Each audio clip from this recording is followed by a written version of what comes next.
some people in the comment section over here. He says, my guy, Kyrie, I hope you're having a great day. Assalamu alaikum wa alaikum salam wa rahmatullah wa barakatuh to you. All right, man. Let's get this thing cracking. You know, I'm going to be right here, you know, commentating on the fight. Also doing a live stream reaction on the fight. But before then, you know, let's get some training in. You know, just no rounds, just freestyle it. Right? Usually I like to, you know, work out and train with rounds. This time we'll just let it flow. You know what I mean? So let's go. Let's get the flowing going. You know what I mean? Let's do it.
Says, dang, I missed the start.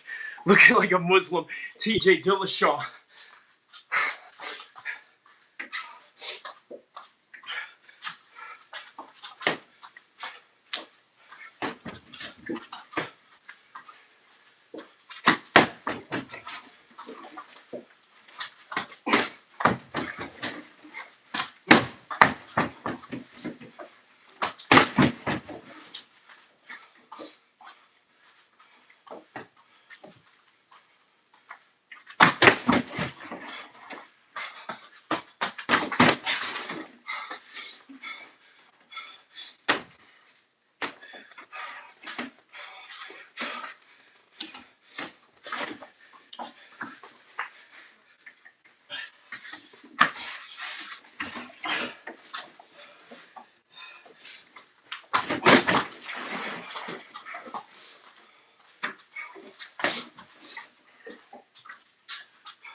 Oh, bro, I could pin you in 3 seconds. I could get rid of you in this chat in 24 hours. Boom.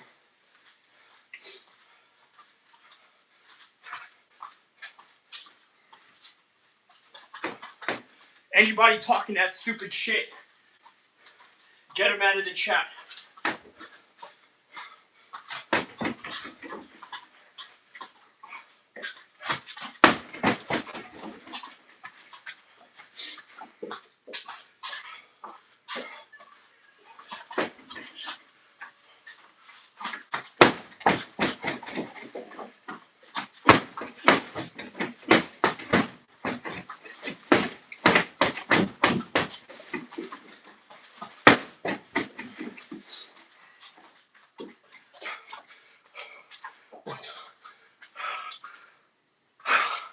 Conor, shout out to you, bro. He says, Brian, I'll tech fall you easy. Brian, you're a bitch. What you think of that? Colby's Presence. Interesting name. Okay. Yeah, Jesus stuff. Okay. Parades John's 316 or John 821. He says, don't forget to like, guys. That's right. Don't forget to like. We got a bunch of load of people in here. He says, stay hydrated, brother. Yes. Yes, I was kind of going off of no rounds there. You know, no time rounds or anything. He says, looking good, Kyrie. Thank you. He says, those is what they be doing in Dagestan. He says, getting some cardio in. That's right. So this is what they do in Dagestan. He says, looking like the Muslim TJ Dillashaw. Yeah, man. Shout out to you. Aaron Maga says, Sean Strickland defeated Nasruddin by decision in a light heavyweight. Wow, was that light heavyweight?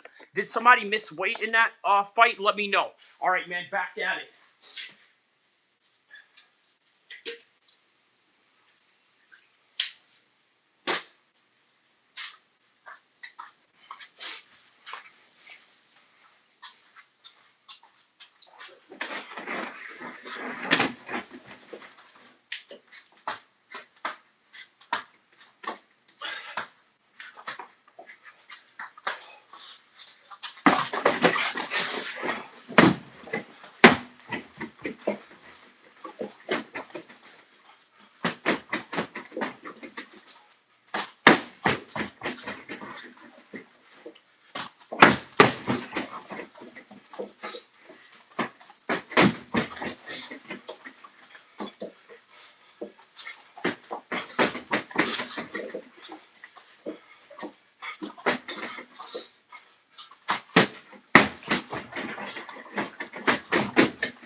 Oh, hard body kick.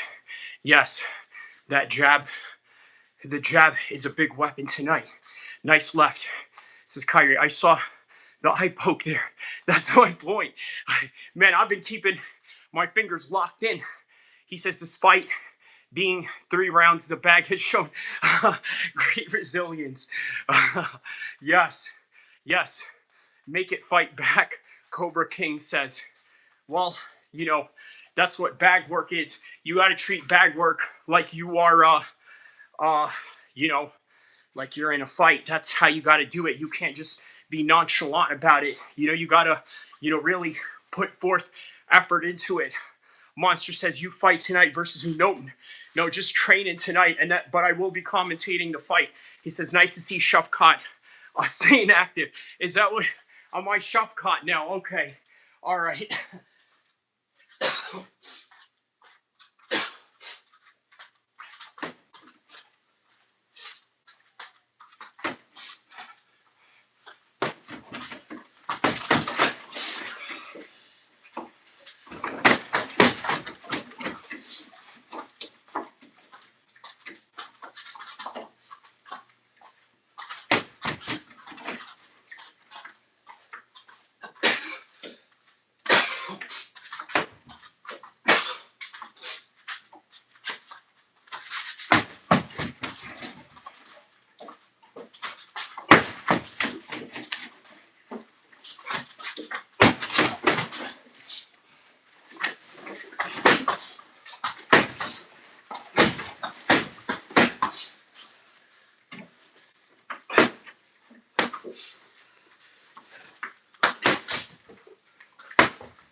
hard to please guy. Well, you're gay, so you're up out of here.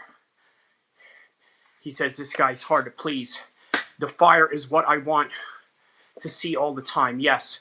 Oh yeah, he is way more aggressive now. Luke Phillip says, okay, brother. Hey, how are you? Remy Jeremy says you should fight Brock Lesnar. You know what? I love Brock Lesnar too much. I don't know about that. And he is back on his striking to the body. He says, are you in California? Yes.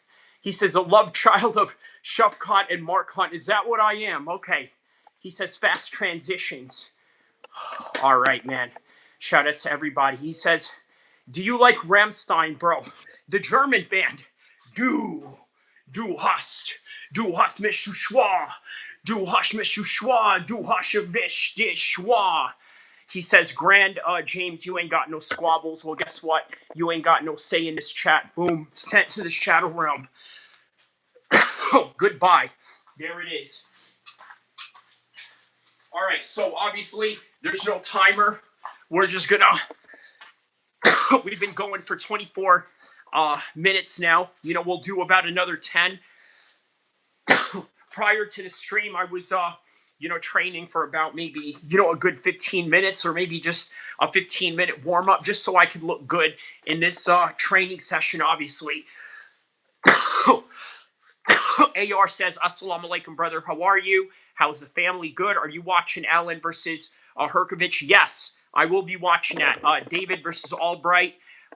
Francis Ngannou, Nate fights. Thank you. Yes, I will be watching all of it. He says 20 minutes of talking. No, fool.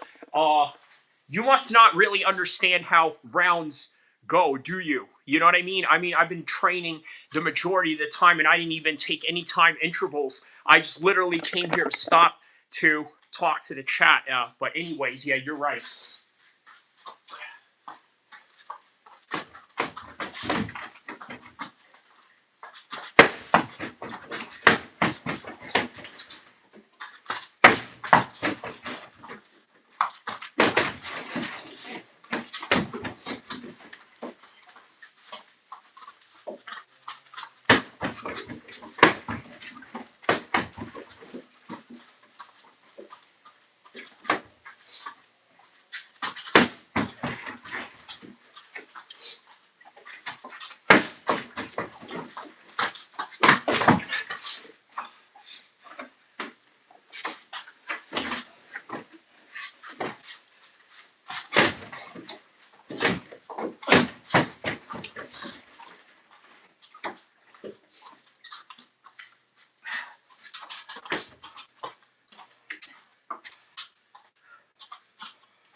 The jump spinning back kick looks amazing, boss. Thank you. Oh, God. Neighbors need to watch his ass. What a stupid comment. He says, great form and good footwork. Thank you. He says, make sure you stay on top of your mental health also again. Thank you, Hasper. Thank you. Yes. Always, yes.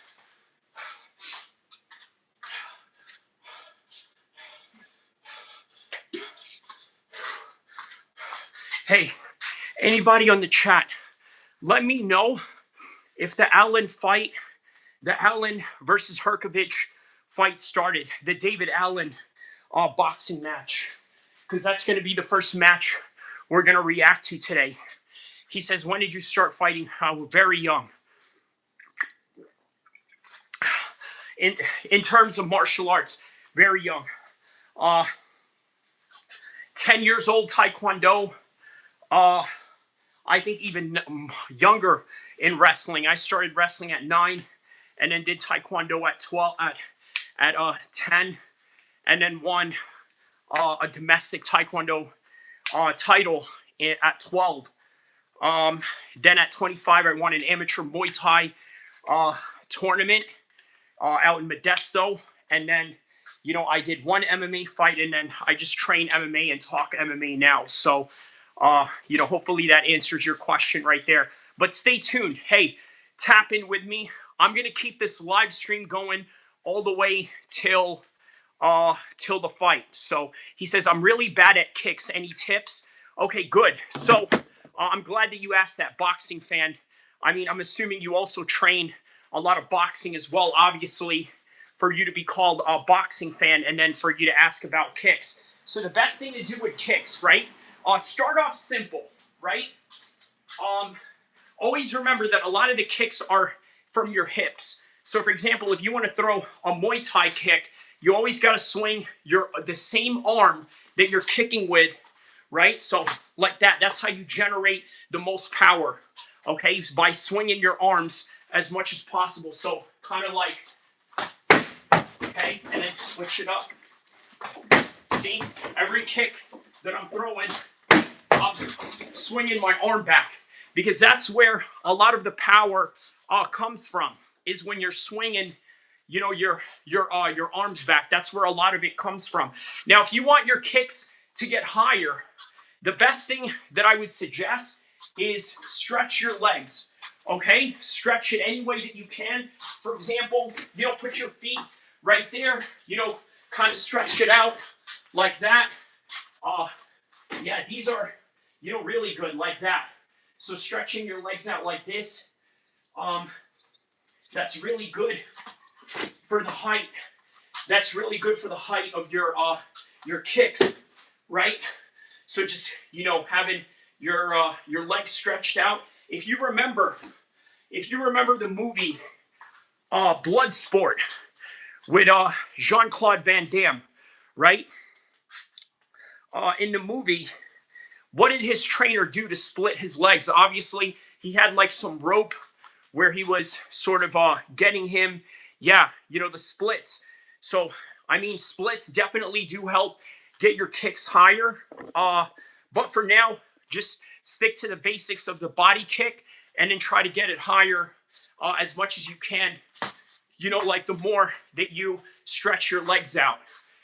You know, so I hope that helps a boxing fan. And I hope that you, yeah, so since you are the boxing fan, let me know, is the Allen versus Hrgovic fight started yet? I know that they are in the undercard right now. They are in the undercard portion of their event right now. Let me know if if they had started already. If not, so please let me know if that's the case. Mm. He said, "Did you see Jake calling out Francis?" Yeah, I did. I tell you what, man. That's rather expected, right? Because Jake knows that he's going to set up a fight with Francis at one point, right? We always talk about MMA math, right? How MMA math doesn't make sense. You got Dricus, who beat Sean Strickland twice, and then Dricus got beat by Khamzat only for Strickland to beat Khamzat, right? MMA math doesn't work. In boxing, though, it does. So he sees how Anthony Joshua did against Francis. He's seen how he did against Anthony Joshua, and he likes his chances. So, he's promoting Francis now, so it's a lot easier. And, yeah. Hate Love says, I don't train MMA, but I do a lot of leg exercises to make sure my legs are properly extended and balanced for a decent kick. Now I have a good balance. Yes, some dance moves also. Okay. Boxing fans says, I'm not sure it has, but maybe check as I'm not in my house right now, so I'm not 100% sure. Okay, sorry. Yeah, no problem. No problem. I mean, obviously, I'm home. I have, another laptop and other things to look at that. So, yeah, I was just wondering. But Hate Love says, Victory, hiya, I can see you. Okay. All right, man. And you know what? You know who we haven't seen in the chat for a while is, what's homeboy's name? Fresh melon juice. Hold on, I'm going to cut the camera here for a second. I'm going to go inside my house and and get my laptop going, go to my backyard and all of that. So yeah, man, good little 30-minute session. Although I will say probably a little bit in an hour of training session. I was actually just warming up training prior to coming online here. And yeah, kind of wanted to get a little bit of a warm up before I get on camera. So, guys, I got to tell you, listen, I think that it's a great idea. It's okay. So that boxing match is not on yet. They're still in the prelims right now. So okay, we're still awaiting. Okay, so guys, the reason why I train, in on camera is for a couple of reasons, right? And obviously, I'm not an active fighter right now. But if you're an active fighter, I want you to take this advice, okay? The reason why I train in front of the camera is because it will literally help you get ready to fight in front of people. Okay. Now, obviously, it's a little bit different for everybody. Not everybody is a streamer. Obviously, I definitely was not a streamer when I was fighting. I wasn't thinking about any of that. I always thought that guys that go into MMA podcasting or MMA broadcasting after they're fighting, were just guys that, I don't know, never, cut it to be champions. You know what I mean? Like, yeah, I mean, sure, I've done pretty all right in the amateur circuits of Muay Thai, but I was never a world champion myself. But anyways, yeah, I just wasn't thinking about streaming at the time. So to my detriment, it would have probably been good because I would have been able to build an audience, get people interested in, whatever fight or competition I was going into, even if I was just going to, a local NAGA jiu-jitsu tournament or something like that, just get people interested. But on any regard, if you're a fighter in the social media era of today and you got a following, train in front of the camera because you got to know what it's like to be in front of people. You got to feel confident being in front of people. You got to feel confident in your skill set. And yeah, he says, yeah, I got to go train now. See ya, pal. Have a great day. Boxing fan, man. Shout outs to you, bro. hopefully that motivated you to train as well. So, yeah. So just an advice to all the fighters out there, because I know I got some fighters that tap in and listen to my show. That's the big thing that I really want to emphasize with you guys is, train in front of people, okay? Because I tell you what, it really does help with the nerves. It absolutely helps with the nerves. I mean, for me, I have no nerves to begin with. You know what I mean? Zero nerves to begin with. Me, I think, I don't know, man. Maybe I'm a little bit psychopathic, because I don't have the same inhibitions that other people have. You know what I mean? Like, yeah, I get it. I get. Oops, sorry about that. Got a little disconnected there for a second. What was I saying? Oh yeah, so as I was saying, um, to all young fighters out there, right? Yeah, go and train in front of the camera, because I guarantee you, if you start training in front of the camera, I think that it'll do some. I think it'll reap some benefits of being able to feel like you're confident to go in there. Still got my gloves on. Let me take this off. But yeah, that's what it is, guys. Train if you're an active fighter, train in front of the camera, because it will help you relieve a lot of nerves. You know what I mean? And it'll help you get used to being in front of people. Hate Love asks, did you hide fresh? I don't know, man. He says you should check. You should check your block list sometime. Huh? Okay, I gotta look into that, man, because I know that in Facebook, right? If you blocked somebody, all the names and the people that you blocked will be there. I don't know if that's necessarily something that you can look at in YouTube. I will have to look that up though, man. Because you know what, it could just be the classic case that this brother got a lot going on in their lives. As I told you guys, a lot of people that are online, you don't know what their real lives are like behind closed doors. So you don't know what they got going on. Oh my goodness, man. I already got 1,000 people. Man, we got 1,000 people up in here watching right now. You know what I mean? This is what I'm talking about, man. Not even an hour into the stream, we already got 1,000 people tapping in, bro. This is awesome. So, shout outs to everybody across the world that has tapped in on this one, man. Going crazy on this one. So literally 1,000 people literally just watched me trained in front of the world right now. I love that, man. I freaking love that. I love being in front of an audience. I really do. I love being in front of people. And breaking news, Ronda Rousey has broken a nail 4 hours before the fight tonight. Oh, Maverick, stop it, man. So are you saying that the fight is over now? That it's, he says no word if the fight has been called off or not. Yo, you capping, bro. You know what I mean? First of all, man, I don't know any, look, male or female fighter, right? You should not have long nails to begin with, ever. You know what I mean? I mean, it is so inconducive to have long nails as a fighter. I don't know any fighter that has long nails, male or female, fag or straight, to be quite honest with you, man. But, this is blowing up on the internet right now, man. Watching the show, bro. Look at this. Look at this. Look at this, man. Ain't no small time channel up in here, bro. This is what it is, bro. We get it cracking up in here. We get it cracking in this bitch. You know what I'm saying? All right, so they're previewing the Alexander Usyk versus Rico Verhoeven fight. What do you guys think about that? I don't really like that fight, to be honest with you, right? But at the same time, what are you going to do if you're Usyk? You see what I'm saying? What are you going to do if you're Usyk? You have to fight somebody.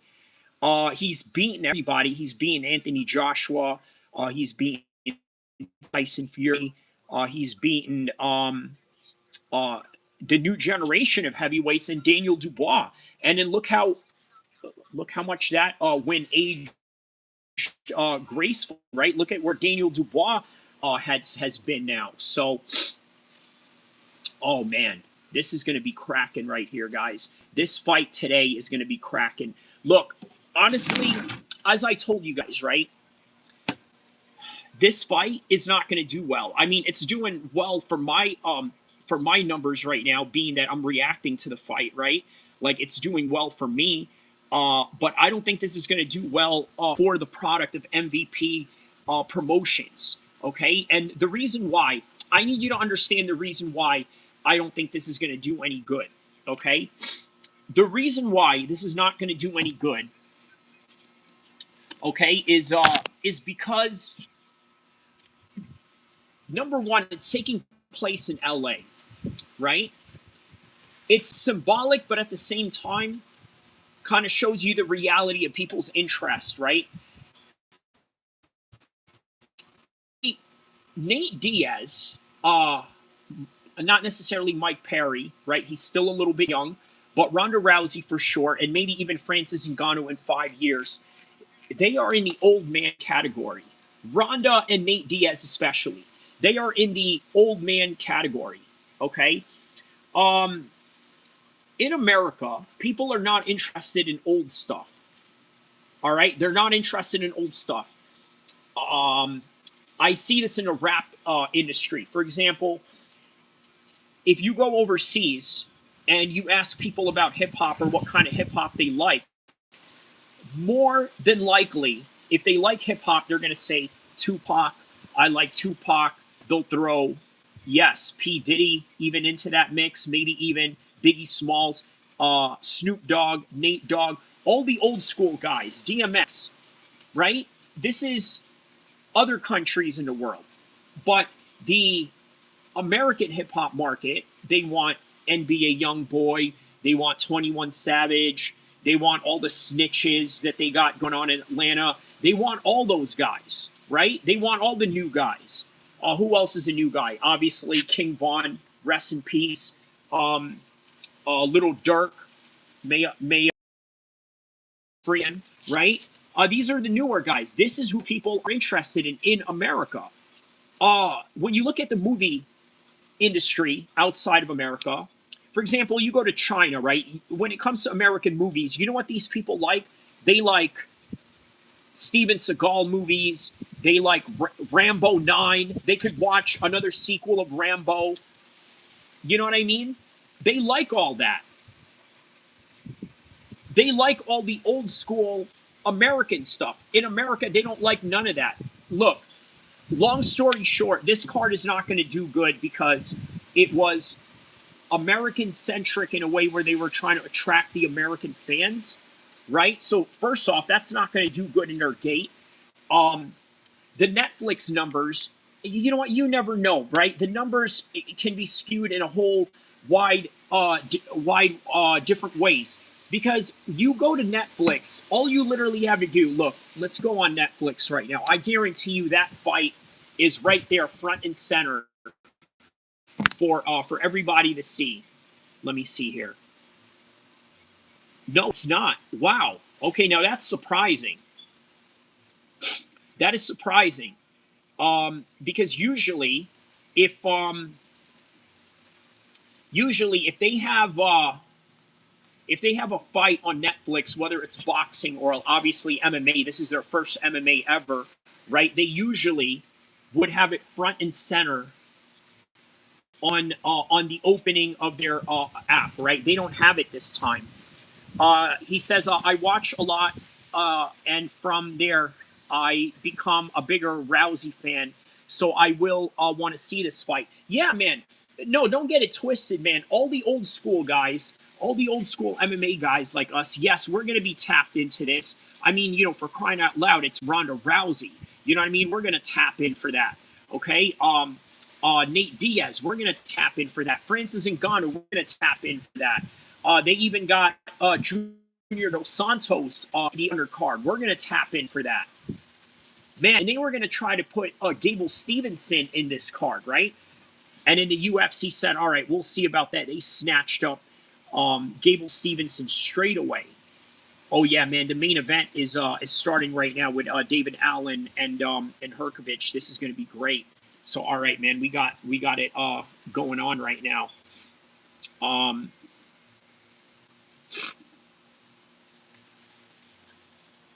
Kareem says hi. Hello, Kareem. Let me know what part of the world you are from, my man. Shout out to you. Welcome to the chat, man. Hit the like button, hit the subscribe button. Let's get this thing cracking. First fight we're going to cover tonight. Hrgovic versus David Allen. So anybody that's watching right now, let me know.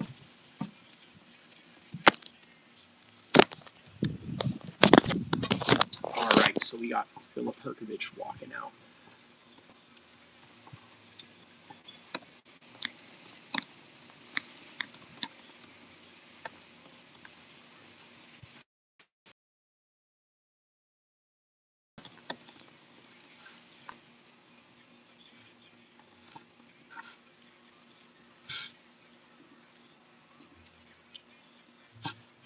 Algeria. All right, man. Shout out to you, man, from Algeria.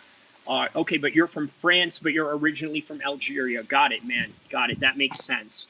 That makes perfect sense, man. Yeah. Well, bonjour, bonjour to you, my man. What part of France are you from? Are you from Paris, or let me know what part of the world you guys are from. Everybody in the chat, let me know what part of the world you are from. He says, hello, brother. It's me, Justin Samuel. Advice Guy Bodyguard. Wow. Okay, that's an interesting name right there.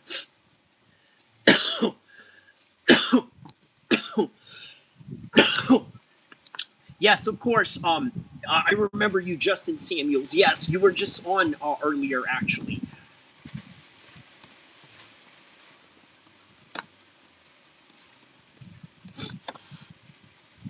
All right, so here we go, man. We're about to start right now. David Allen is walking out into the ring right now, y'all. Let me go grab some water real quick.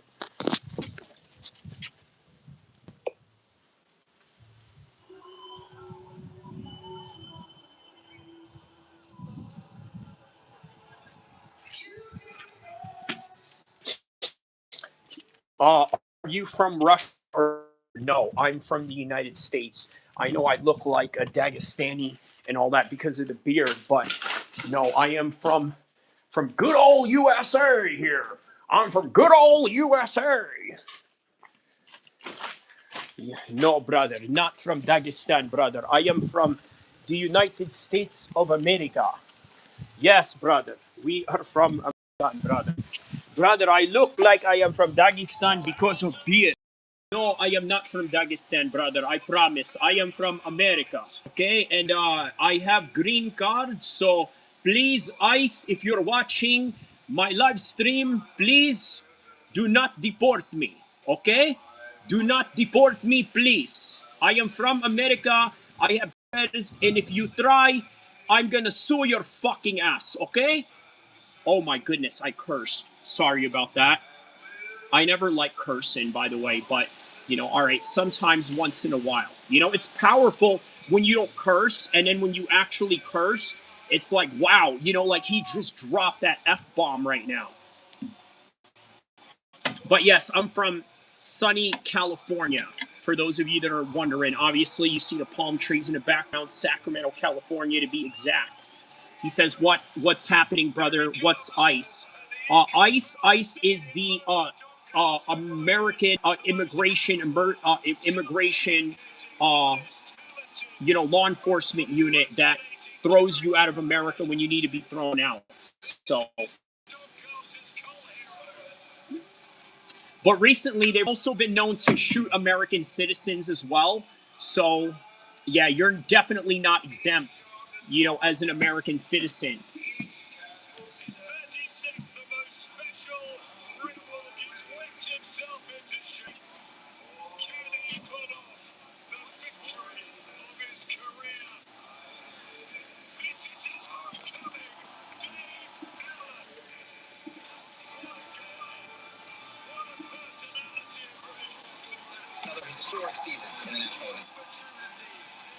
All right, so David Allen is walking out into the ring right now.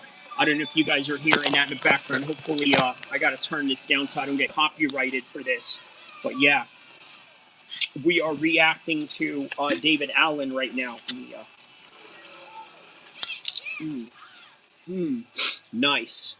Nice cold one after a Holmes, compare the first two homes for me. nice training session. More square footage and high.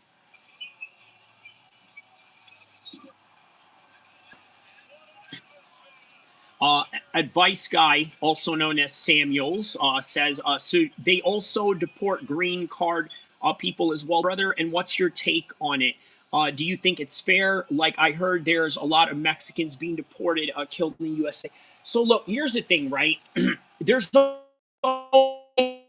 they will always try to spin it in a positive way. Oh, well, we're getting rid of all the criminals or this, that, or the other. Man, I'm going to be honest with you, man. You know what? It never really affected my life and this and that. But I can tell you from an intellectual point of view, getting rid of this many immigrants, I think, is going to affect the economy of the United States. I think people forget that the reason why the economy of the United States is so strong is because we allow a lot of people to come in here. But but what do I know? You know what I mean? I'm just, I'm just a mixed martial arts commentator. You know what I mean? But yeah. All right, man. So, we got Philip Hrgovic right now being announced. David Allen. I was actually really looking forward to this boxing match, by the way. And then obviously the UFC is going to be on in a couple of minutes from now. Hopefully this fight right here ends relatively quick. He says, Michael Kelly, even a British title, a few wins, yes. Why is he a cult hero? Want this for F's sakes. Okay, so I'm going to give you the explanation right now, then, Michael. Okay, hold on. I'm gonna copy this. I'm gonna copy this. This live stream right here so that he can see my response, right?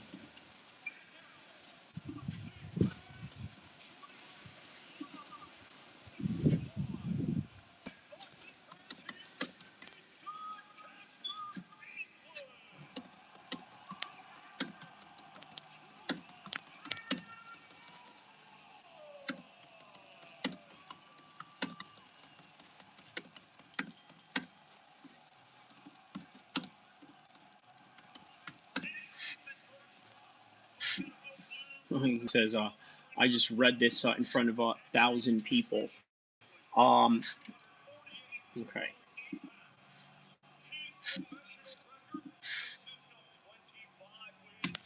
All right, so all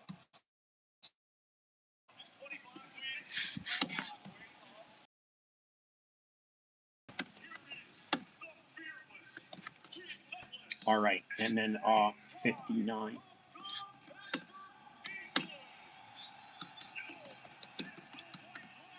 Okay, so I'm gonna explain this, right? Why so why is David Allen, such a folk hero, right? I'm gonna explain this to you guys, right?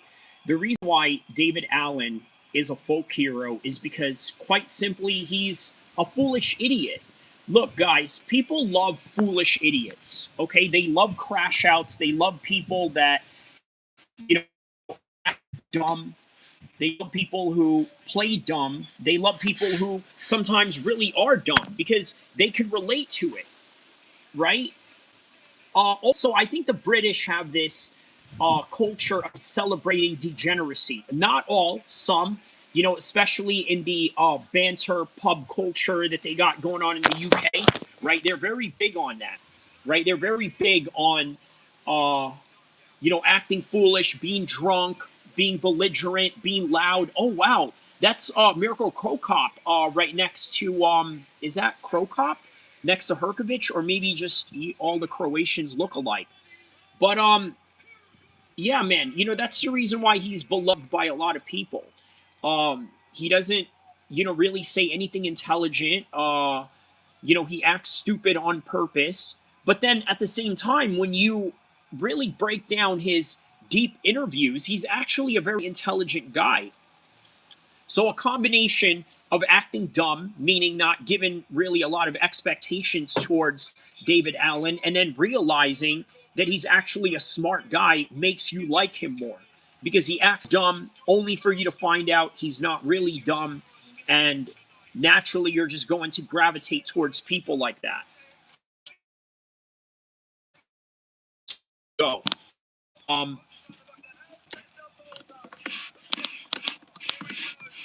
so yeah, I'm gonna mark that one. Why people love Dave Allen and round 1 versus Hrgovic. There it is, man. So be on lookout for my description down below. Obviously, I'm going to be covering everything tonight, from the boxing to the MMA card, MVP MMA to UFC. All right, round 1 is about to commence right now. Mark Haney, shout out to you, my man. He says, last night I ate at BOA Steakhouse in Manhattan Beach. Nice. Francis and his entire team was there, and so was Rampage Jackson. Dude, that is awesome. I was in the background during Rampage's kick stream last night. I got to go check that out. Got a handshake with Rampage. Ish was awesome. Bro, that's some right there, man. You know what I mean? And yeah. And I'm glad that you shared that with us in the chat. So, of course, always something to look back on and and reminisce about. All right, so Hrgovic right now, round 1, doing a very good job of tearing Allen up right now, making Allen look really stupid. Ooh, some body shots from Hrgovic right now. Victory says, that's cool as hell, Mark. Mark Haney says, I'm here at Tom's Sport Bar at the Inuit Dome right now. Oh, damn, so you're right there in, okay, so man, my man went down to SoCal, this weekend. That's awesome, bro. Kumar says, do you think even with a good weight cut at light heavyweight, your boy Khamzat has a single chance against Paulo Costa? He will kick his head from Abu Dhabi to Chechen. Yeah, dude, he could beat Paulo Costa easily, I think, right? Let's not get ahead of ourselves because of his what do you call it? His performance against Strickland. He says, Adrian Broner has been killing me on streams. Yeah, and then on top of that, really embarrassing himself, man. You know, making Ohio look bad, bro. He says, dude is a character. He is, bro. He is. You know what? He's always been a character, but in his post-fight career, he's, yeah, man, he's a different, character. Mark Haney says, I think Khamzat beats Strickland, honestly. You know why, dude? Mark, the reason why you think that, I'll tell you why, right? You know, you've been around your son's wrestling now for a couple of years. You kind of see and understand, how valuable takedowns are, right? And how hard they are to get. And if you notice, a lot of people who wrestled gave it to Khamzat Chimaev. So that's what it is, man. A wrestling wins fights, and for whatever reason, the judges that night gave it to the boxer. Victory says, I like Khamzat and Khalil versus Roundtree. Okay, Khamzat and Khalil versus Roundtree. Okay. Victory says, I agree, Mark. Victory says, hard to justify a win from jabbing backwards. That's what I'm saying, bro. And you know what? Here's the thing. People are so excited for Sean, right? I think that's just really what it is. It's just the sense of excitement that you got a new champion going on. And, and sometimes that's what, look, we like to see guys get toppled.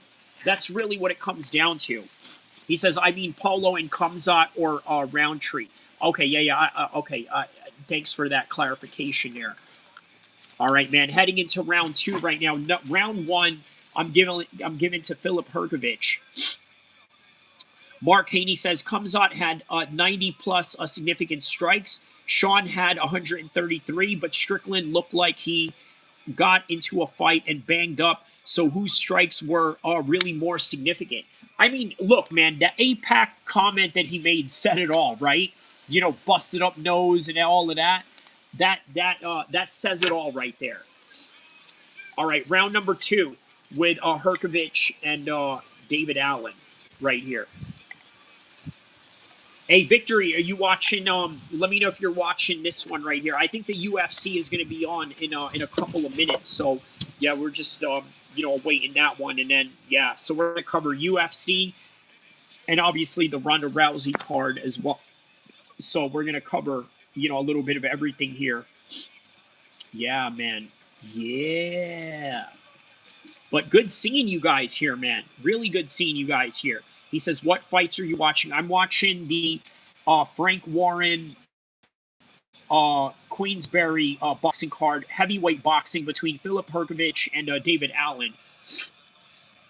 He says, I don't know. Plus, if you fight the champ to a decision, in my opinion, you need to take it from the champ decisively, and I don't think he did enough to take it away. You know what, man? I don't know if I completely agree with the notion that you have to necessarily take it away from the champ. I'm sort of in this belief where when you're in there, once the bell rings, nobody is champ until the 25 minutes is over, and then the judges decide, or maybe the judges don't decide, maybe one of the fighters decide, right?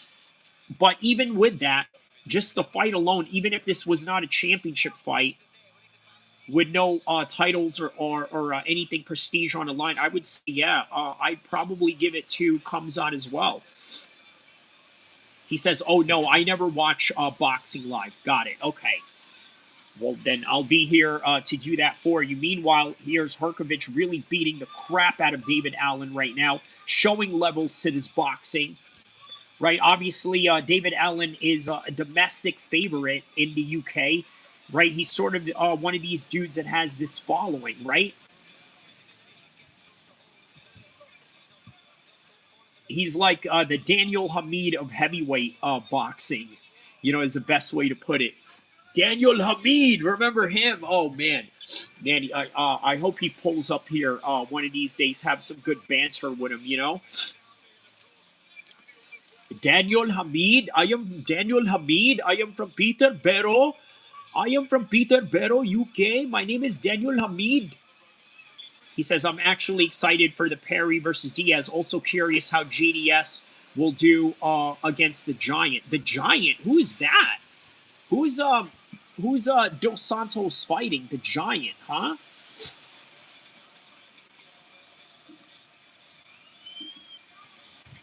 Oh, wow, man. Hrgovic is banging up David Allen right now. So this fight's probably going to get finished soon, which is great because we can just get on to the UFC and then the MVP card. He said he's fighting the Giant. Oh, Robles. Yeah, Sanjay, or I forgot how to pronounce his last name. The Cuban guy. Yeah, Cuban black dude. I know who you're talking about. Yes. Okay. Yeah. That's actually a pretty good matchup. Yes. Former UFC fighter. Yes. So that's a good matchup, right? You got one guy who's a former UFC champion, and then one guy who never really did much in the UFC. I mean, that's quite an interesting story in and of itself if you think about it.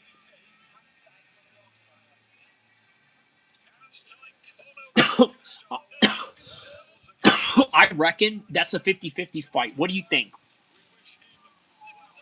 What do you think, Marty? Is that a 50-50 fight to you?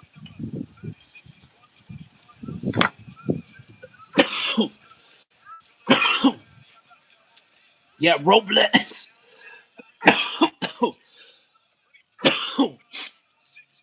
I was gonna call him Roblox, but yeah, Robles is 50-50 fight.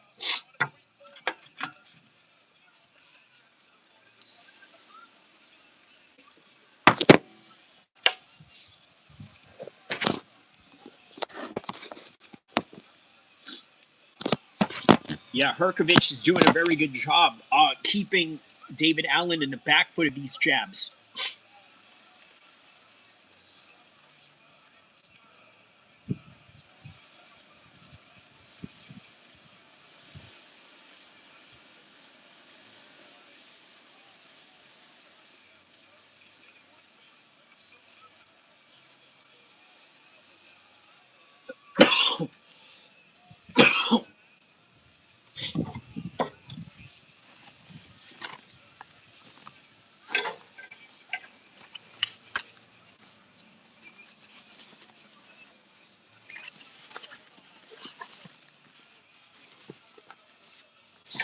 All right, we're going to take this show on the inside, guys. We're going to take this into the studio.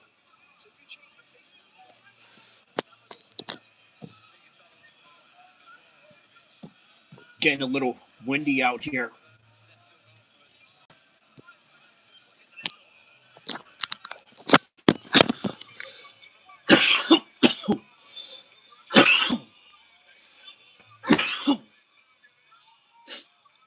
Oh!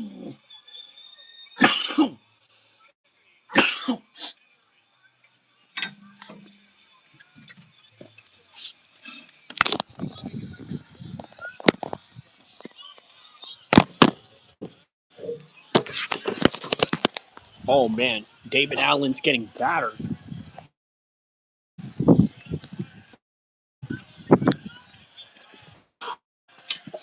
This fight is done, guys.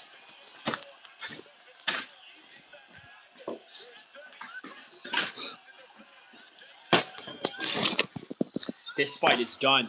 Yeah, David Allen is getting battered right now. Oh, wow, that's it. It's over. It's over.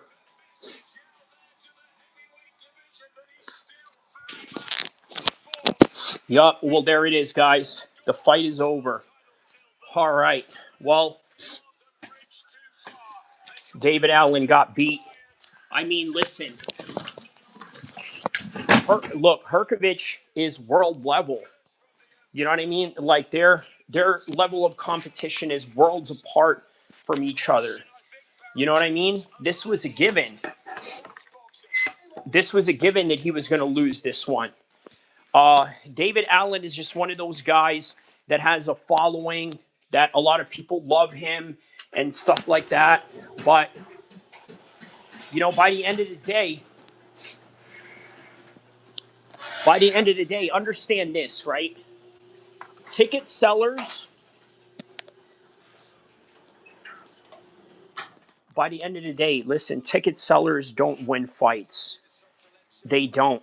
They don't win fights. What ticket sellers do, though, is they get you to the fight. You see what I'm saying? Like, so understand that, right? Let me repeat that again so you guys, you know, have a good understanding of what I'm trying to convey here, right? Ticket sellers don't always win fights, but ticket sellers get you to the big fights. You see what I'm saying? Like, for example, Conor McGregor, you know, he's a ticket seller. He was a ticket seller when he was winning fights, and he's a ticket seller when he's losing fights. Okay, but he's a ticket seller. But guess what? Being a ticket seller gets him the fights, right? Like, would you be surprised if tomorrow Conor McGregor was granted a lightweight undisputed championship fight against Islam Makhachev? Would you be surprised? No, you wouldn't.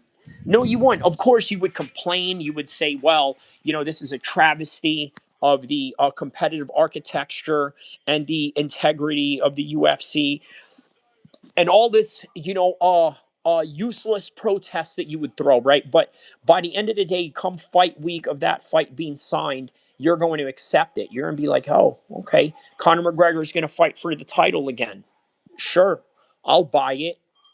Why? Because ticket sellers can't always win fights, but ticket sellers can bring you to the fights. Okay, that's the important thing that you guys have to understand. So, there it is, guys.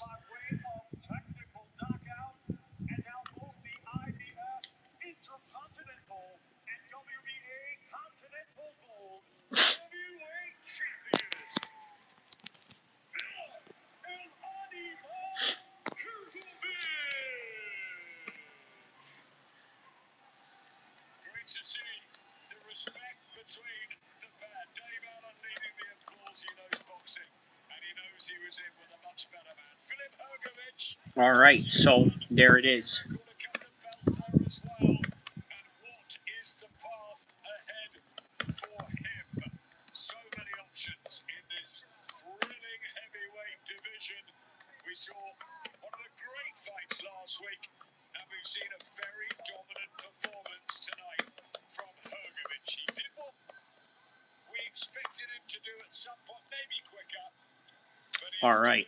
Well, there it is, man. Philip Hrgovic. He says, Nate looks to be in great shape. You know what, Marty? What did you think of him smoking weed in the middle of Venice Beach, California? First of all, I'm going to tell you something, Marty. Okay, if I was in LA, I would never smoke weed in LA. There's just reasons why, I would never smoke weed in LA. Well, for one, look, would you smoke weed in a war zone, right? Knowing that you're in a war zone like Iraq, Fallujah, something to that level, right? Would you smoke weed in those places knowing that, you have enemy combatants around you trying to kill you? No, you wouldn't. You would want to be uh, coherent. You'd want to be aware.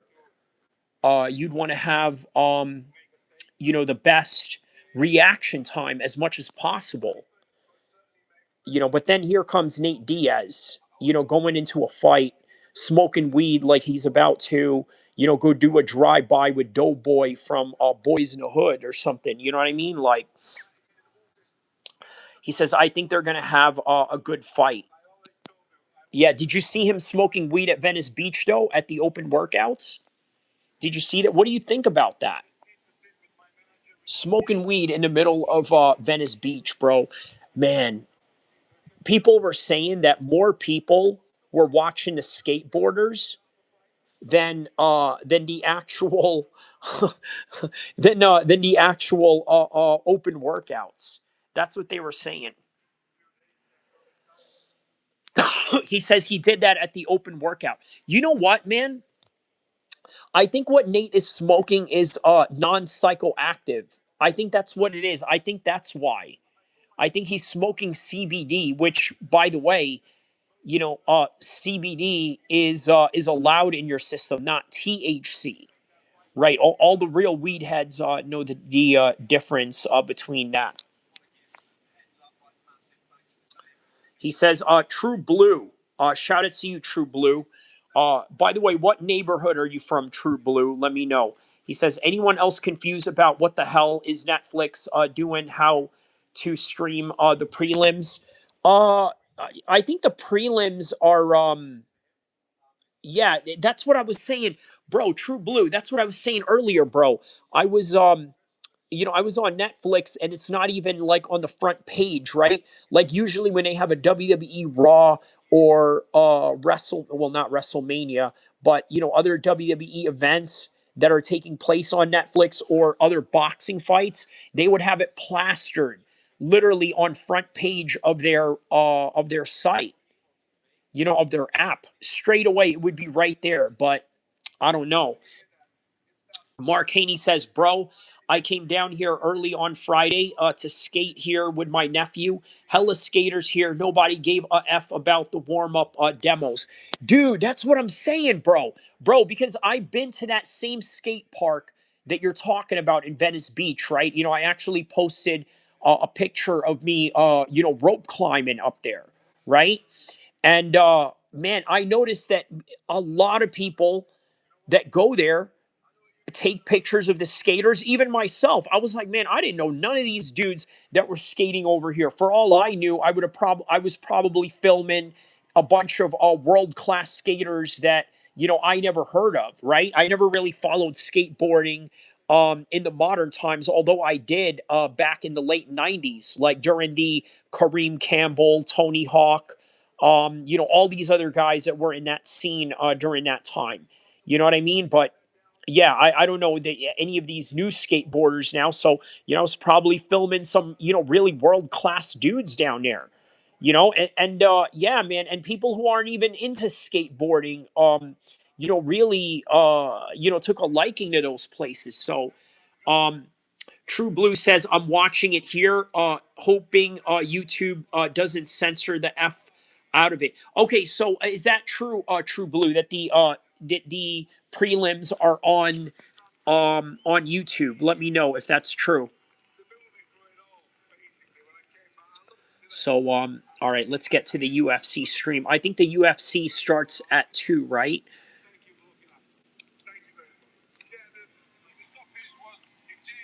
He says there were several pro skaters ripping it. That's what I'm saying, man. They always got those pro skaters that are pulling up there. You know, and you can see that same skate park on GTA as well. Obviously, the exact replica of LA, you know, Los Santos and San Andreas and all that. But yeah, Victory says, I don't think the event has sold very well. Ronda was still peddling $88 tickets this week on her social media. Dude, that is rough, bro. That's like her doing that. Bro, Ronda is peddling tickets like she's like a rookie comedian or something. You know what I mean? Like imagine Dave Chappelle, right? Imagine this dude peddling tickets for his comedy show. Never imagine Jamie Foxx you know, doing a comedy show, peddling tickets. Never. You know what I mean? uh Now granted, these are comedians that transition into becoming, you know, like real world class actors and all of that, right? The guys that I just mentioned, right? But what about fighting? Man, never would Conor McGregor, bro. Never. You know, you'll never see Conor. Every show that Conor is involved in sold out. Every show John Jones is involved with sold out. Ronda Rousey, you know, no one cares. Because look, there's a lesson to that, y'all. The lesson of that is, you know, you're hot tomorrow and then nobody cares the next day. Because put it like this, the people that used to support you back in the days, you got to put it like this in this perspective, right? They've all moved on with their lives, right? Think about that, right? They've moved on with their lives. So let's say if you were watching Ronda Rousey in 2015, maybe you were in college, right? Let's take a little bit of a trip to, you know, the world of some of these fans that have watched her over the years, right? You're in college during 2015. You were watching Ronda Rousey. And then all of a sudden, you're done with college and you're now working in the corporate world, okay? And you no longer really have time for the UFC, right? You know, during 2015, you were watching UFC every weekend, right? The fights were on. Hey, you know, what's Mike doing? Go hit up Mike.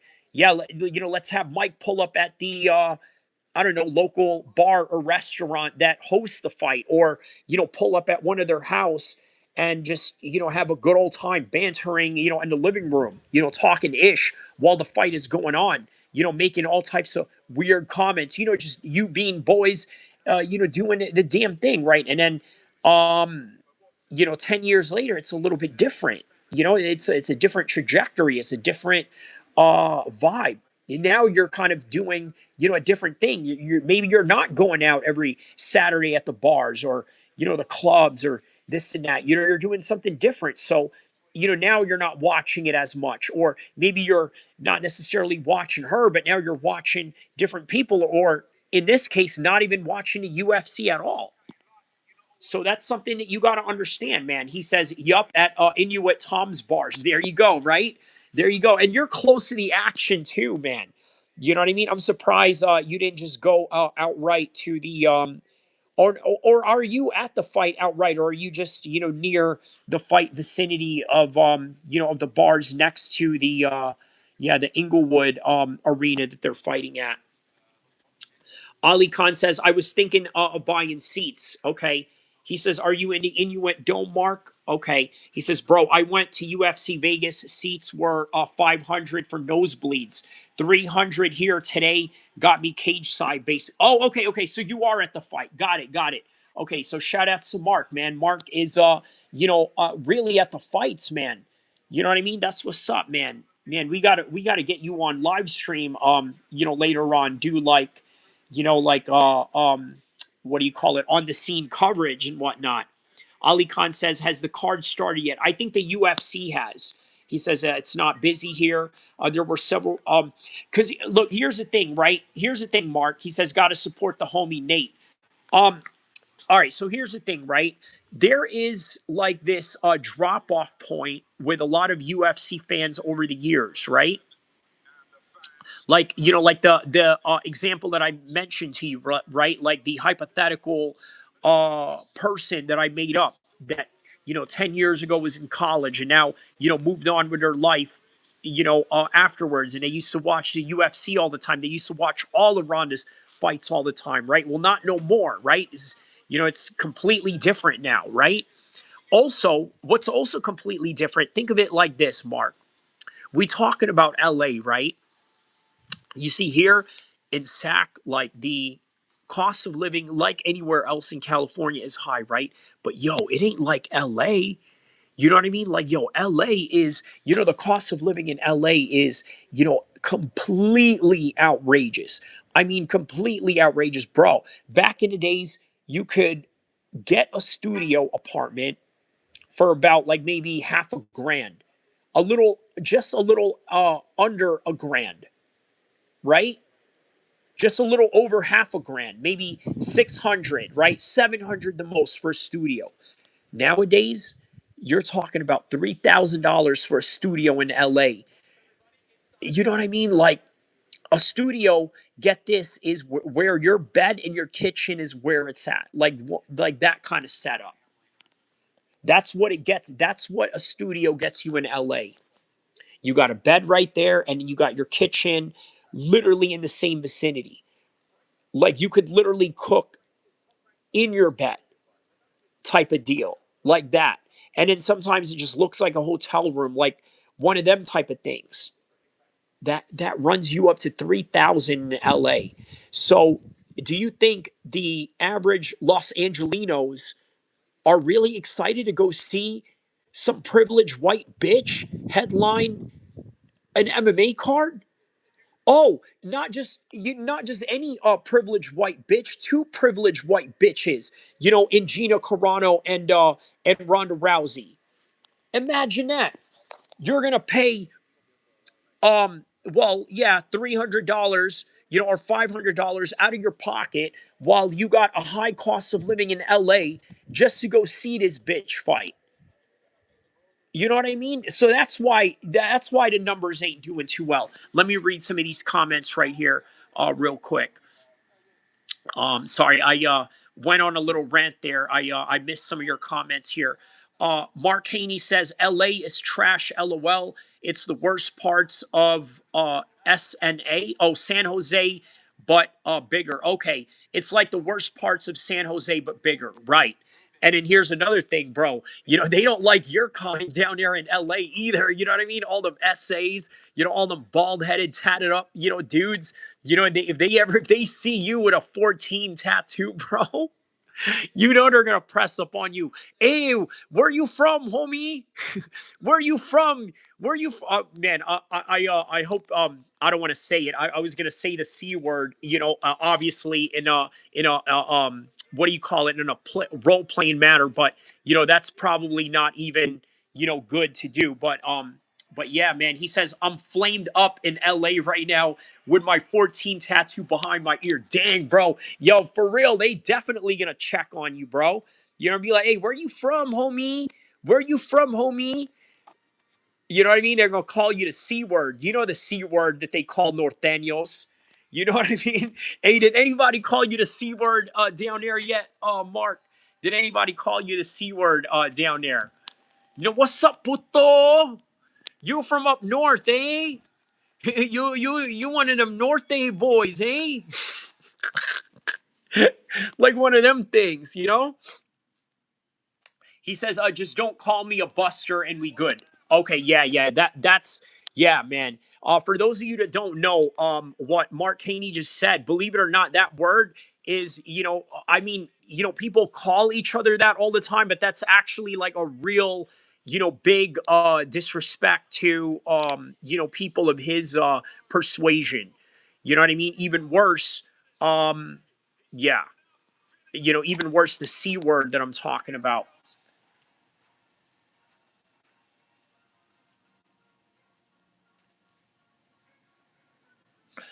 Victory says, I heard people say they think Mate is just fighting for a paycheck. I think it's more than that for him. What do you think?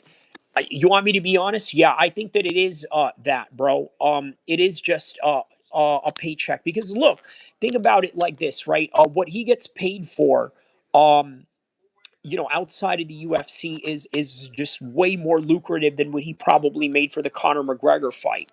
So yeah, I would say so. I would say that it is along the lines of money. Um, let's see here.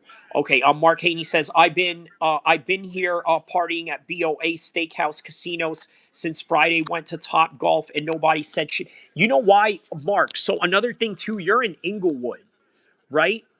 Inglewood is a blood neighborhood, so if anything, if you're flamed up, they probably think you're a blood, or a local or something, or like a Mexican blood or something. You know what I mean? Like that's what they probably think. That's what I think. You know what I mean? Like, at least at first sight, because a lot of the bloods down there. I mean, they know and heard of you, but they don't they don't know North Daniels like that, or really seen one, or or is it, or it's not prominent enough in their in their approximate circumference of their brain to register, like, all right, this guy is I mean, if anything, I think the only thing that would register with you and them is be neutral. But yeah, for sure, the black side of LA would probably not mess with you, at least not as much as obviously the southern Hispanics. And I think that, right? He says, my hotel in Inglewood is off Century. There's Blue 13s everywhere here, though, LOL. Okay, well, that I didn't know, man, because, usually when I think of Inglewood, I just think of Bloods, Munchie B, The Wood, the movie with Morris Chestnut. Um, yeah, I don't think much of like SOAR 13s or anything like that.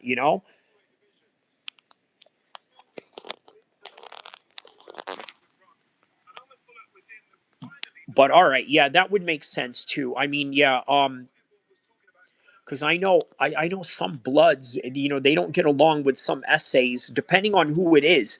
Suge Knight, though, when he ran up on Eminem and 50 Cent, he didn't bring no black dudes with him. He didn't bring what do you call it? Any Pyrus with him. It was all like, SOAR 13 dudes, if you remember. But is the UFC fight on right now?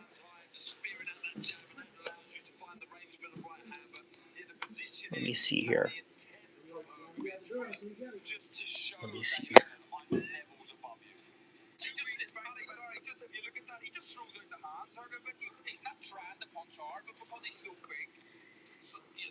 Yeah, the UFC fight already started. I'm assuming, right?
Okay, so first fight of the evening we got with the UFC right now. Bannon and Kalari.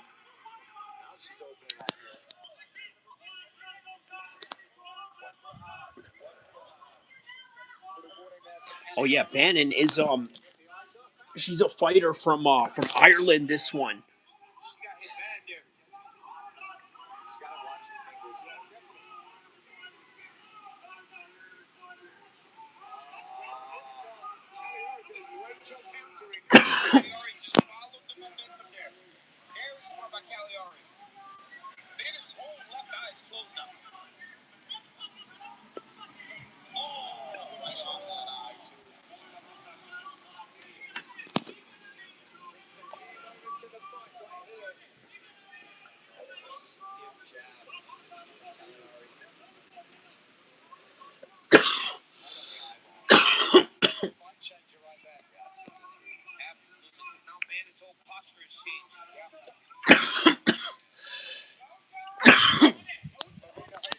All right, so Kalari is right on top, half guard position.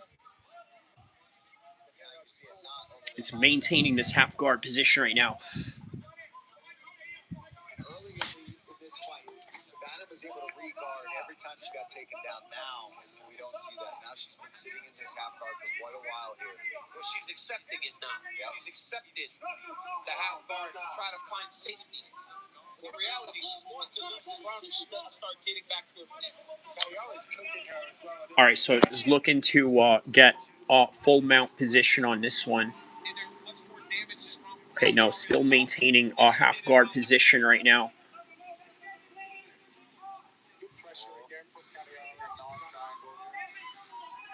So, you know how you get out of this position right now.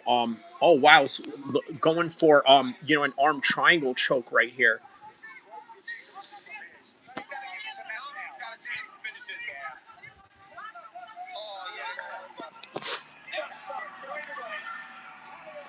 All right, man, tap out. She tapped her out, man. That was nice, man. She stayed the course, kept fighting. She was done in the second round. Rebuilt herself, landed a beautiful jab that hurt her opponent, then got a finish. That's tremendous. Yeah, it's good to see, right? You had a lot of adversity in that second round. Didn't go her way. Had a good first round. Came out even more aggressive. But more importantly, when she got the fight to the ground, she opened up with strikes, which ultimately opened up the submission victory for her. Like DC said, she went with that momentum on the Bannon attempt at the takedown. Immediately sits in the half guard. And here, like you were talking about, John, just starts cooking her. Tons of pressure, little short elbows. Doesn't give any space for Bannon to try to work. All right, so arm triangle choke. Squeeze first. Then she starts worrying about fighting her leg to get to the right position. And like you said, I don't think she needed to even really worry about getting completely to the side, but it certainly was icing on the cake to get that finish. Right from here, you see Bannon already fighting, trying to push that elbow across, reaching for her leg, and as soon as he jumped to the side, there's a wrap. Yeah, that is really nice. Wow, good submission. She took her time. Great job. She is our first winner of the night. Let's give her her moment. Here's Bruce. Ladies and gentlemen, referee Kerry Hatley's called a stop to this contest at 3 minutes, 8 seconds of round number 3. Declaring the winner by submission due to a head and arm choke.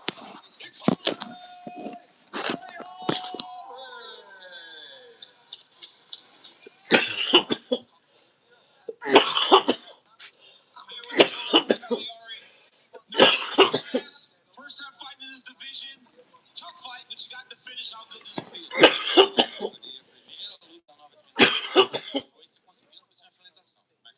Eu tô muito feliz, eu treinei muito. Eu sabia que eu ia vencer essa luta. Eu sabia de todo o meu potencial e tudo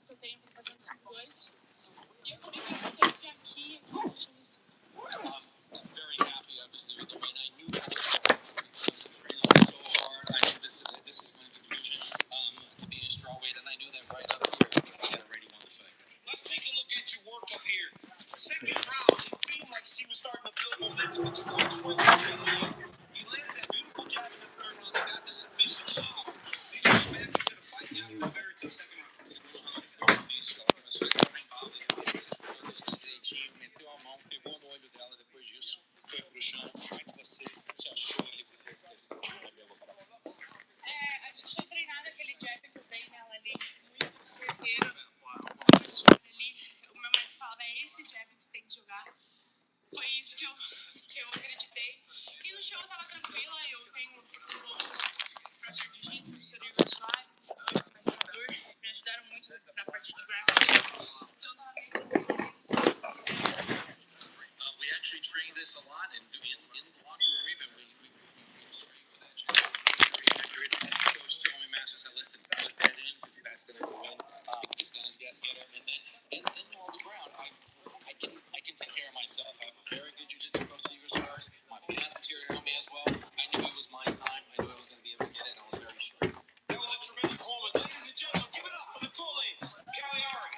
All right, man. So there it is. First fight of the evening. Down for the UFC. We had David Allen get beat by Filip Hrgovic. That was a good boxing match. At least, well, wasn't really good for David Allen, but obviously great performance for.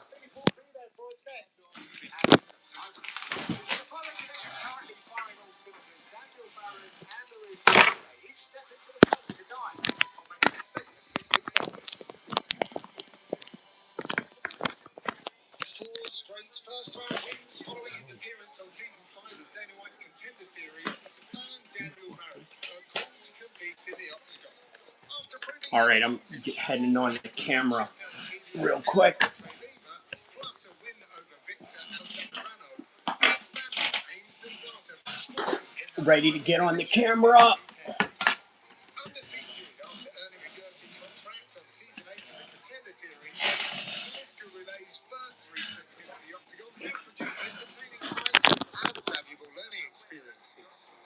Now the 32-year-old flyweight makes his second appearance of the year in hopes. Here we are on camera once again. All right, we're back in the studio, guys.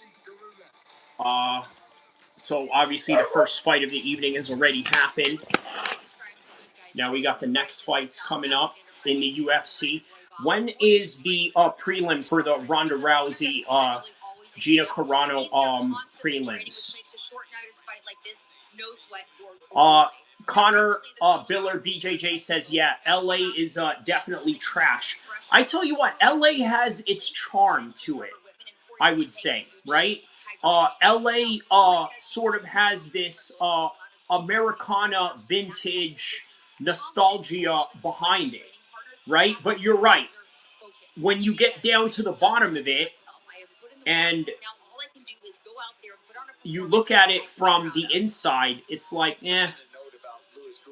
But then you look at the perspective of people from around the world. I mean, you especially, Conor, as an Irishman, right? You moved all the way here from Ireland.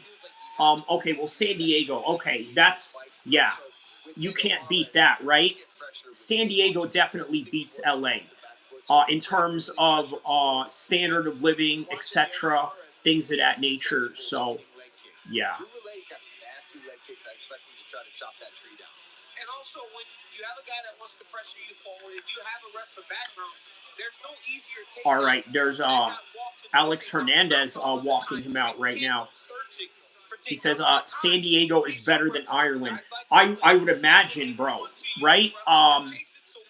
Bro, as somebody who lived in that part of the world, why is it that a lot of my UK homies are depressed all the time or have some sort of mental health problems or this and that?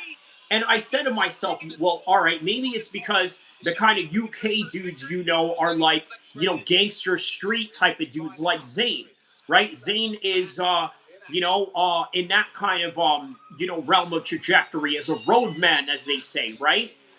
And then I realized, no, it's also the people that I know that are the educated population of the UK and Ireland that once in a while will complain about having some sort of mental health issue or relapses. Same with Seattle. It's dark and gloomy 24/7. Come to think of it, Conor, I don't know anybody that's from Seattle. All right, and I'm a man that knows a lot of people from around the world, right? Now, I'm sure I've had people in here that are from Seattle or reside in Seattle, but the reality is I don't know anybody from Seattle. Like, I could say I got homies in Stockton, which I do. I could say I got homies in Long Beach, which I do. I could say that I got homies in New Jersey, which I do. But I can't say that I have homies in Seattle unless a homie actually physically moved there. And with good reason, maybe, because I'm not into the whole, gloomy, the world is going to end type of thing. If you notice, guys, if I'm not, being pressed or being clowned by the chats, I'm a very pleasant person. You know what I mean? Happy person.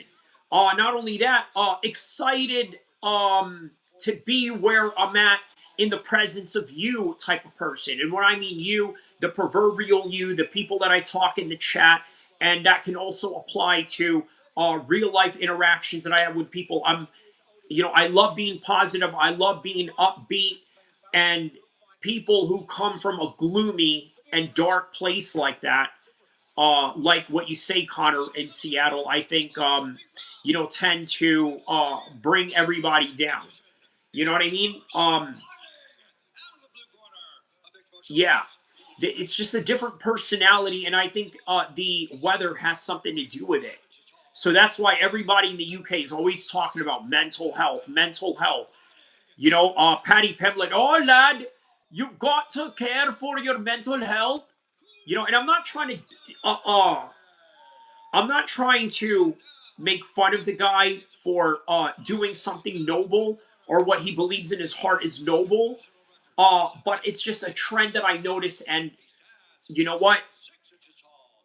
I got to be forgiving about it, because you know how it is. As men, we like to dismiss everything as like, oh, just toughen up, that type of thing, right? But you got to understand, environmental factors are really a thing, and you have to be very mindful of this.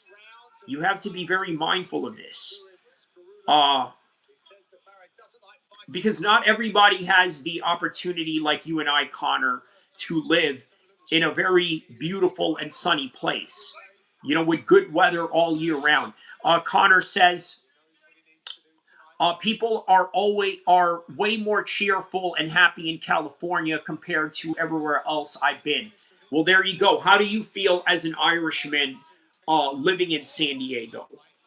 Like, do you feel like you have less gloom and doom being away from, the foggy dews of Ireland, as they say, right? Do you feel better in that sense?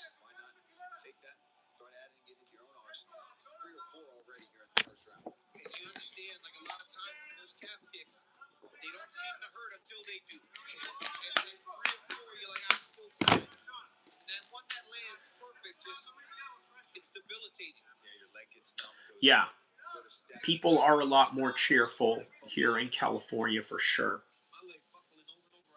All right, so we are at round number 1 between Gruely and Barres.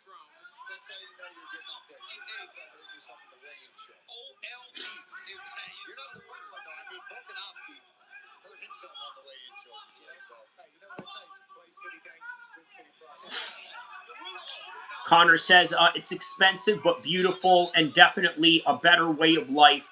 But I live in a small town. I can't do the big cities. Okay, so in that sense, I can understand why you think LA is a piece of garbage hole. That I can understand then. So, yeah. Because look, Conor, a lot of people around the world, man, they really want to live in LA. Like, that is what a lot of people, wish. LA, not just California, LA. I mean, for me, California is good enough. Sacramento is good enough, right? But there are a lot of people that want LA specifically, because what LA gives you, I don't know if it's the same now, because the movie industry sort of transitioned to, to a different part of the world, or spread it out at least across the United States. For example, when they were filming Cobra Kai, on Netflix was filmed in Atlanta. Think about that. Cobra Kai was filmed in Atlanta. And I thought this was a tragedy. I'm like, when I think of Cobra Kai, I think of Johnny Lawrence. I think of Orange County. I think of these badass dudes, in motorcycles. Okay, privileged white kids. Okay, but that was the allure of them being the bad guy, right? Southern California, Orange County, 1980s karate, right? But more so, California. What is this you are spamming? UFO. Right here. Juice Man's from Slauson. Juice Man's from Slauson. I don't understand what you are. All right, please stop. I'm going to block you if you continue to spam like that on the chat.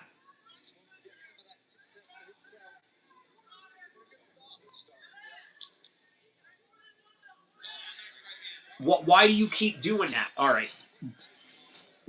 Shooters, moderators, escort this gentleman up out of here. Where are my moderators here? Escort this man out of the building. Out of the chat. The proverbial building. There it is. Thank you, Victory. Yeah, what was that about? What was that about? Juice Man is from Slauson. Okay, why did you need to make that point? I mean, all right, one of our chat guys, the homie, Juice Man, he is from Long Beach. Proud to be from Long Beach. Look, if you're from Long Beach, no, man, Juice Man said he's from Long Beach. I don't know if he said he's from Long Beach, but he did say he knows the people that I know in Long Beach. He says lives in Compton. Well, there you go, right? Because he probably can't afford to live in Long Beach. Long Beach is obviously a famous hood because of Snoop Dogg, but rest assured, the guys that Snoop rolled with in the Rollin' 20 Crip back in the 90s probably can't afford to live in their own hood anymore because it got gentrified. Conor says Bill Juice Man is a real one. He is, man. Yeah, he is. He is on the gang. On the gang, he's a real one. Cuz a real one. But no, he's Long Beach originally, but probably lives in Compton. I can believe that. Even Compton is getting more expensive for some people down there because Compton is a more Hispanic town now, which is surprising, right? Back in the days, it was never like that. Compton was historically, believe it or not, so Compton was historically a white town. Resident of that town during the 1950s was the Bush family. George Bush Sr. and Jr., that family, lived in Compton. He says Compton is a certified S-hole, for sure. It is, right? But they produce some of the best athletes in the world and the best performers in the world. But that's usually just how it goes, right? America creates S-holes in order to create some kind of adversity storyline behind it. Kind of like a Rocky storyline, the underdog, right? Which is a common story for all prize fighters. But yeah, just wanted to correct you on that. From what I understand, Juice Man is from Long Beach, but he lives in Compton, yeah, because it's probably a lot more economically sound for him. So, a struggle, believe it or not, that many of us, are going through right now, at least in America. I don't know about the rest of the world, but I would imagine that the rest of the world will, follow suit, at some point. One economy goes down, the other follows. So,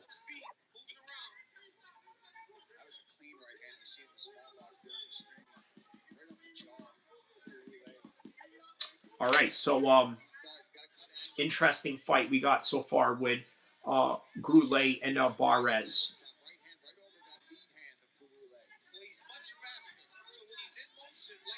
Ooh, wow, very good motions right there.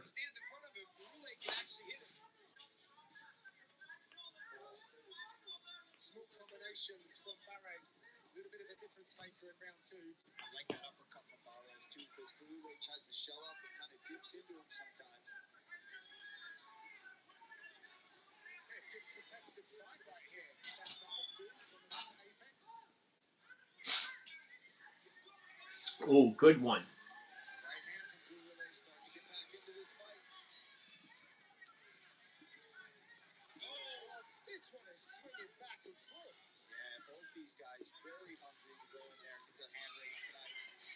All right, man. Good scrap between them, right? A good back and forth of strikes between them right now.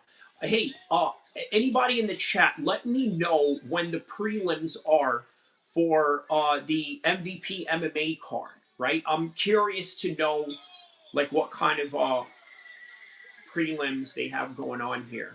So I know they're probably going to have some good fights here. Ooh, oh, those are some good shots right there.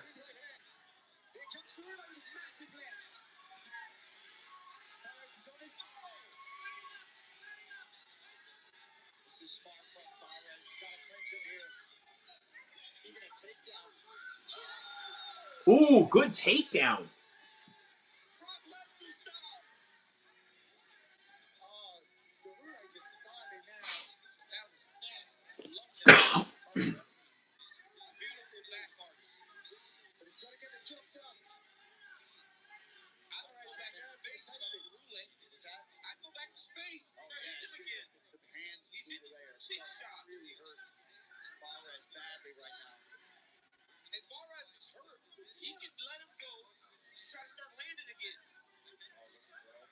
Oh, wow.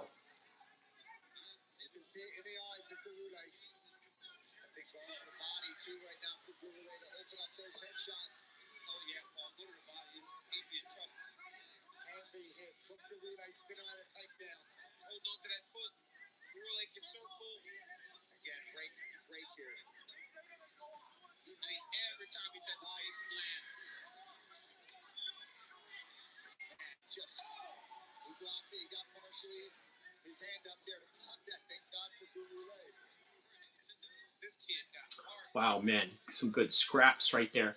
He says, they start at 6. Well, 3. Okay, so 3 my time. Okay.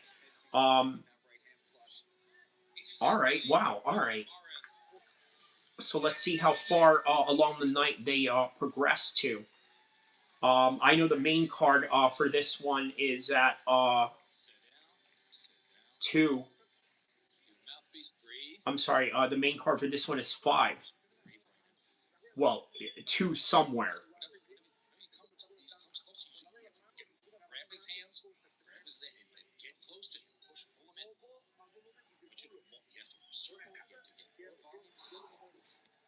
Right here, you see Rousey lands a couple big looping shots. I mean, just all these little short looping punches, left hook, right hand, and then he went straight with that jab. He had him hurt bad, Paul. Yeah, he looked like he was going to finish. Oh, man, yeah, he almost had a finish there with that one. Yeah. So, yeah, guys, the only fights we probably only really care about tonight are the Allen versus Costa fight. Also, there's the Ronda Rousey, of course, Gina Carano, Nate Diaz versus Mike Perry. We care about that one.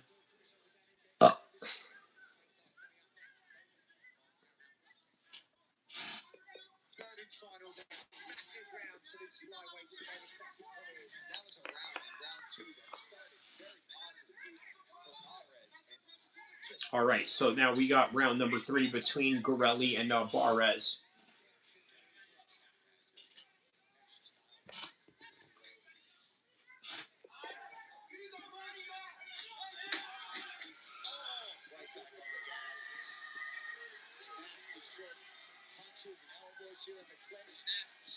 Oh, wow, man. He's hockey fighting here. Yes, he is. That's like Niner. Yeah, Niner talking about the Niner. He's got to be like that. Would beat the crap out of Niner in a hockey fight. Only if it wasn't on skates. No, on skates, I would beat Niner in a hockey fight. Conor, shout out to you, bro. Brian, I'll tap for you. Brian, you're a bitch. Which I think Trying to get that jab going. Kobe's presence. Interesting name. Okay. Yeah, okay. Paris, John's 316. John beats the one. Says, don't forget to like, guys. That's right. Don't forget to like. We got a bunch of load of people here. Ooh, some good shots right there. Yes, we're going off of no rounds here. For the takedown.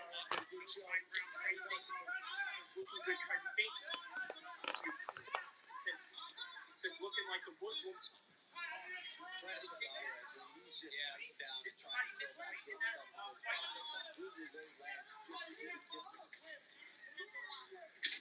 I love that Garula attempts takedown, but only gets hard, he lets it go.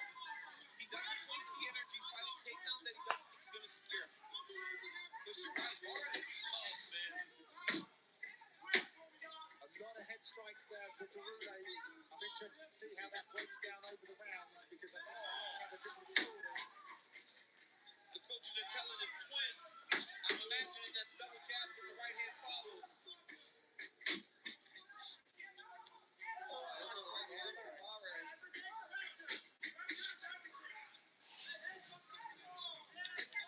at the strikes round by round. Garula outstruck Barres significantly in round number 1. He is keeping that going. The pace has been amazing also. Wow, just constant back and forth. Oh!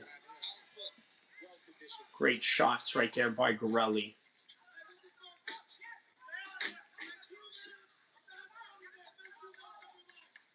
2 minutes to change your life. The orders from the corner of Garula.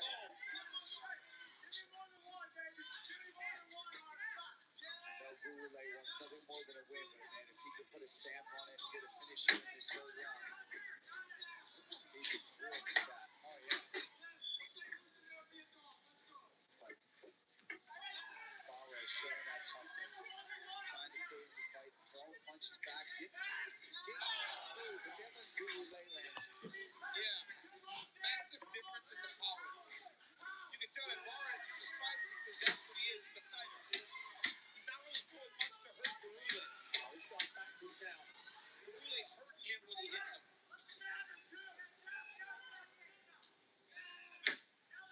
Oh, I think earlier when he had him hurt, if he'd have hit him to the body, he might have been able to hurt him bad because he was not worried about the body pressure, right? That's so hard to do, though, when you're trying to finish someone. You think, I hit him in the head, and I'm going to get him out of here. In reality, it's a good body shot, well placed.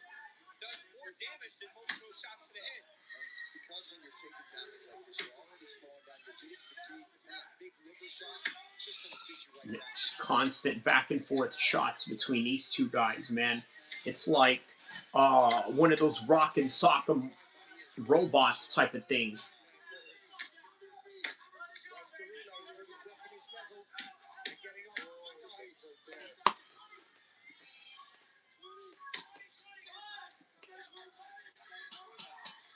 Ooh, good shots.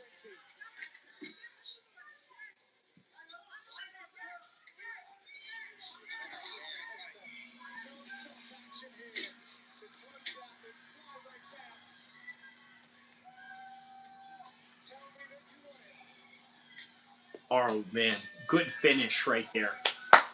Good finish.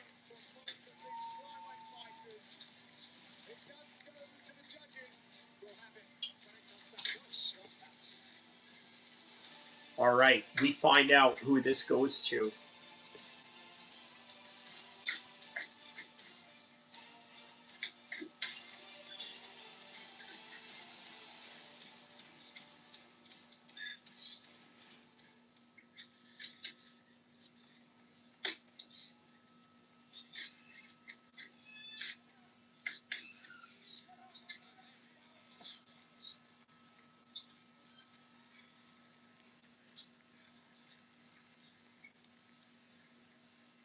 All right, we find out the winner of that one. In the meantime, I want to show you guys this the other day.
Ladies and gentlemen, after 3 rounds, we go to the judges' scorecards for decisions. All 3 judges scored this contest 30-27 with a winner by unanimous decision, Luis.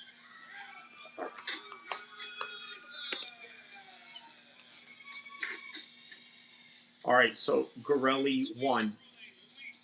Let's check this out real quick. A controversial Clarksville online video streamer is now facing an attempted murder charge. It's the result of a fight outside the Montgomery County courthouse that ended in a gunfight. Good evening and welcome to News 2 at 6. I'm Bob Mueller. And I'm Judy Vegas. Authorities say Dalton Etherly, also known as Chud the Builder, and another man were both shot during this exchange. News 2's Caitlin Weisberry has more on the investigation. Controversial streamer Dalton Etherly, known online as Chud the Builder, is accused of shooting a man outside the Montgomery County courthouse. The sheriff's office says both Etherly and another man were taken to the hospital for medical treatment. After the shooting, Etherly appeared to keep live streaming for several minutes. In the video, Etherly can be heard saying, quote, "Man, I just pray that dude is going to be all right. I tried to walk away from him." Court records show Etherly was scheduled for a civil debt appearance that morning in Montgomery County. In Etherly's stream, he claimed the incident started after a man laughed at him. Etherly claims he walked away after interacting with the man. The man followed him, and a fight broke out. That's when Etherly drew his weapon. The Montgomery County Sheriff's Office is pursuing charges against Etherly for criminal attempted murder, aggravated assault, and reckless endangerment with a deadly weapon. Etherly is also facing a separate criminal case in Nashville. He's accused of refusing to pay a $400 bill to Bob's Steak and Chop House downtown and screaming racial slurs. Etherly has over 226,000 followers on X, all due to his live streams where he's shown in places like Broadway, Clarksville, and Gatlinburg, insulting and calling people racial slurs. In a Give, Send, Go post, Etherly writes, "I've shared mild jokes, unfiltered thoughts, and yes, sometimes I've used the N-word in what I thought was edgy, harmless humor. I know it's controversial, but it's my right to speak freely." Etherly is booked into the Montgomery County Jail, where he's being held without bond. He will have his arraignment and bond hearing on Friday in Nashville. Caitlin Quisenberry, News 2. You know, man, that is it's a classic case of Glued to the ring right now. win stupid games, play stupid games, win stupid prizes. That's really what it came down to. You are allowed to say what you want, but there are consequences to them, and that's something that a lot of people really have to understand. You know what I mean? You don't know what other people are liable to do based on provocation. So why provoke them anyway? just to prove that freedom of speech works. Freedom of speech only means that the government cannot arrest you for criticizing them. There's also certain lines of incitement that you have to be very careful about. Yeah.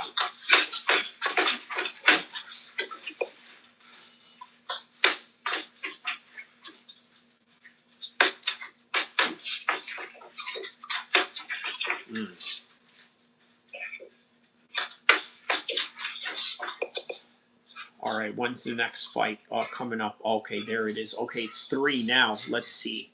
Let's see if there is anything going on with Netflix. Because they should start it already.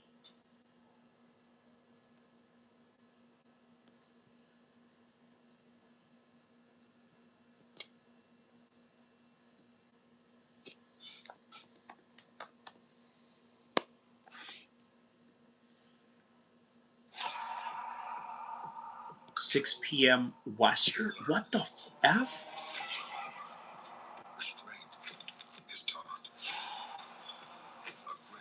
Are you sure?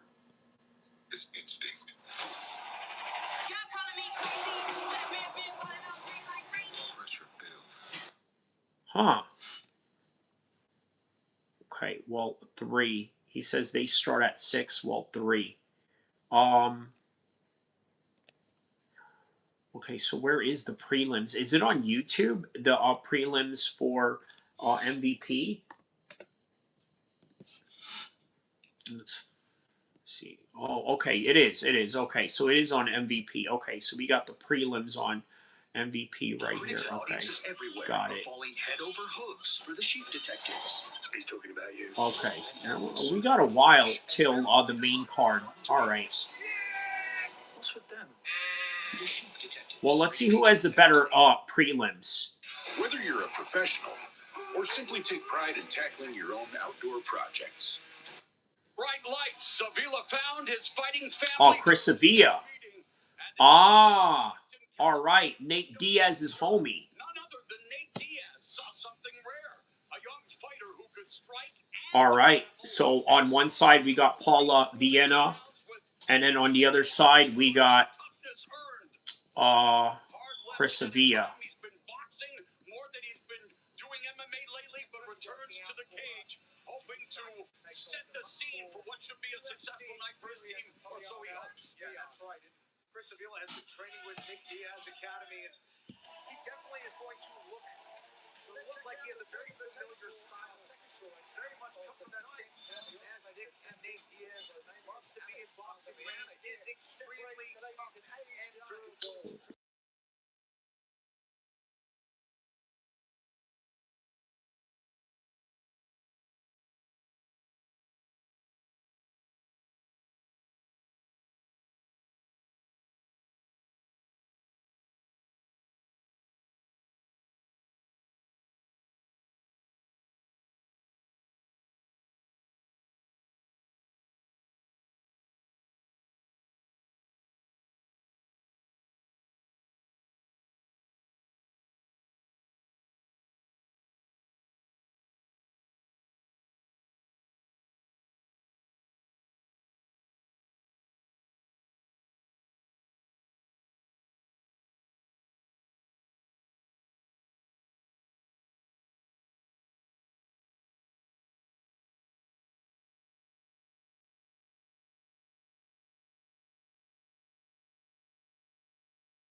All right, so first matchup for MVP card is Chris Avila versus this dude. I don't know his name.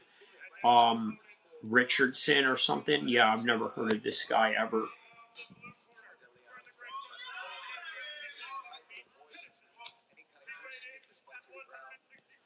All right, meanwhile, Paula Vienna and Ardelian fighting on the Apex.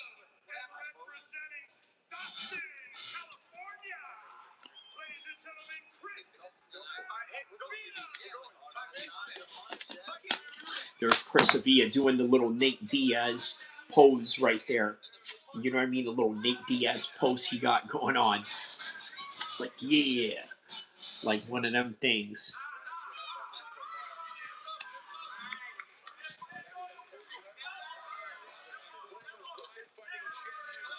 So they are fighting at a hexagon, they say. He says he acts exactly like Nate. You know what it is, bro? That's a Stockton thing. You know, I do that too when I'm in the gym and I'm like just, you know, grilling everybody. I be doing that too. You know what I mean? It's a Stockton thing. He says he even tries to talk like him. Yeah. Um, yeah, Nate Diaz isn't really from Stockton, by the way. He lives like in a farm town right next to it. You know, like he doesn't have like residency on like, you know, 8th Street or Fred Russo Drive or March Lane. You know, nothing like that. You know, his address is, you know, as a kid growing up, he went to a Lodi high school. In fact, Lodi, that's the name of the town, Lodi, right? He's a Lodi guy. Chris Avila, though, he says this mullet dude sucks by design. I mean, you know, this is Nate Diaz's boy. You know, you got to do him a favor. You know what I mean? Of course, this guy is going to suck, Marty. You know what I mean? Like, what? Did you expect him to be in here, you know, fighting, you know, a top level 155er? He says, yeah, Chris is like 7 and 8. Yeah, that's what I'm saying, man. You know, remember this guy was in the undercard of um Conor McGregor and Nate Diaz, man. Homie versus homie. You know, he was fighting Artem Lobov. Remember that fight? You know, that's one of you know, Chris Avila's classic fights right there. He says Chris looks like an amateur too, honestly. Yeah.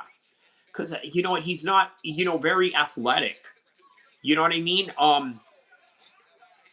I think he relies a lot. You know what he does though? He does go on the triathlon runs with Nate. You know what I mean? So I think what you get out of Chris Avila is that he is you know, a cardio based fighter, right? Eventually, as time goes on, you're going to see him pick up the pace. But at the same time, though, he doesn't have a lot of explosivity out of him. He doesn't have a lot of uh,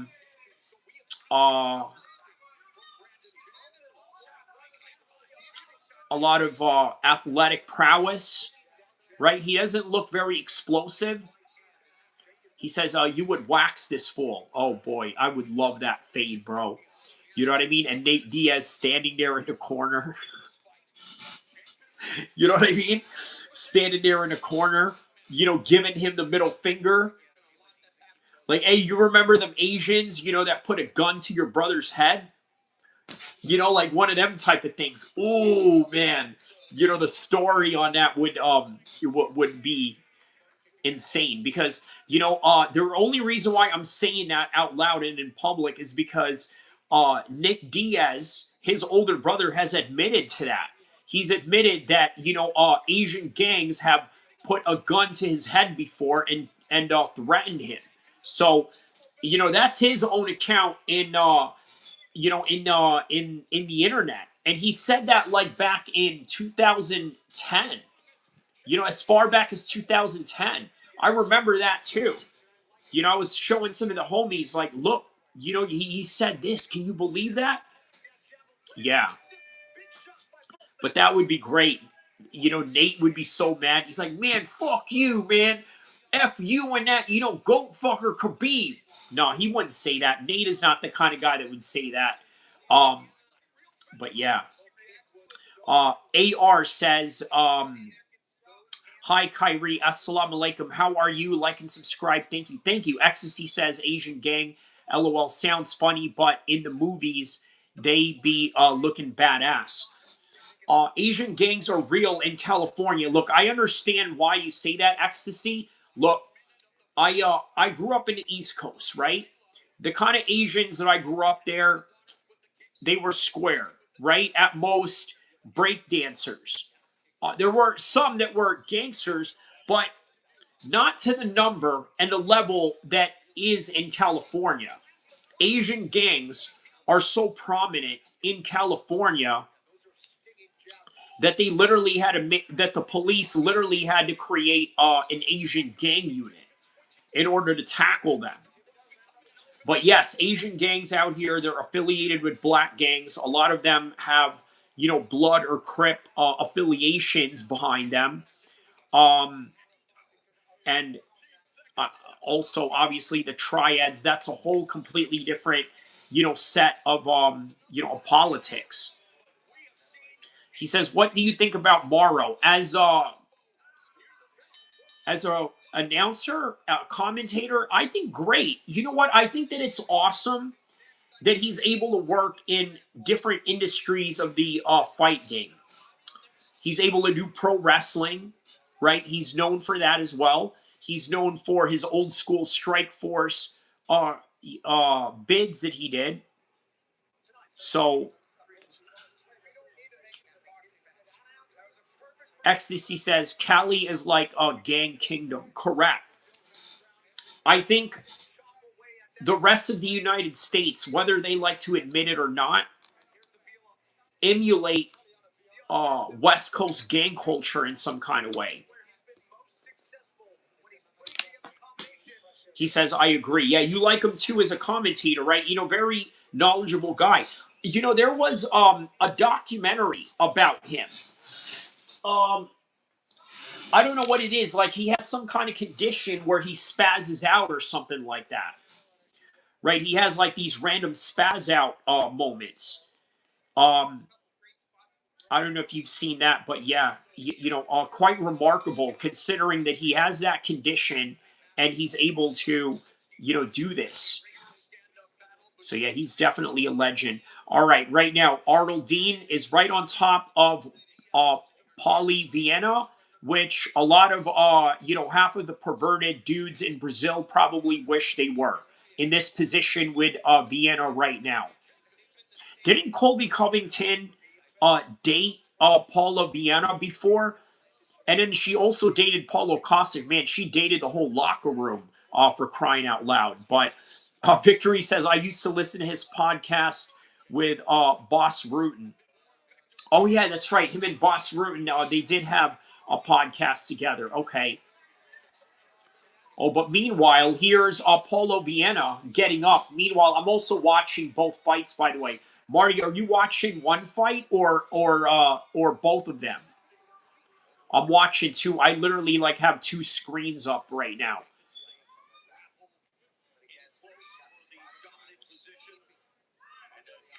Oh, good leg kick by Jenkins. He looks like a Jenkins. Oh, you're just watching MVP. Okay, yeah.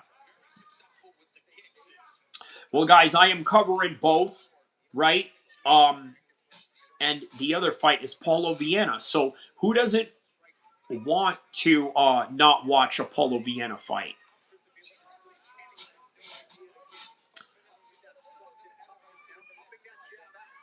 All right, Chris Avila going for the jabs once again.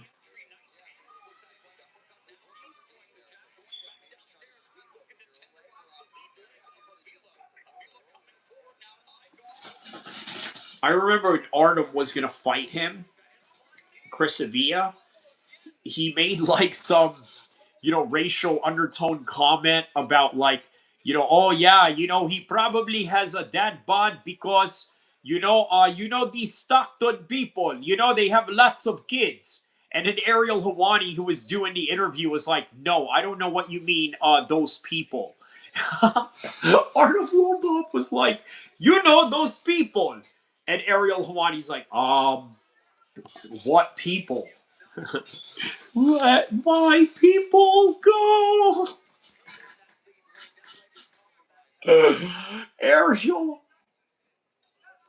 Ariel deflected what Artem was saying in that interview.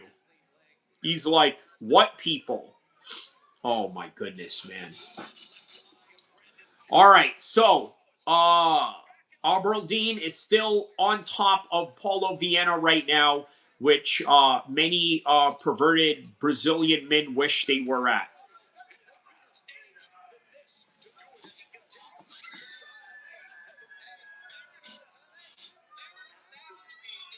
Oh my goodness, what happened to the screen? The screen went out as Chris Avila was getting his butt whooped.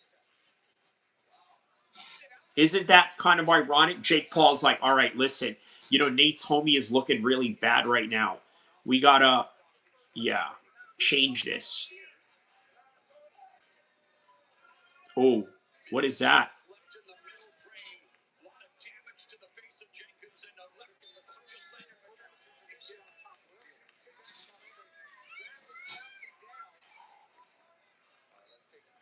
My name is Jenkins. My name is Jenkins, and I got a mullet. And I talk with a Longhorn Fog accent.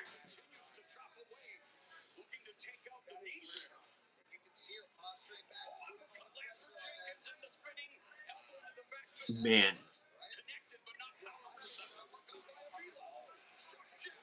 He really, do you know what it is? Here's what it is, right? I see what Marty is saying when he's saying that Chris Avila looks like a complete amateur, right? I think what Chris Avila gets away with is his toughness. You know, because look, you got to understand, man, Mexicans, they have very hard chins. Mexicans have hard chins, right? They can take shots, which means that if you have that genetic predisposition, you can get away with bad technique. Yes, same, exactly. You know, remember, you know, these guys, you know, they both come from the same tribe. You know what I mean? Like, when you have that, when you have attributes, even if it's strength or just durability, which is what we are talking about with Mexicans and in particular Chris Avila and Nate Diaz, you can get away with bad technique because it's like, all right, you know, you punch me, what are you going to do? You know, I can take a punch. I'll just move forward and just keep throwing punches at you, even if they look sloppy, even if they look unathletic and uninspiring. Victory says his best weapon is making his opponent tired from taking a beating. Kind of like Homer Simpson. That's kind of what he did back in the days, right? Remember the Homer Simpson episode where he fought Dredrick Tatum, right? Which was the character Simpson version of Mike Tyson. He moved up the ranks by just getting beat on, and eventually those guys got tired, and Homer Simpson would just tip them over. That's kind of what he's a Homer Simpson. They used to call Fabio Maldonado like a Homer Simpson, or I don't know, one of my homies used to call him that when we were watching one of his fights. And I'm like, well, he actually has some pretty, you know, decent punches. You know, he beat Fedor in Russia, but they gave it to Fedor because the judges there were corrupt, and then they had to review the whole thing because of how bad it was.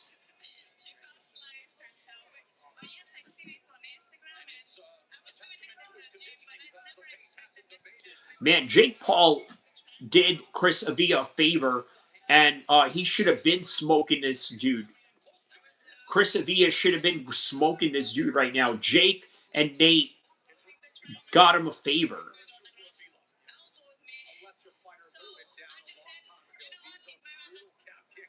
He's not supposed to lose to a guy like that. And he's looking really bad. That's why Jake had to mess up the broadcast for a little bit. If you notice, right in the broadcast, they cut out some footages live while the fight was going on because of how bad Chris Avila is looking. Oh, nice spinning elbow right there.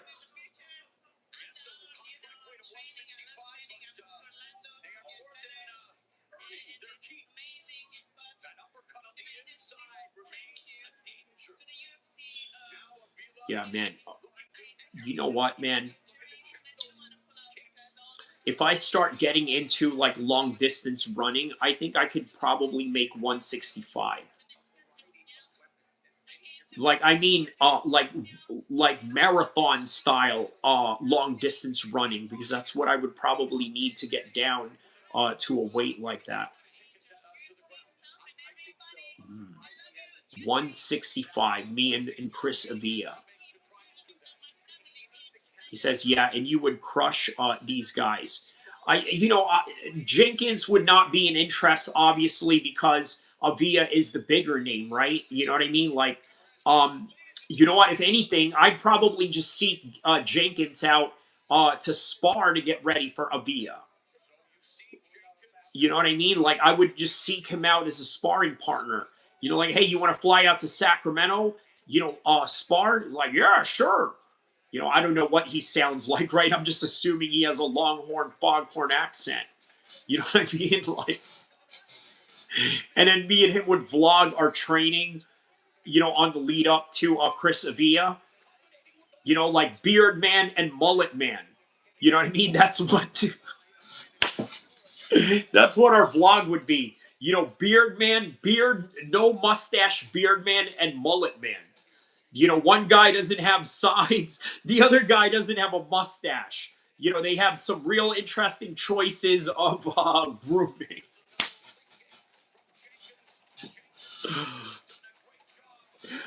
Yeah, real interesting choices of self grooming. One guy doesn't like sides in his hair. The other guy doesn't like a mustache hair at all, while he has a beard. So the beard and the mullet. There it is, right? The beard and the mullet.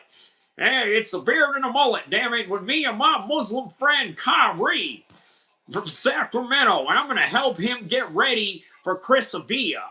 Now me and Chris Avila fought. Now he's a tough little Mexican, but I'm going to help Kyrie beat Chris Avila. So, there you have it.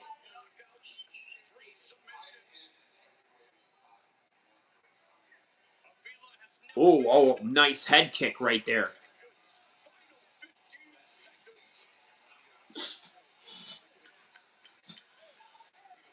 Oh, man, good jabs at the end of it. Oh, spinning back kick by Jenkins.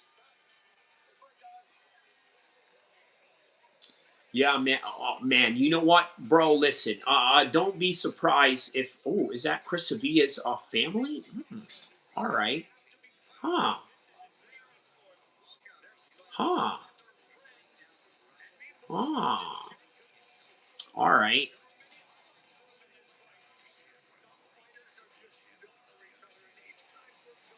Mexicans. He says, I think Jenkins won. You know what? Yeah, he looked good at the end of it, right? You know what I mean? Like the way that he was moving at the end. Oh, man. Yeah. Chris Avila, man, you dropped the ball, bro. Jake gave you a free bag. Nate gave you a free bag. Dana and Artem Lobov gave you a free bag. And you effed it up, man. He said, yeah, he opened up. Yes, he did. Video Gamer says, Strickland, the true champ, just behind me, a.k.a. The double champ. Video Gamer 13. Okay. All right, yeah. So next one is Petrosky. Who won that ladies matchup right there? Let's see here.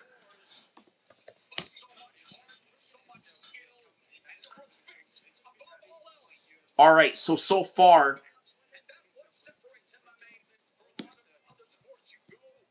all right, so far this is the result of the fight card so far. He says, yeah, guest judge scored it for Jenkins.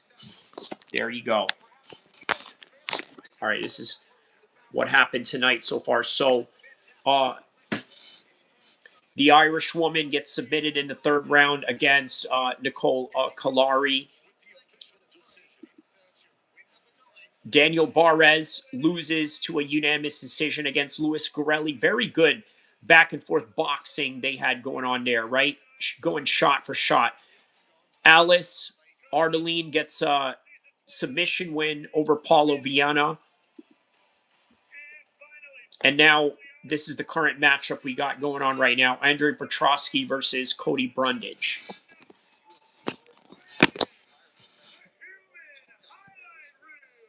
There it is, man. Jenkins won.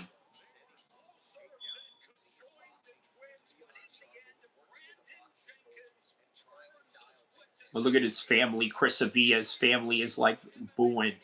Well, you got nothing to boo. He lost fair and square.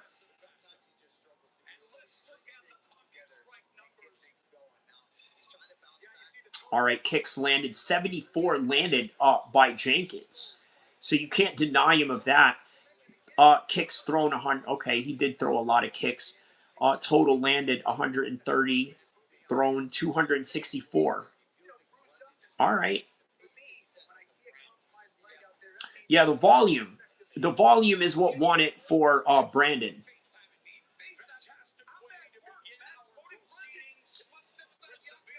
All right, so looks like we got 3 hours of prelims, which is good. The Arnold Allen card is going to get finished right away, and then, yeah.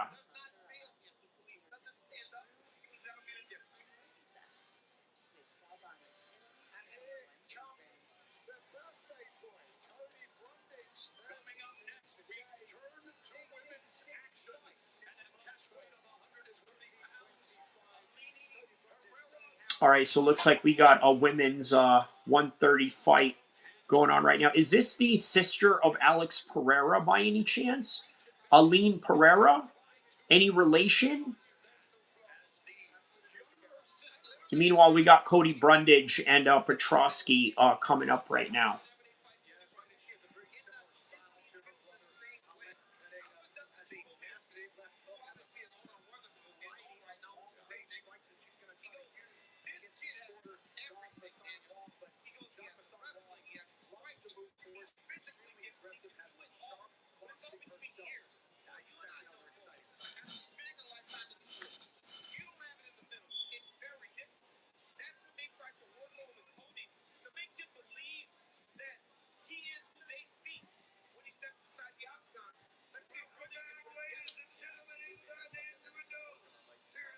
All right, man. Shout outs to the 1,333 people around the world that have tapped into this one.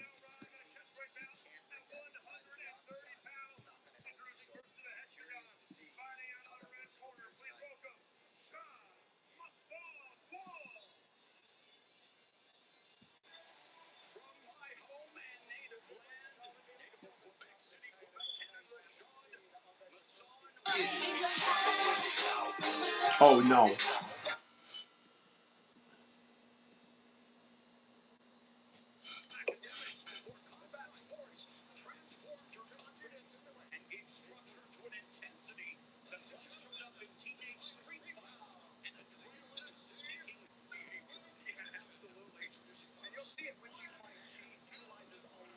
He says, oh, no, female fight. Yeah. Well, I think that's what the Chris Avia's family was booing at. I think ultimately that's what they were booing at. They're like, great, you know, our son lost, and then on top of that, now we have to watch these two boring females get in here because Jake had to hire a bunch of DEI, employees. You know what I mean? He says ban female fighting. Nah, man. You know what? I wouldn't say, because then we would go into the lines of preventing somebody from making money the way that they wish, right? I wouldn't want to do that, but what I will do is use it as a time to make a store run, like one of them things. In it is one of them things. It's haram. It is. It really is. Yo, think about it, right? There's a lot that could go wrong with female fighting more than it does for the male. If you really think about it, right? Because obviously, thank God, there hasn't been any cases of it. Like, for example, what if you had a female that was unknowingly pregnant? Although they do tests, obviously, that's an important thing. Shout outs to state athletic commissions for making you do the blood work, because I tell you what, man. I had I had a homie that I trained with, Derek Formoso, right? Also trained with Team Alpha Male as well. I trained with him first together at Muay Thai Lao in Sacramento, right? He fought in Thailand. He had one Muay Thai fight in Thailand, right? And I even asked them, hey, find me some fights in Thailand, man. That would be fun. Get that experience, having a fight in Thailand and stuff like that. You know what I mean? It would sound like like a really good time, right? But then he said, it's kind of hard to find people your size over there. And then I thought about it. I'm like, you know what, man? I'm really not that stoked fighting in Thailand, because I don't know what type of blood testing they do. You could be in there, fighting somebody that got AIDS, and then next thing you know, you both bleed, you both get cut, and you both are sharing blood. Because remember, ultimately, when you are in there fighting someone, you are literally sharing blood. So when they say we share our blood in the octagon, like they literally mean it, right? So yeah.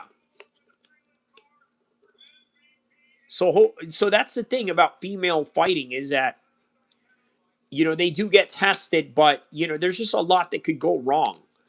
You know what I mean? Like, I don't know, man, but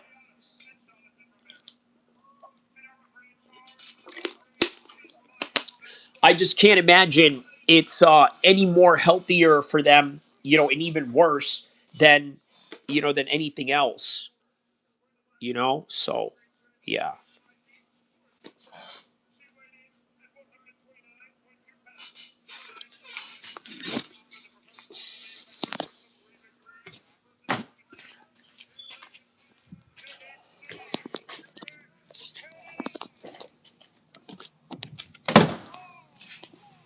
All right, man. We got more fights tonight.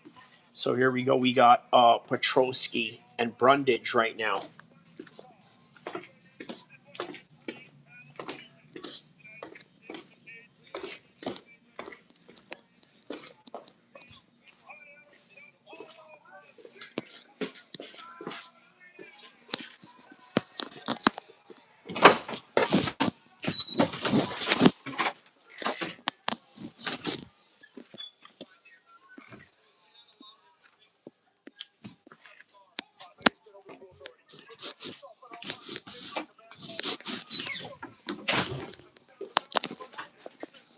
All right.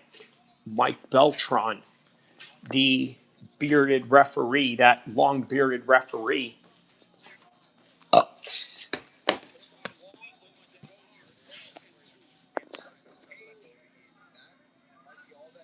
He says, "Yo, I take it back. The Pereira sister. Yeah, that makes it interesting. Yeah, it does, right? Because look, they share techniques, obviously. So it's always reflective upon, all right, how is the brother going to look? One of them type of things, right? Like, how's the brother going to look? Because kind of like with Artem, when he fought Nate Diaz, I'm sorry, when he fought Chris Avila in the undercard of UFC 202, right? When he fought him,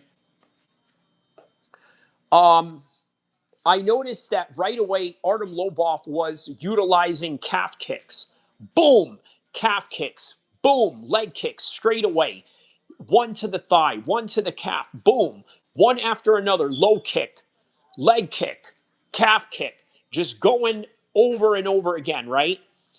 And I said that night to a couple of homies that I was watching, the fight with, I was like, watch. Later on, when Conor McGregor fights, he's going to go for the leg kick. He's going to open up with a leg kick. What did he do in the first round? Sure enough, he went and opened for a leg kick. You know what the homies told me? They're like, dude, how did you know, bro? You gotta do your own MMA channel.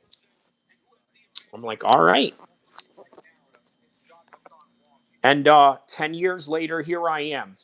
Like 2 years into it. 2 years into like full time, really into it. Here we are covering a Ronda Rousey fight card. Can you imagine? Can you imagine? Yeah. Imagine all the people living in anarchy. She moves like him. Exactly. Yes, exactly. I can't remember if we talked about it, but I can't stand Ronda.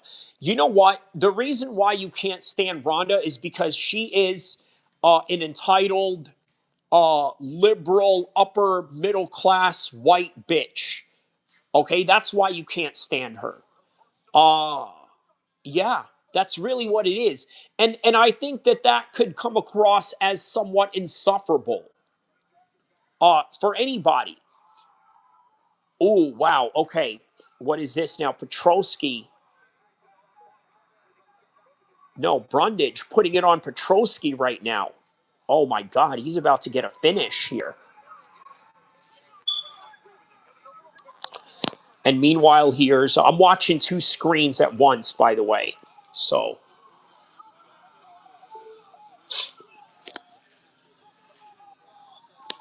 wow, man. Come on, Brundage. Yes, that's it. It's a finish. Brundage got the finish on that one right there. And there's his family right there, too.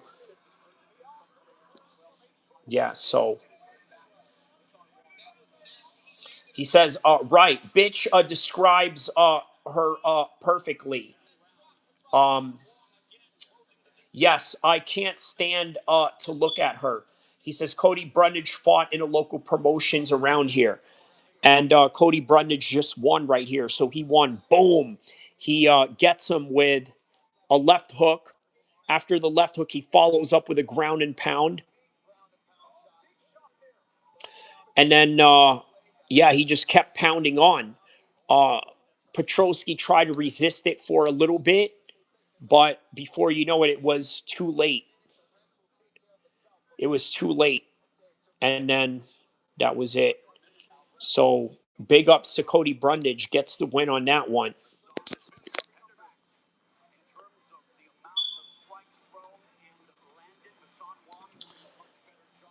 All right. Meanwhile, the sister of Alex Pereira.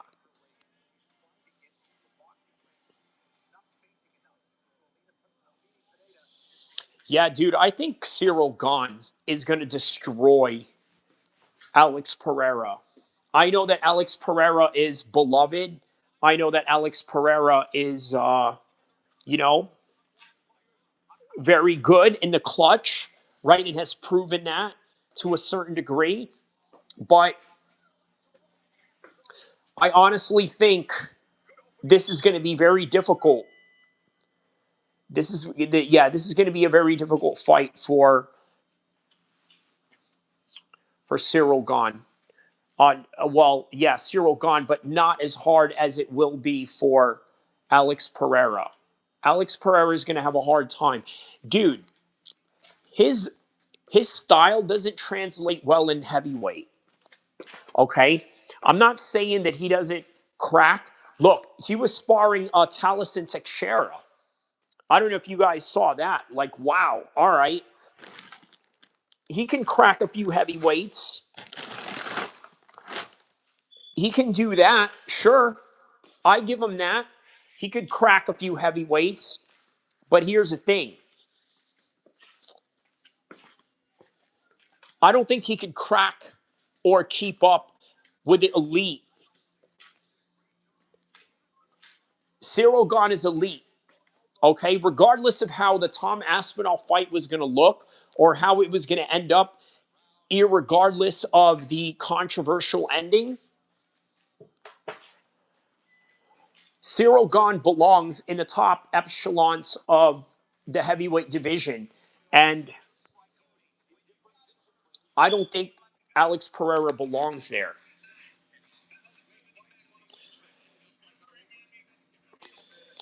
He says, I don't know if he'll destroy him, but I think he'll win. His movement is going to be tough for Alex to deal with. That's what I'm saying.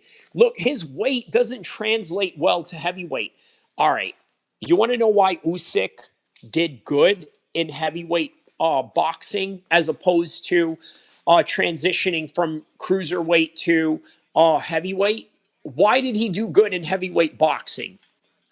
Alexander Usyk. What did he do that matched the other guys in terms of the type of prowess and attributes that a modern heavyweight would have? Like, for example, you got Tyson Fury, 6'8", but can move, stick and move, and have great footwork, right? That's very difficult to deal with. That's the type of heavyweights you're dealing with in this era.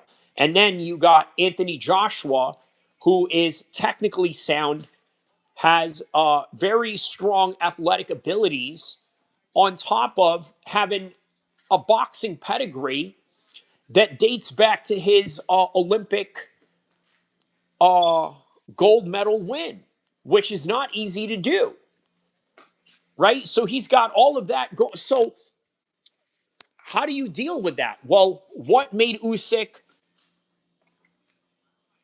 formidable against guys like this? What made him formidable was the footwork.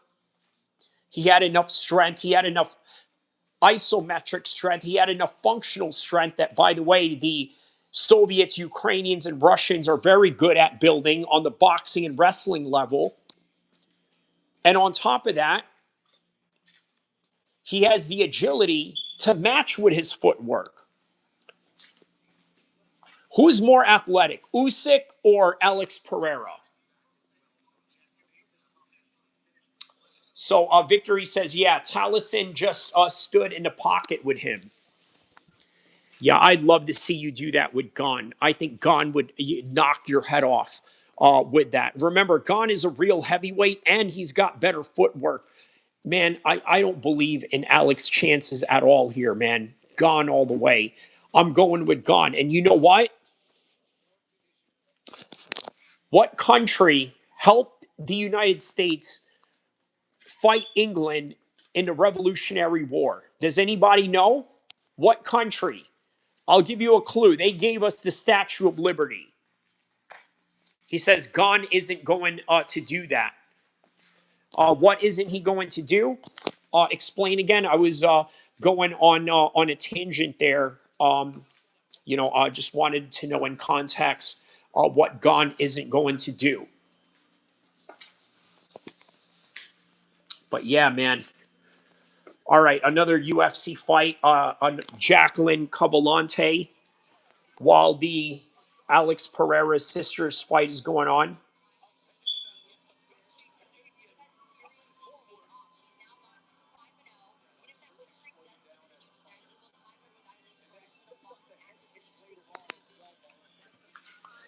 Gane isn't going to stand in the pocket with Alex. Oh, okay. Yes, you're right. For the most part, he's not. Especially not in his most very disciplined state, right? He's not going to do that at all, right? When he's in a disciplined flow state, Gane is going to do one thing. He's going to pick you apart. He's going to oblique kick you. He's going to leg kick you with his front feet, right? With his front leading leg. And then he's just going to jab you and then circle around and do it all over again, right? Yeah, you're right. He's not. But if he was going to, I think that Gunn has more of the strength factor than he does. Like, I think he's going to be a lot more powerful than Alex. That's just what I think. Because he is a natural heavyweight. And not only is he a natural heavyweight, he's a natural heavyweight that knows how to naturally move at his size, which I think was attributed by his years of playing basketball. And not only did he play basketball, he obviously played soccer as well, from what I understand. Soccer is not a sport for the big men like Cyril Gahn, unless you're a goalie. Because you certainly don't want to do all that running around in comparison to, let's say, somebody who, has been doing that for years, like Ronaldo. You look at that guy, he is, he's a stamina-driven athlete. Like, he can play 90-minute games like that, with no problem. He says, yeah, I agree. Taliesin did say Alex had heavyweight power.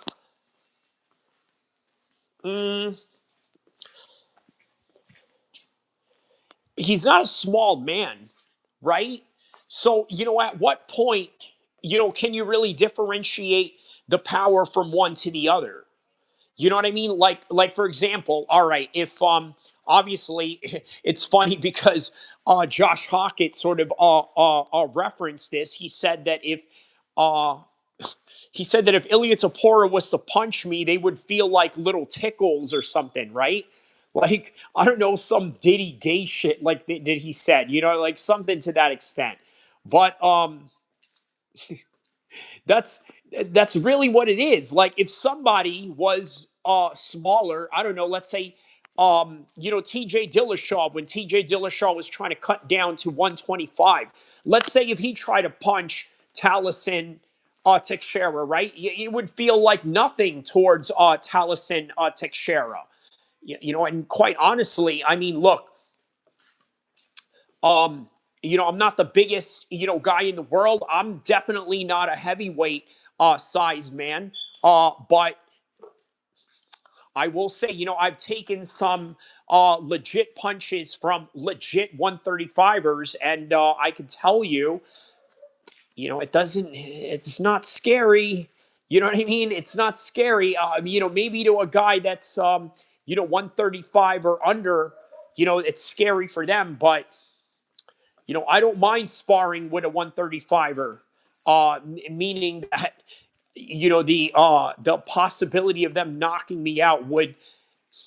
I'm not saying it's impossible, but if I'm moving around and and even if you connect one time, I have a pretty big head. You know what I mean? It's not like, yeah, there's levels to power, I will say, right? But he's close to heavyweight, is what I'm saying. So he's gonna feel something, but. Has Taliesin ever sparred Francis Ngannou? Has he ever sparred or fought Cyril Gahn? The answer is no. So, that's a different level of power that I don't know. And he's very early into his career. So, what is it that he's drawing this conclusion from, right? In his very early career of his, of his recent tenure. So, also, you got to understand too, right? Sparring partners and training partners, I think there are people that would, that would be very truthful about what's going on, and then there are those that wouldn't. Like, for example, I know that if I trained with you, Marty, I know that you would call me out on things that are not right, right? Like, especially, let's say, in the grappling department. Hey, do it this way. Lock your clinches this way. You know, try to shoot from this direction. Like, you know, those little details like that, right? But then there are guys that are like, yeah, everything is great. No, you're doing great. You're doing great. No, yeah. You know what I mean? Like, um, there's a little bit of that. So I don't know, man. That what I'm saying is I'm just trying to understand, like, you know, at what extent should I take Talison's word for it? You know what I mean? Like, I know that there are sparring partners that are and training partners that are very truthful, but then I also know that the ones that are, you know, very complimentary because they're paying them for the sparring session. You know what I mean?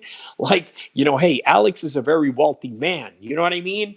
And Taliesin, well, he's just starting out fighting in the prelims, and yeah, you know, I need a little help here. You know, getting punched in the head by you, you know, while you're getting ready for the White House card. Uh, People tend to say very positive things about people that write their paycheck. And then, of course, there are some that are like disgruntled at their boss as sort of like a Stone Cold Steve Austin, Vince McMahon type of conflict. But yeah, either way, I don't think Cyril Gane is going to feel any of that power from Alex Pereira. Long story short, the movement, the awareness that he has going on. I've never really seen Cyril Gane get knocked out or knocked down, right? And Francis, I don't know. I mean, obviously Francis was not able to put him out, but then again, Francis had a bad knee going into that fight. That's something we have to factor in. All right, so that's the end of the Alex Pereira, well, the Eileen Pereira fight right now. Speaking of Alex Pereira. And on the other side, Caitlin Vieira versus Cavallanti in the UFC side.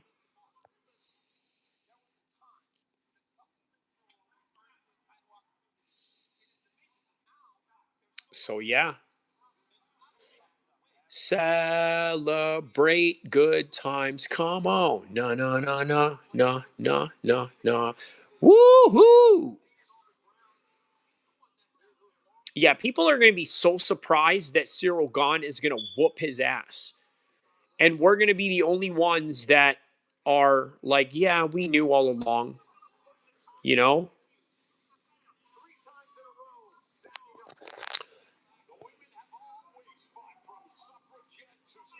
I have Philip Rowe as my Facebook friend. He has a picture with Alex Alex Pereira's sister here. He says, "Yeah, I hear you, Pierre. Pierre, what do you mean?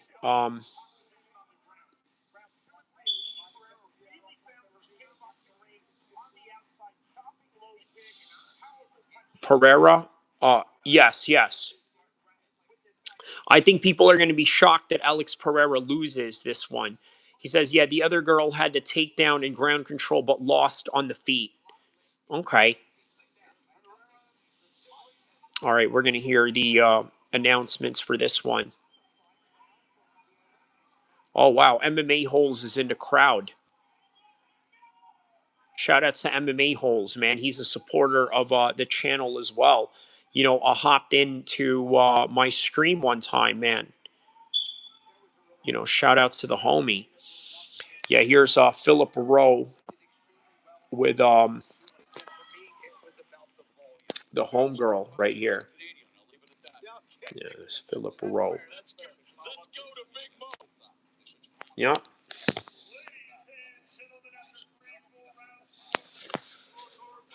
All right, we're going to go to the scorecards on that one. Who wins?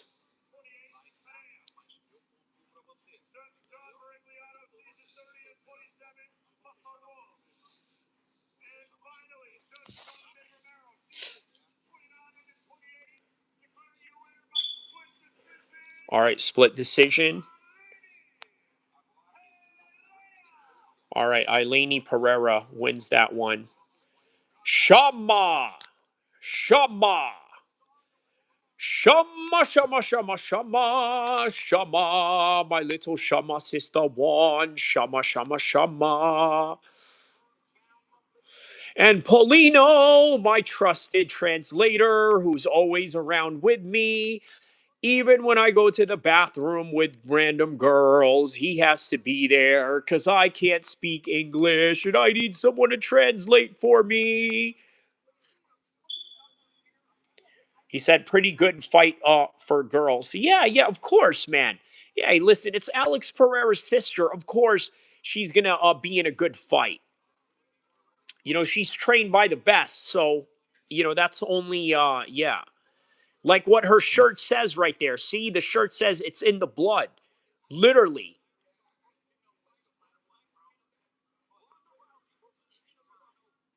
Yeah, it's nice to see everyone that's competing wearing like their own, um, you know, their own gear. All right, Jackson versus Creighton. Moraes, obviously, Muhammad Makayev was supposed to fight on this one. He didn't make, so they found a replacement, Noctua. Fazil versus Babian. He says, right, my buddy just texted me that. What did he text you? He says, UFC taking sponsors is BS. Oh, yeah. Yeah, the fact that they're wearing like their own sponsors into the cage. Right. Uh, Now, obviously, you are allowed to do that in regional MMA. Obviously, that's a given in regional MMA. He says that it's cool. Everyone can wear their own stuff. Yeah, but when it comes to regional MMA, you don't see the type of advertisements that you're probably going to see from these athletes here. You know what I mean?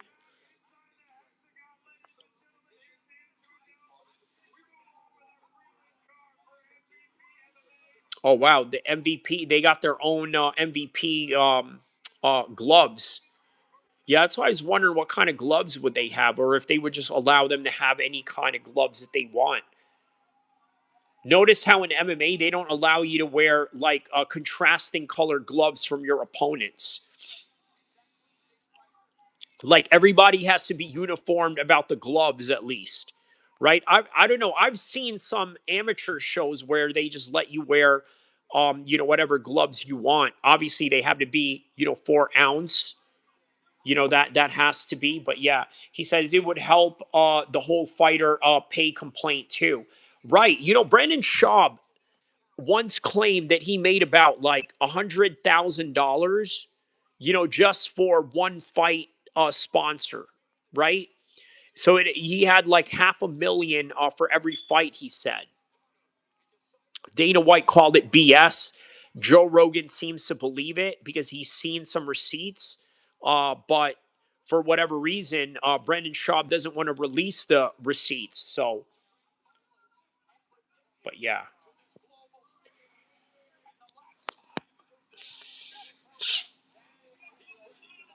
Shama, shama, shama, shama. Shama, shama, shama, shama. Shama, shama, shama, shama. Who is this dude? Who is this Ali G looking dude? Look at this Ali G looking guy, man. Who the F was that dweeb? There's John McCarthy right there. You know, by the way, he agrees that Khamzat won the fight, by the way, John McCarthy. Yeah.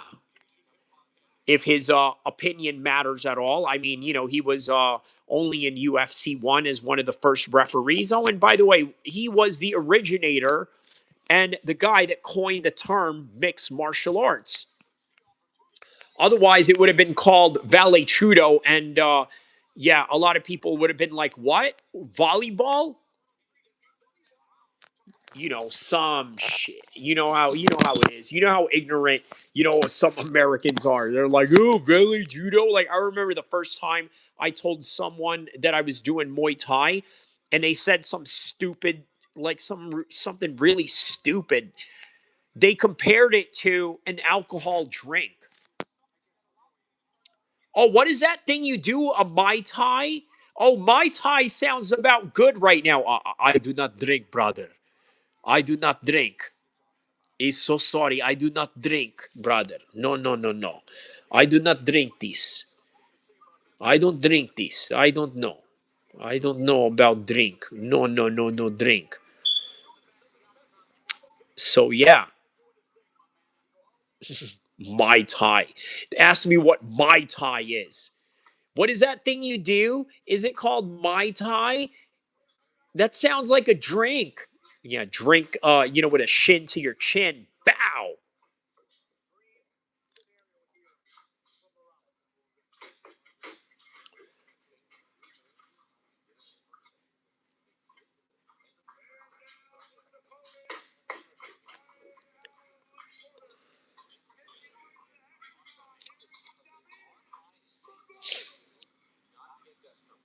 Oh, he's Armin Sarukian's homie. Is an Armenian dude right here. He is an Armenian man. Yes, yes, Armenian is like real man. You Americans not real man like Armenians. No, Americans, they pussy boys. But Armenians, we strong. Yes, yes, we very strong people. We like Russian, but not really. We like Middle Eastern, a little bit, but a little bit of everything. Yes, and that's why we like to fight everybody. And that's why Armin Sorukian, yes, he headbutt Dan Hooker. Dan Hooker, gay man. The stupid gay man. Yes, he deserved the headbutt by Arman. Arman, good job. You headbutt this guy. This guy gay. He gay. No, no, no. You must headbutt the gay. So yeah, his homie's walking out right now. Look at there's Armin Sarukian right there. This weird ass white dude, you know what I mean? Yeah, he's like, yeah, I'm the only one that can afford these seats, so I get to dance weird. What's up with a homie dancing? What was that?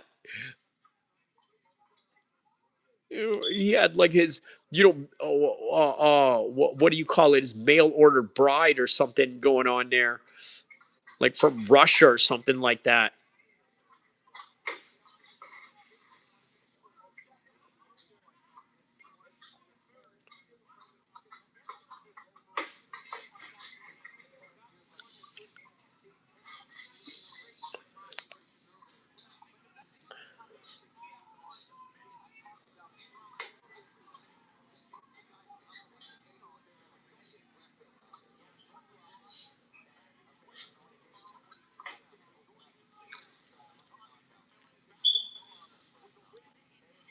All right, so now they're both in the cage right now.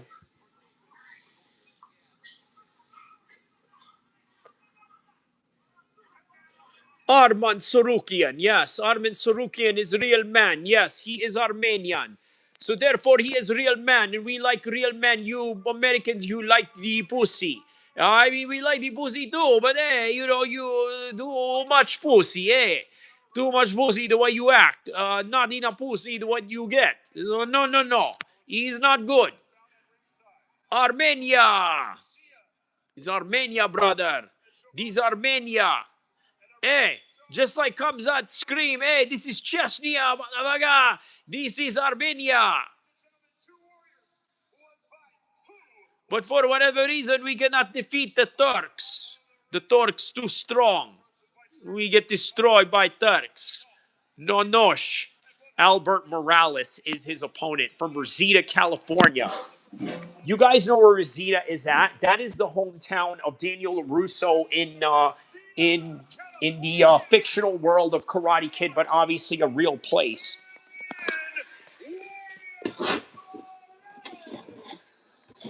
Morales, Morales.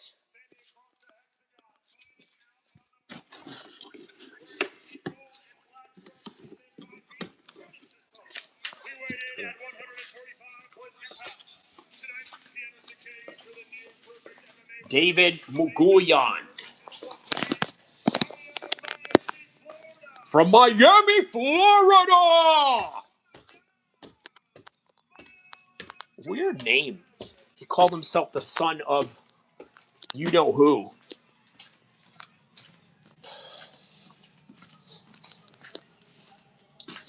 All right, going back to camera soon, damn it. Hold on.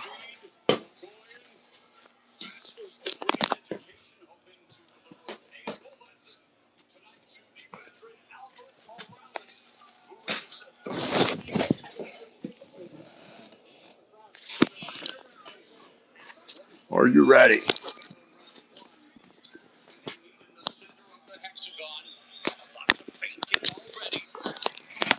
Yeah, lots of fainting.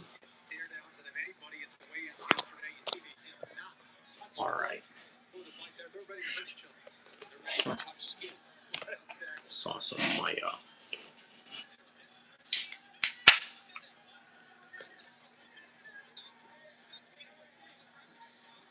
Switching stances is Morales. There's the low kick to the lead leg by Mcgregor.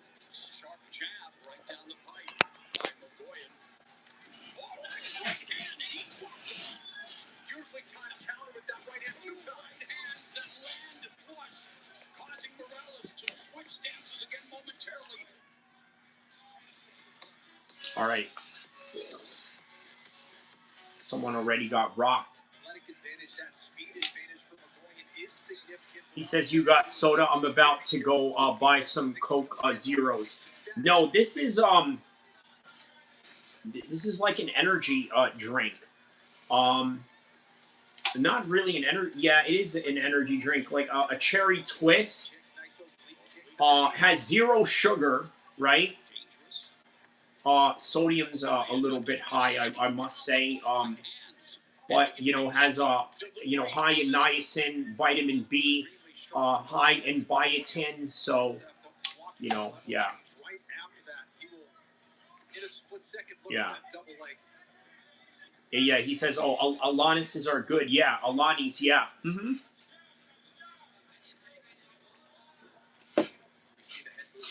It's a nice little picker-upper when you're doing long-hour streams, right? Gives you the stamina, gives you some mental clarity as well.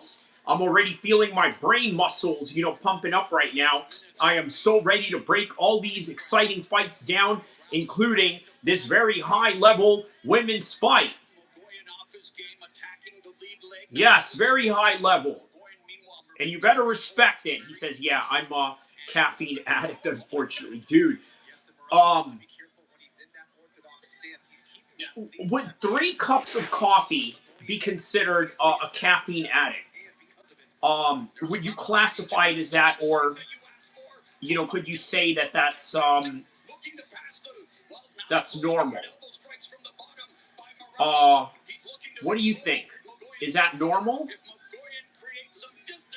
3? 3 a day? I try not to go beyond that. Or I would try, you know, some alternatives, maybe tea. He says that's normal. Okay. There was a point during the time that I worked in the car business where, you know, I would have like 4 or 5 a day or something like that, sometimes even more. You know, and that can't be good. Because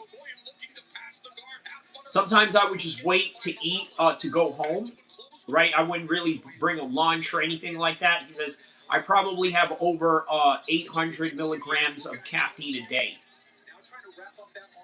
800 milligrams, yeah, that's quite high, man. Yeah. Says, yeah, too much. I need to taper down. Facts, bro. Yeah. Yeah.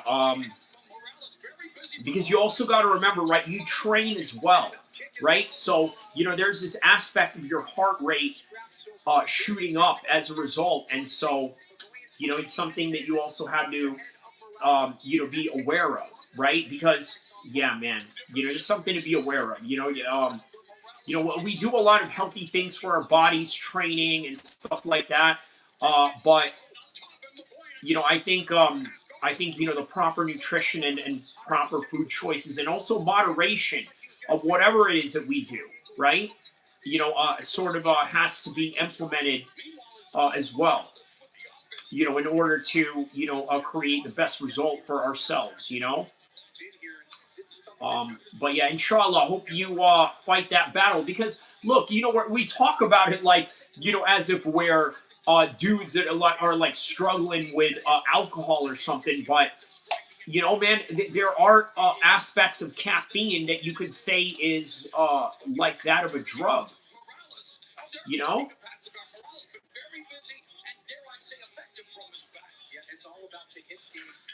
But in moderation is good.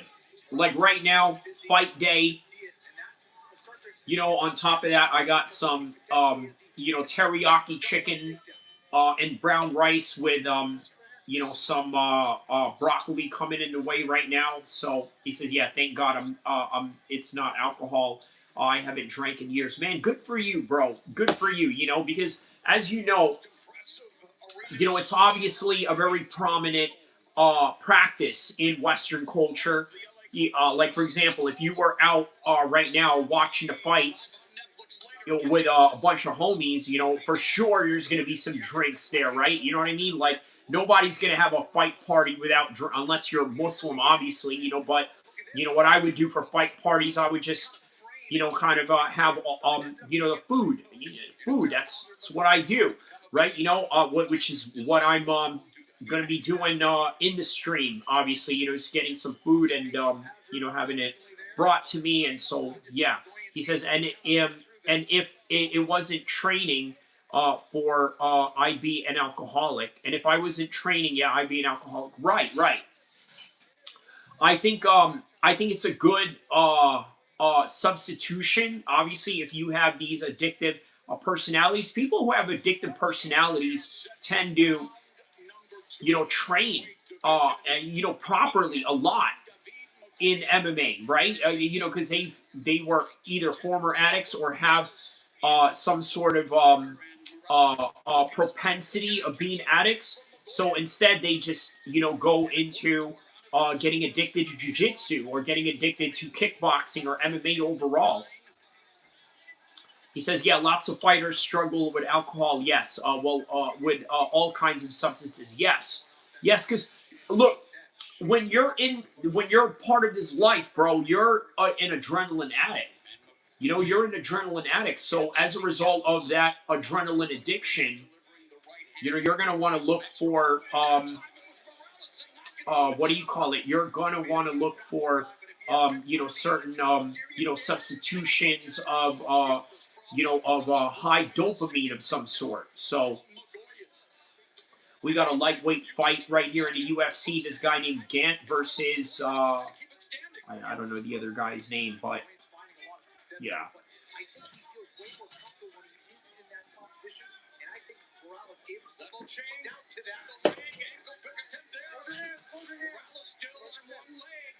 There's the power and technique of McGregor getting his back now. Waistlock brings him, drags him to the mat.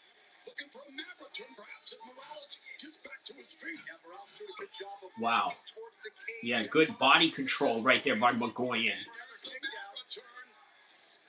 the scramble, it's controlled by McGregor, but still caught now in the half guard of Morales. So McGregor showing his technique and strength in order to get it to the ground, but Morales doing well from his back. Yeah, no question about it. Excellent control here. Arthur Miniev.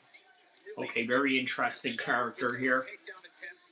Morales now trying to cage walk his way back to his feet. You're hard to please. The fire is what I want. Get his back up against the cage. Jeremy says you should fight Brock Lesnar. I love Brock Lesnar too much. I don't know about that. That has to be careful. Some old school heel strikes. Du hast mich geschworen. Du hast mich geschworen. Du hast mich geschworen. He says, Grand James, you ain't got no squabbles. Well, guess what? You ain't got no say in this chat. Send to the chat room. Goodbye. Here's a triangle for Morales. It's close. All right, so obviously there's no timer. We're just gonna. We've been going for 24 prior to just attack with machine gun-like attacks. Bam David versus Alves has 20 rounds go through you. 2 minutes left in the second. Right. Now, the half-guard position can be utilized extremely well to land grounded people. Morales doing a good job of switching those hips. There it is again, getting back to a half butterfly, now trying to attack the guillotine. Say yes, and if that would have been the case, that would have been his first. Oh, now a strike from top by Magoyan. That's gonna hurt, but around another elbow from the top by Magoyan. These are absolutely nasty, Marlon. These are the things that Magoyan needs to do. And there's blood now to the left of the left eye of Morales and Diaz. And Magoyan really starting to put the pressure now in half guard. If he can isolate the head with his left shoulder. All right, so Magoyan, maintaining this top control position right now. Very good. Now trying to attack with the triangle again here, Marlon. Potentially. If he could get his butterfly hooks in there, maybe try an elevator sweep, my friend, although he's been content to remain offensive from the back now, looking to his hip escape. There's a left hand. Another left and right now from the wide base.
All right. Yeah, so far, you know what? I wonder what the crowd is looking like right now. I can't imagine they have a big turnout of people right now. I don't know. Man, yeah, I don't know about all that. But Sunday nights. Beautifully, almost into side control. And Magoyan in close guard, chipping away, pounding away with short elbows.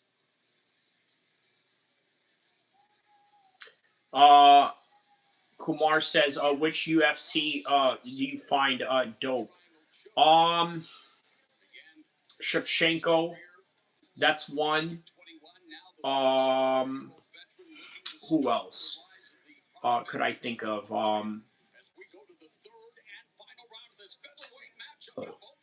Holly Holmes at one point was good. Excuse me. Who else? Suarez, Tatiana Suarez. So yeah, that's what I'll go with. On the boxing side, obviously Clarissa Shields, Katie Taylor. But it's a real winner on that one. But yeah, Katie Taylor and Shields is probably the only one really in female boxing.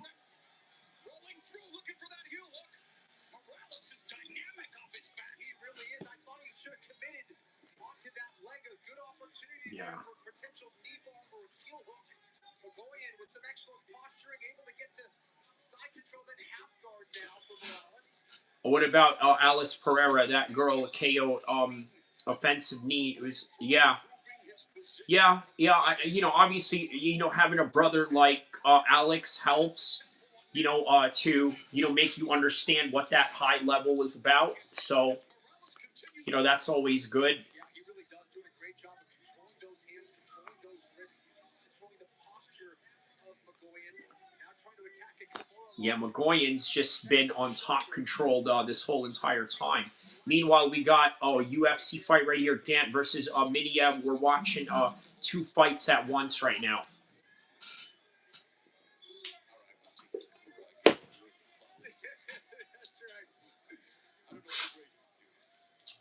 3 minutes left in the final round. I mean, Mcgregor has had dominant position, hasn't really been able to exploit it. What can he do more? Well, I think he's choosing control over being. He says, no, bro. Alice Pereira, is it? Oh, okay, okay. Yeah. Okay, all right, yeah.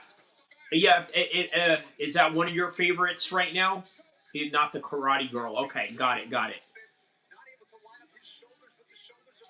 All right, so Gant has the body lock control on Miniev, looking to take Miniev down right now. Miniev doing a very good job of maintaining defense right here. Says, what do you think about Strickland versus Chimaev feat? It was a very close fight. I think there's a lot of factors that come into fighting somebody that you have previously trained with. Kumar says, you look like Bilal Muhammad. Okay.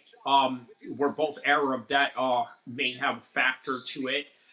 He also has a mustache. I don't. Yeah. All right. Cool.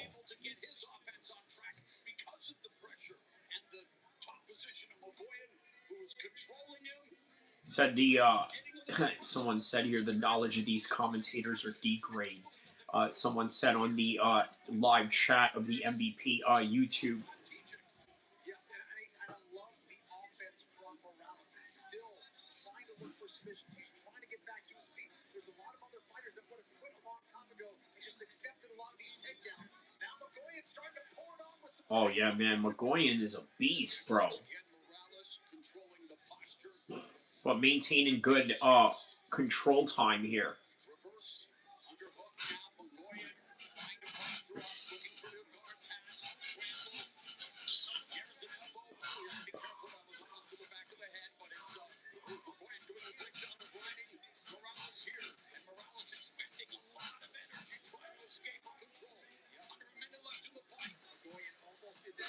He says, yeah, a kid I trained with had no idea who Morrow was and said, this commentator is terrible. Sounds like he should be doing horse races. Victory says, yeah, he's only 21. Yeah, right? That's the thing. They're not going to understand the historical context that Mauro Renaro has contributed simply because he's not a UFC commentator, right? Now, that would be the next assignment that I would love to see him do, right? Go to the UFC and, you know, bring his craft there.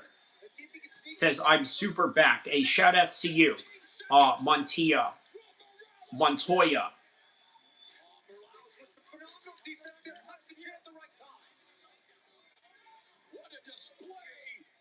Wow, yeah, good ground and pound at the end of it right here. Okay, some leg kicks at the end of it.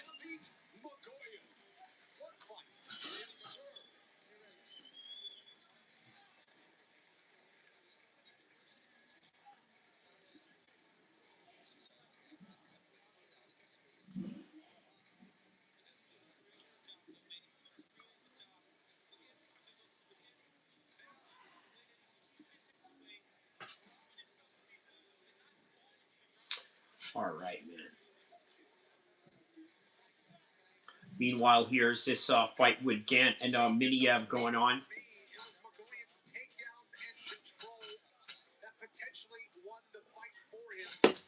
Excellent mat returns and persistence on this. Really frustrating Morales throughout this fight, but Morales was undeterred, attacked until the very end. Hey, I wonder if MMA Guru is going to name his live stream Ronda Rousey versus Carano or Allen versus Costa. Because you know how he is. His whole thing is, you know, my algorithm stays only to UFC content, right? I wonder if he will try something different. Who knows?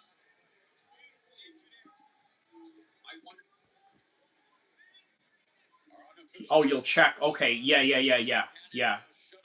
Let's see if he's on and whatnot. 3 rounds to none, as you see, Morrow, for David Mcgregor. Kenny, you were talking about the boxing game Because I would imagine, oh, the Albright, yes. So Keyshawn Davis versus Albright, yes. Someone asked me about this fight. Okay, yeah, another DAZN card that was going on right now, man. Okay, so we got plenty of fights going on. Oh, he's not live yet. Okay, yeah. Let's get the official decision. Yeah, because the prelim. I mean, he's probably gonna focus on the main card, but the main card doesn't really start for another 1 hour and 30 minutes. So like 90 minutes until we get the main card for Rousey and Carano.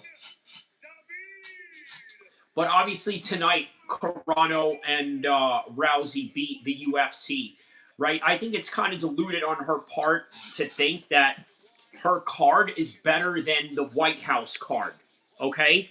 Like, I understand Nate is there. I understand Francis is there. That's a good card.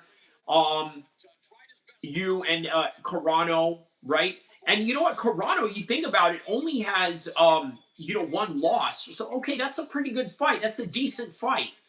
But what this is Rambo 9 sold to the foreign audience. You see, look, I'm gonna tell you guys this, right?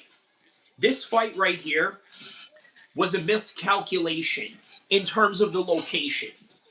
Okay, let me explain what I mean by that, right? I think that if this fight was to take place in name an Asian country, Japan, right? Because obviously Gina Carano has some fans in Japan as well. Ronda, obviously being a judoka artist, right? There's some traditional ties to that place, right? They would do great in Japan.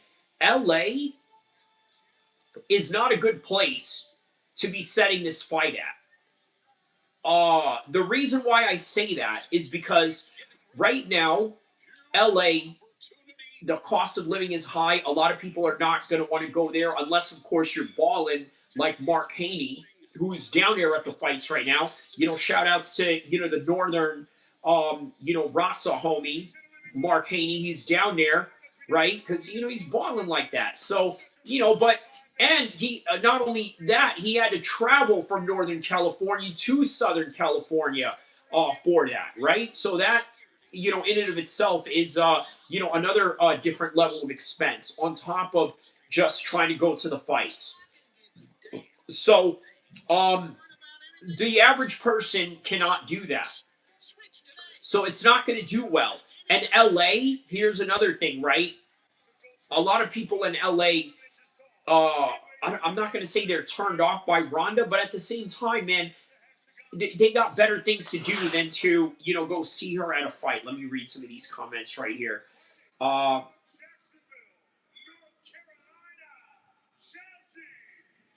He says, just a sloppy fight all around. I think their main event is going to be ugly as hell. Okay, in terms of how they're going to come out in the fight, like, when you mean ugly, you mean technical deficiency. Is that what you mean? Just a sloppy fight overall. Yeah, he's gonna see a ton of celebrities. Oh, okay, you're talking about Mark. Yeah, he's gonna see a ton of celebrities. Right. So those are the only people that are probably going to watch this fight. Also, you got to understand, right? Ronda Rousey, Nate Diaz are in this realm of the old school Americana nostalgia, right? So, for example, you see all these old, action movie stars from the 90s, right? What do? They go and make sequels over and over again. You see Stallone making Rambo 9. Is he really doing that for the American audience? Probably not. He's doing that for the Chinese audience that is interested in seeing Rambo 9. Okay? Whereas in America, we're not interested in the old stuff. Why do we want to see Ronda Rousey when, in comparison to the White House, we got Ilya Tapora? In comparison to Gina Carano, we got Cyril Gane, the top, 5 heavyweight, maybe even top 3 heavyweight in the world right now. You got Josh Hockett. Okay, he's undefeated heavyweight, a small heavyweight, right? Oh, Jackson just knocked him out, man. Shout out to Jackson on that knockout right there.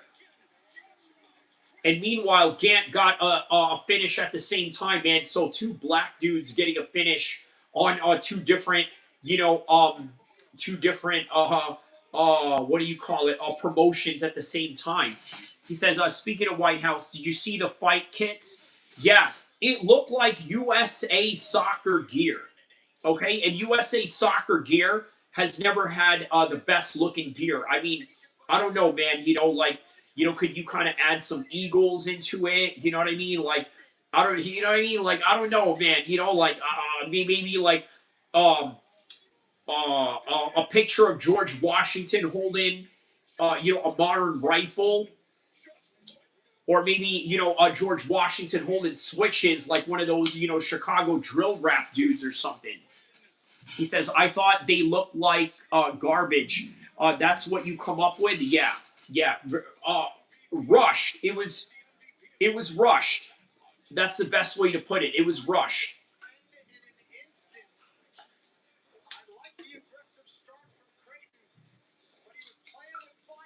But yeah, Gant and Miniev gets a win right there. Ooh, that's a nice knockout.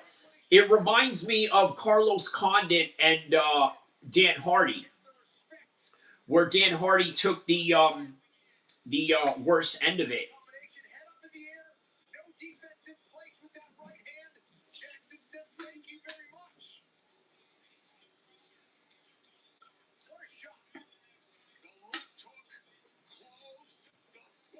Yeah, Tony Gant, you know, 12-0 in the UFC right now, and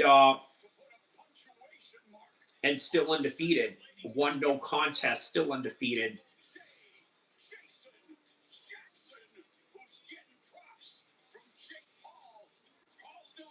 There's Jake Paul in the promoter's seat right there. Wow, he really made a promoter's chair right there, right? You know, with him and his girl just sitting there.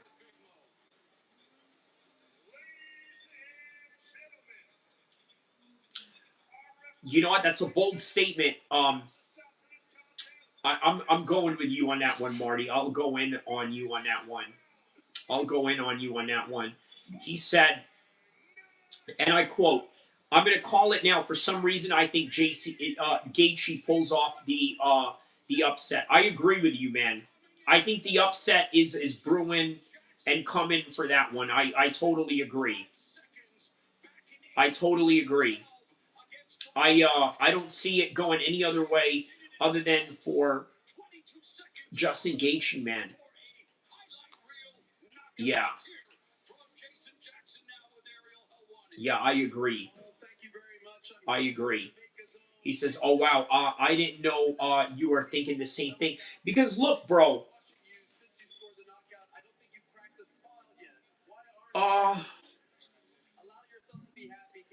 Styles make matchups, right? And we've already seen that now with Sean Strickland. When you look at Khamzat in his next fight that isn't with Sean Strickland, you're going to see that dominance back again. But for whatever reason, you just can't see that with Sean Strickland because that's just what it is. Certain styles just make the fight the way that it is. Justin Gaethje is that guy for Ilia Topuria. Okay, he understands distance, but he also understands aggression and close-range combat. He's also bigger than Ilia Topuria. Ilia Topuria is not a real 155er. I'm sorry. He's not a real 155er. Justin Gaethje is. That's as real of a 155er as it gets. So,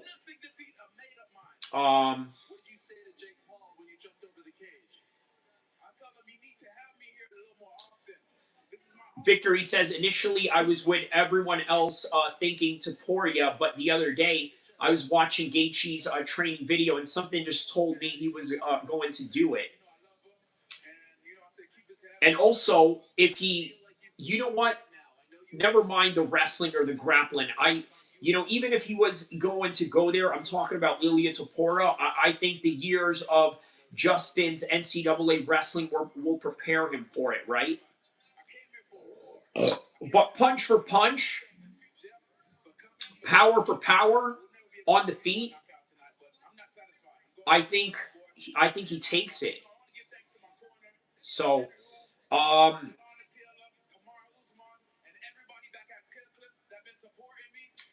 Aaron Maga, he says, what time is Nate and Mike fighting?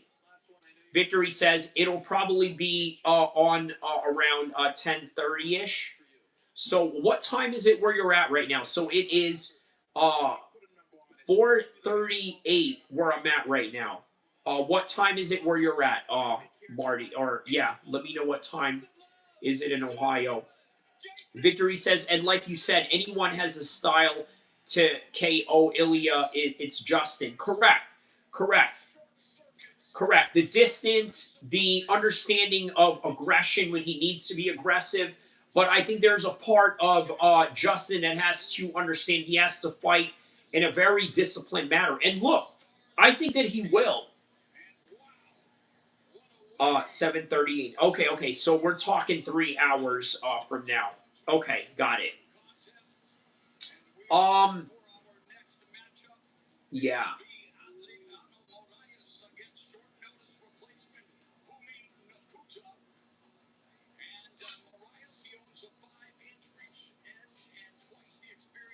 All right, so Adriano Moraes is fighting right now. This is supposed to be the Muhammad Makayev fight,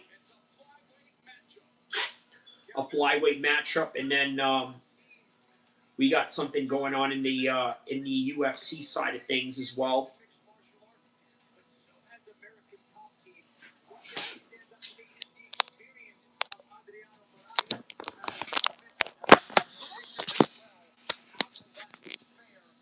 He says only guy to finish Mighty Mouse, right? Yes. Yes, that is correct. That is correct. Yep. Ooh, that would have been a big win. That would have been a big win for Muhammad Makayev. And then on the UFC side, we got Tuco. Tuco's taking on Ivan Erzalan.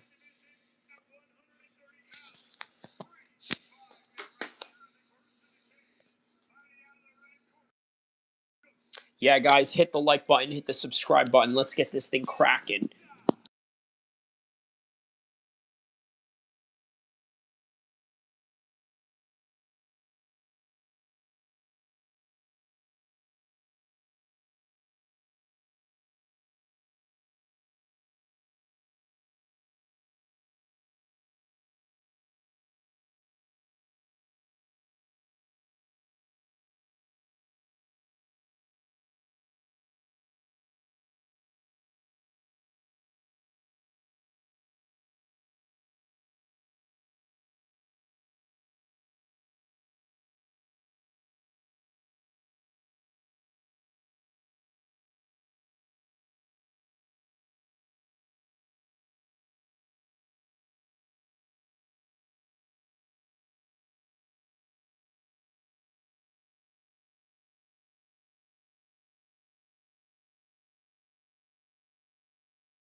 All right, here we go. Round one between Avon and Tukos.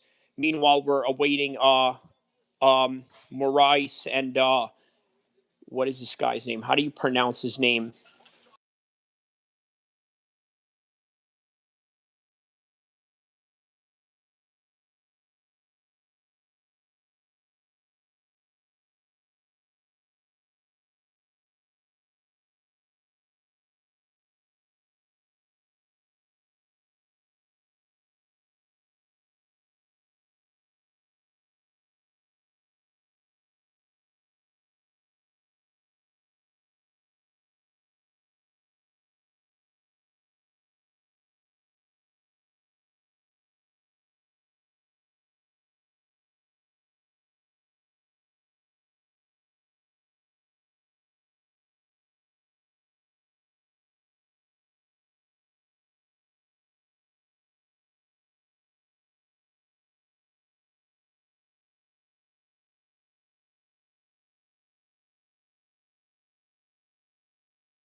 Oh man, Erzlan's about to get is about to finish turquoise here.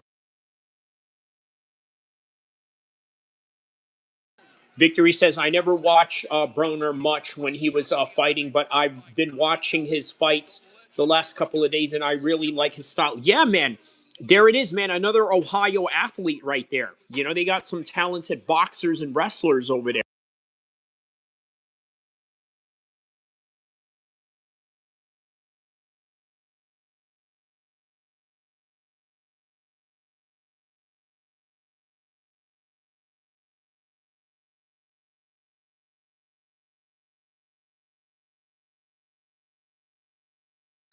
Yeah, he was, man. Really fast.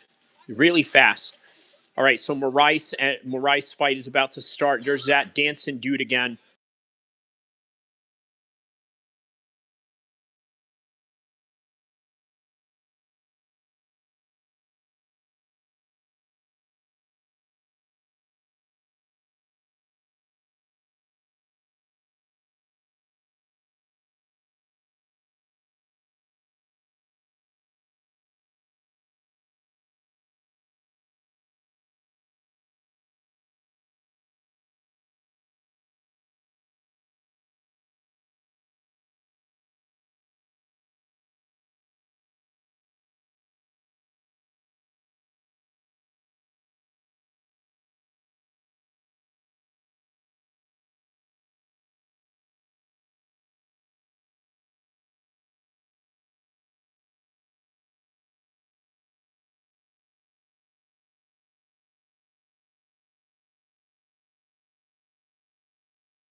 Victory says the whole walkout thing takes forever. Really sucks when you walk out first. I know.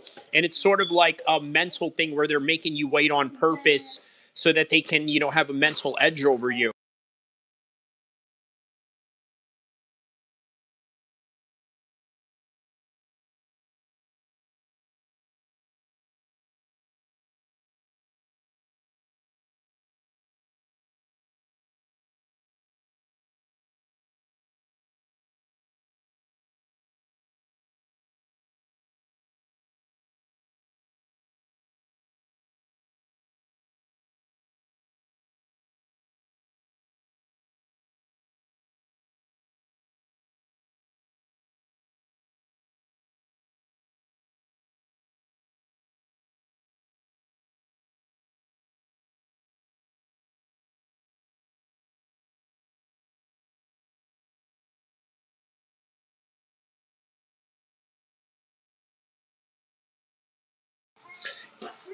He said, did you hear Francis talk about them doing all that ish to him when he fought Joshua? No, what did he do? Are you talking about Matchroom or are you talking about MVP promotions? Victory said, told him he was fighting at 12:30. I brought him to the arena at 10. He didn't fight until 3. Oh, wow. Okay, that's interesting. All right, Moraes is about to fight.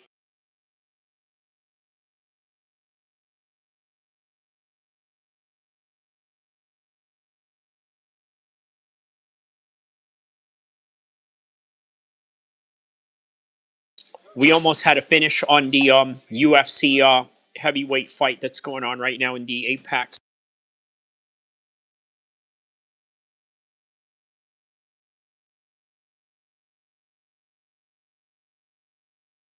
All right, here's round one between Moraes and Kuta.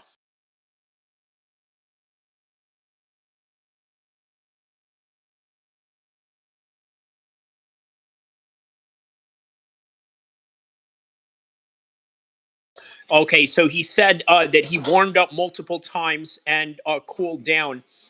That's why he was getting tired. All that stuff was making a difference. You know what? If you think about it, right? I mean, it sounds kind of deliberate if you think about it, right? Sounds like a deliberate action that they did to, I don't know, sort of, create a desired result out of it.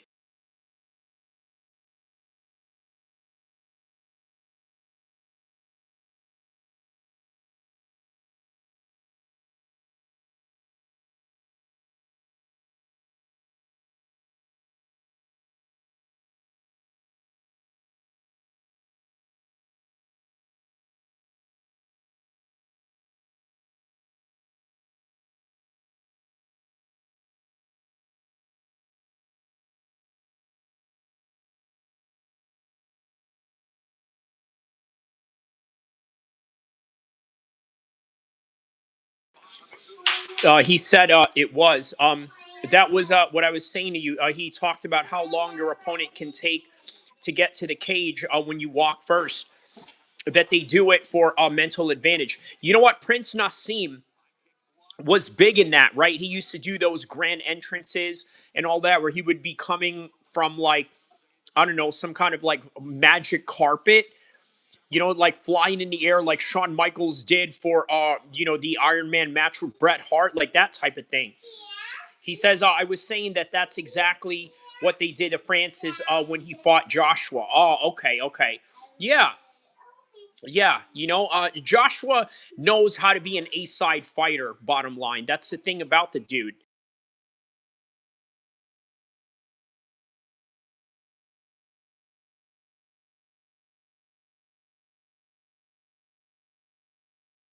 Floyd was the absolute master at being the A side, right? He knew how to make opponents wait. He even made matches like literally 6 weeks out, right? While Floyd was training for it the whole entire time. I mean, that's just, straight A side behavior. When it comes to that, right? That's just really what it is. They just, guys like that, they know how to be A side fighters.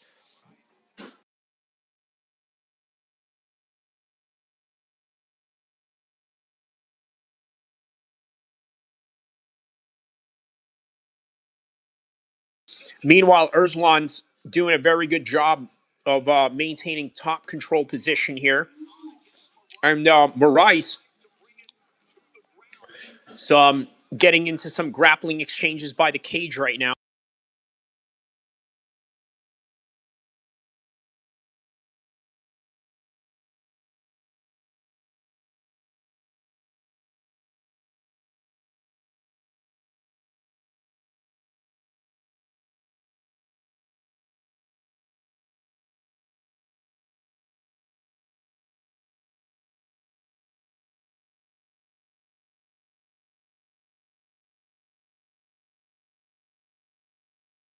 He said it's still impressive that he was able to remain unbeaten. Are you talking about Floyd?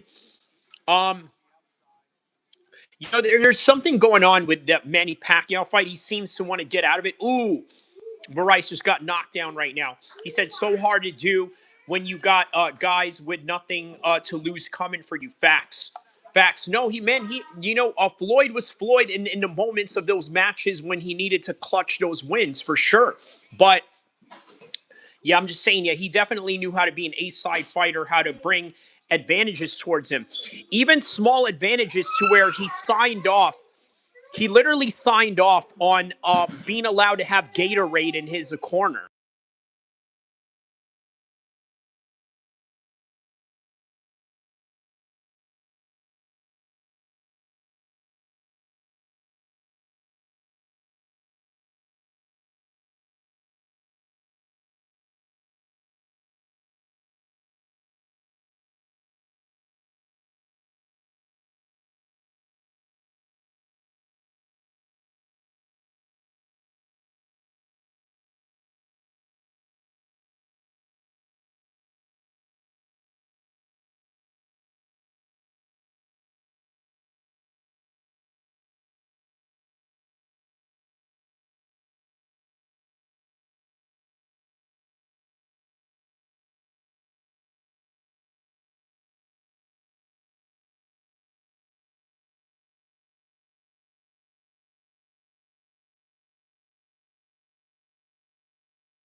He said, right, he fought safe and used all his advantages, but it's still hard to do time and time again. Yeah, for real, for real.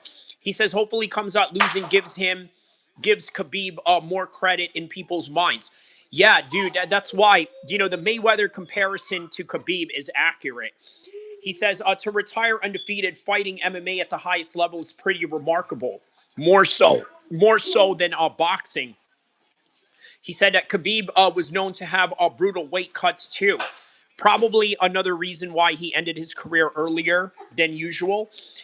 Sounds like Khamzat had about 21 pounds to lose a fight week. Dang, that's pretty standard at that level. But I think the muscle that he put on for the Jerry fight may have been the adverse effects that made that weight cut harder, right? And in turn affected his performance. Meanwhile, here's Moraes right now taking the back of Kunta, and then there's Erzlan rocking two coasts again.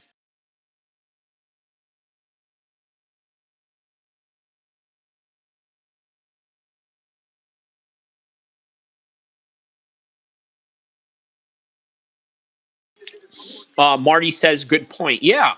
Mm-hmm.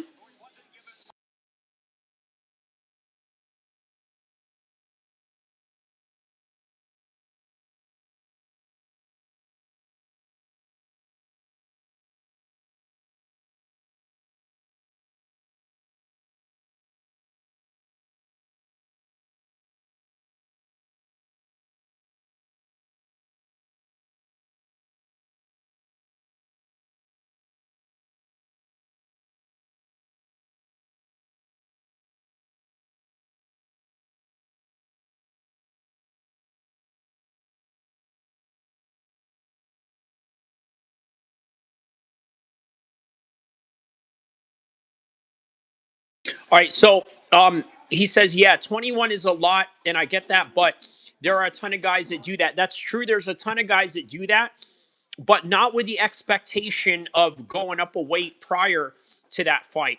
And then they just threw Strickland his way, and he's like, sure, I'll take it.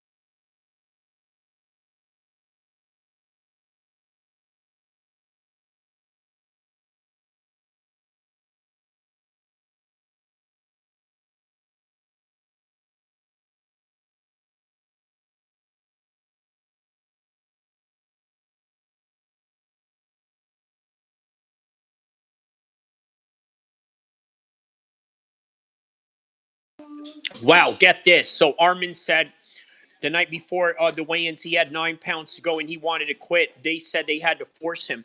Yeah, that's what I'm saying, man. It's one of the most unnatural things you have to do, but it is what it is.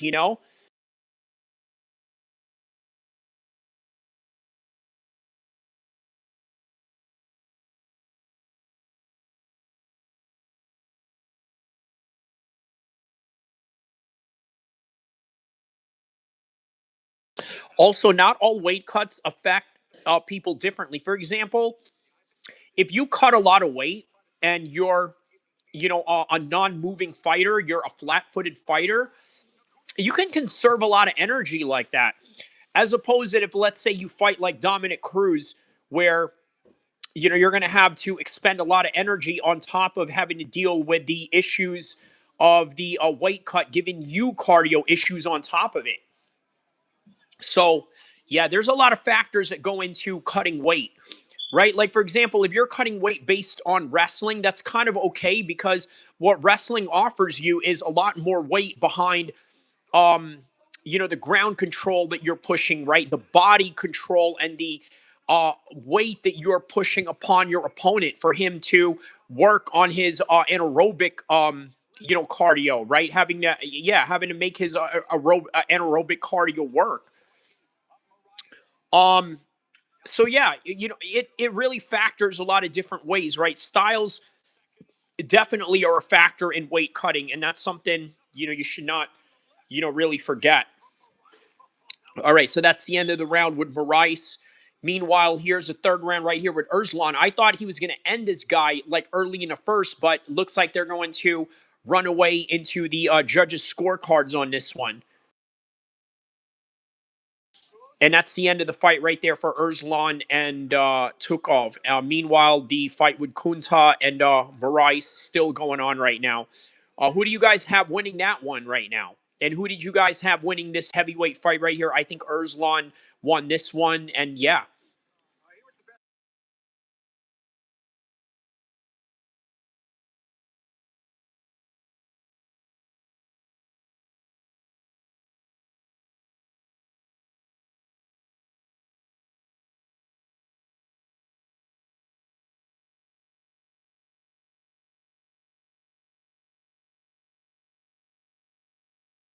Oh, so you have another screen up for the UFC fight as well, or just focusing on the MVP MMA card specifically?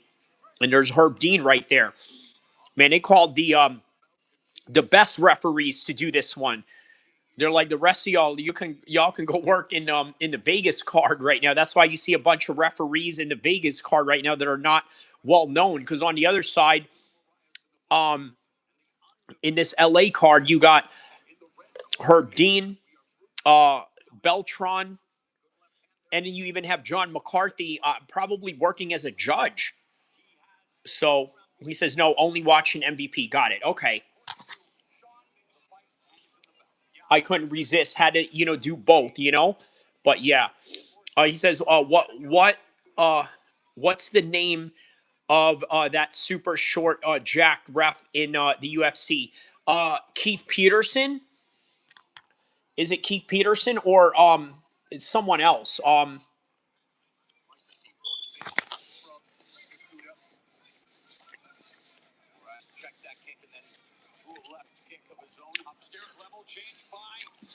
I don't think it's Keith Peterson because that's the guy that Dominic Cruz argued with during the Henry Cejudo fight. No, this guy is a little bloated bodybuilder looking guy.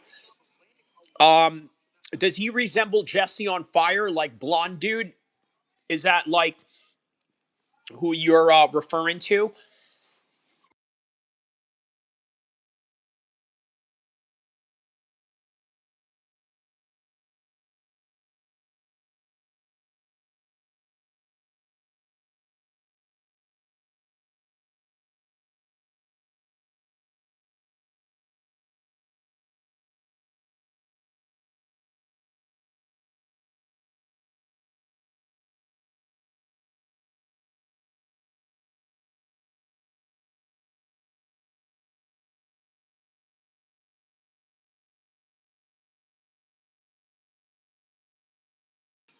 I think his first name is Gary.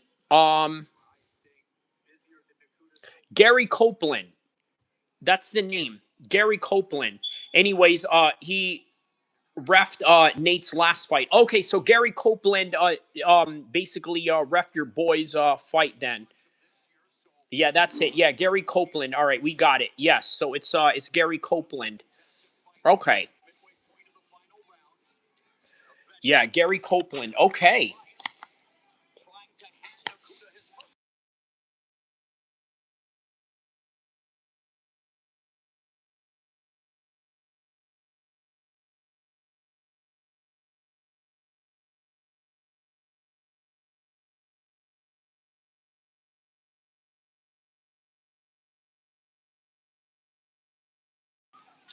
Now, when you say he's a fighter's ref, do you mean that he'll let the fight go if you're getting pummeled a little bit? Because in that case, we could argue and say that Herb Dean is a fighter's ref, but Dan Hardy would beg to differ, as you would imagine. He says super short though. LOL. Yeah, I'll bet. That's why he's jacked, bro. You know what I mean? That's why a lot of super jacked dudes, are short because they have to like compensate in some kind of way. you know, because they don't have like the size or whatever, like that kind of you know, intimidates people when they walk in the room. So they got to have that factor and like, you know, building their biceps and their triceps and all that, you know, so they can look impressive when they walk in a room or something like that. That's kind of what you see with a lot of short guys. That's why a lot of short guys love doing bodybuilding, you know. Yes, he gives you a chance. Yes, well, Herb Dean is that. So, yeah, that's something we'd have to convince Dan Hardy that Herb Dean is a fighter's ref. He says exactly. I went to the Arnold Classic a few times. At the bodybuilders are so much smaller than I thought. Yeah, dude, that's what I'm saying, bro. Because a lot of them are little men that are trying to compensate for, you know, something. You know, I mean, um, yeah, but you know, to each its own. You know, it is a sport and a niche all on its own. 27 seconds left into this third round. Rumor Rice and Kunt.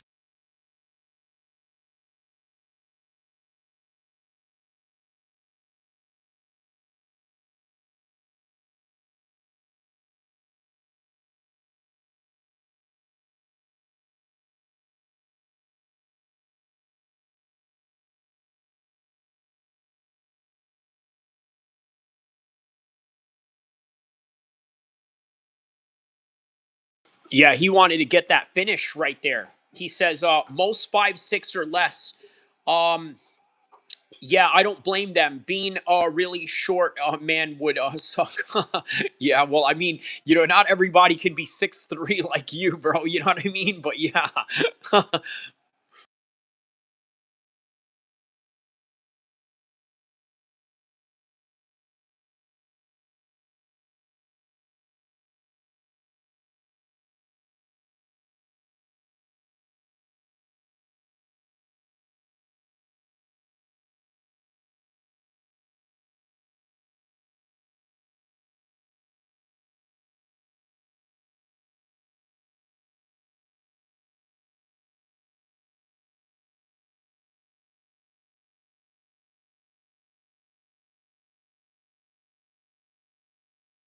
All right, let's find out the score for this one. Yeah, Maurice needs to be in the UFC, man. You know, he's already beaten a lot of you know, really tough guys outside of the UFC, ONE FC. You know, now MVP MMA.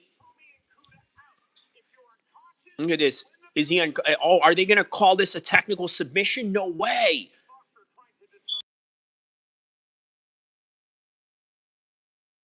All right, so they have the athletic commissioner, Andy Foster of California, now determining whether this is going to be a technical submission or not. All right, man. So we got a little bit of some drama going on here before we find out the decision, right? Or is it a decision? Did it go to the scorecards, or did he get a 459 submission?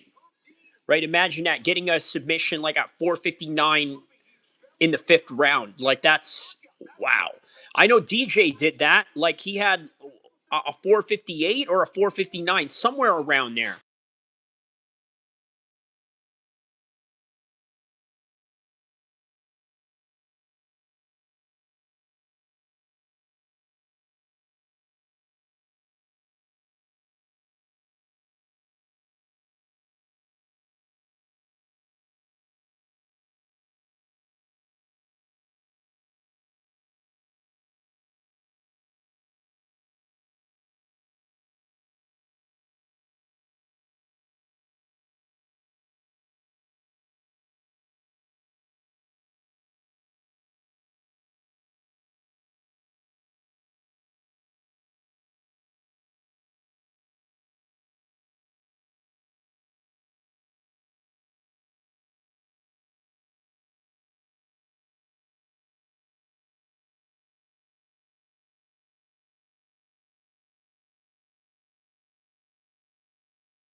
All right, so they're doing a tape review right now on determining whether this was a finish or not.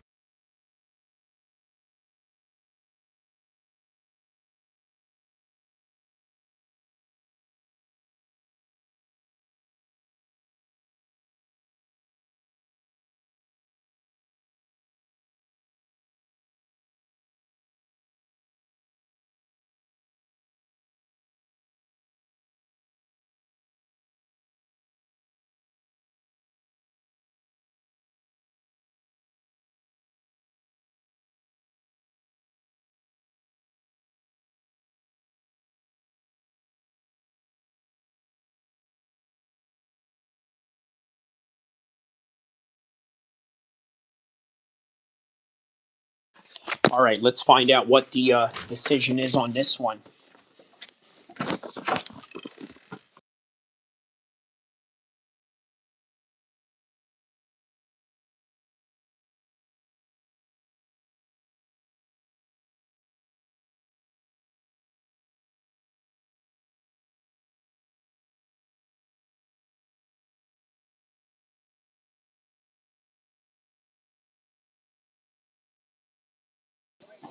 All right, so they're still deciding.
Wow, okay, so he did get it. Technical submission. Wow, 459. And you know what? When DJ did it, it was on the 5th round when DJ was able to do it. Yeah, very dramatic finish indeed. I agree. I agree. I agree with you, Moro Renaro.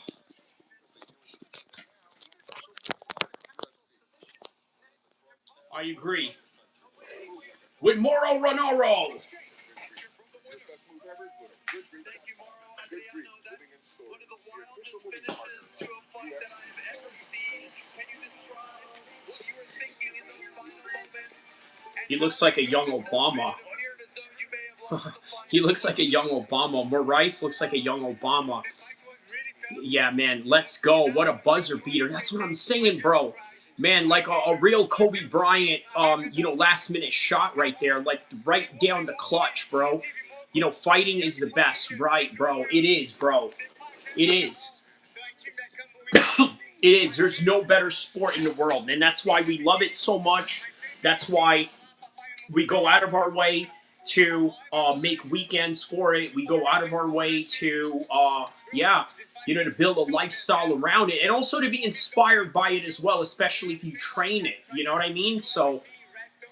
He was there all the time. He defended takedown, defended back really good.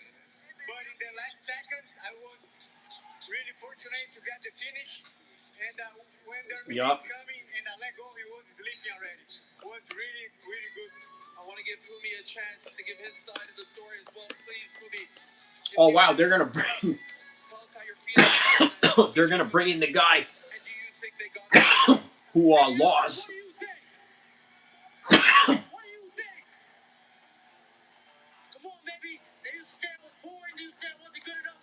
I came here on the biggest stage in about, a week's notice? And this is the fight they gave me. Hey, look, end of the day, I showed up, I showed out. I gave him the toughest fight ever. You know what I'm saying? At the end of the day, I'm saying that wow, man. If it did, that's me. He says, I'm thankful for you and this channel because it's the only way I can really talk MMA in depth. Man, you know what, bro? Really? Like, okay, I know you probably talk MMA with guys in your gym. I mean, that's a given. They're definitely going to give you those types of... excuse me. They're definitely going to give you those types of conversations, right? But here in California, I find myself having these conversations with, people at the airport, people at the bus stop, people at, the gym, not just MMA gyms, obviously like regular fitness gyms, right? They'll talk about MMA, they'll ask me about certain fights. I don't know. I mean, maybe it's not a big thing in I mean, I know there's a lot of fighters that come out of your state, but there's a difference between having fighters that come out of your state as opposed to a state or a vicinity that has, you know, like real fans, real solid fans. He says, yeah, there's a couple of guys there that talk about it, but don't get into all the politics or drama of it or MMA history. Ah, okay, yes, yes. So it's basically one of those surface level conversations of like, shut up and dribble, basically, right? You know, like, hey, let's just talk about the sport. Let's not bring politics into it. Yeah, good luck with that with MMA, right? You may get away with that with these normies that watch other mainstream sports. You could get away with that with these other normies that are into like football, or these, you know, cup dudes that, you know, let their wives wear a jersey of another man. You know what I mean? Like, you could get away with that. You know, don't talk about politics here. But rest assured, with the MMA community, bro, you cannot talk about anything that doesn't have politics involved in MMA. You know what I mean? They go one in hand with the other. It's just what it is. Victory says, I mean, we talk about some of that, but it's all surface level. Okay, so I see what you're saying. Yeah. You know what? It's just one of those things, right? Jake mentioned that one of the reasons why him and his brother moved out of Ohio is because they felt like their energy or their spirit, right, whatever, you know, type of spirits they're into or whatever, was somehow clamped down by the environment that they were at. So in other words, it's not a place that invites creativity, or a place that invites you know, anybody to step, you know, outside of their comfort zones. I've grown up in a town like that in New Jersey. There, a lot of them are you know, are like that. But that's just what you're gonna get in you know, in places like that. The sociological breakdown of what I'm saying in these types of towns is just what you're gonna get when you are dealing with people of those types of demographics. Or yeah, Savachi Financial, man, shout out to you, my man. We got the boys popping up in here tonight, man. Savachi Financial, shout out to you, my man. He says, bro, how you doing, man? You enjoying the fights so far, or what, man? You know? All right, so it looks like we got one more fight before the main card of MVP Promotions. So, who is this dude that's walking out right now? Obviously, a lot of people that we don't know. He says logging in the fight. Which one, the UFC or MVP, or both? I'm watching both right now. Right now in the UFC, you got Chaos Williams fighting Veritin Veritinakov. Veritinakov. Yeah, Veritinakov. Yeah. V, another dude from V. Okay, so you're watching both too. Okay, good. Yeah, so all right, we got people here watching both. We got people just watching one. Yeah, we're watching both. Well, I'm covering both. So if you're covering both, then you're seeing what I'm seeing right now. And all right, so someone's walking into the cage right now on MVP MMA. It's a vast ocean. There are so many ways to win and lose. As we just saw, that's what makes this such a beautiful sport. Look at that last fight. Anything can happen. Yeah, man. What an insane finish right there, right? Like, he locked in that submission and that was it. The Iraqi Conor McGregor. This dude is the Iraqi Conor McGregor. Fazil is the Iraqi Conor McGregor. He's the Kurdish Conor McGregor. He acts like Conor McGregor too. Look at the way that he's holding the flag, right? The Kurdish Conor McGregor. We're not here to take part. We're here to take over. Does he fight like him? Yes. He's got like a whole karate stance and everything. Like, you know what I mean? Like all of that. You know what I mean? Like the Iraqi Conor McGregor. Yeah, dude, you know what?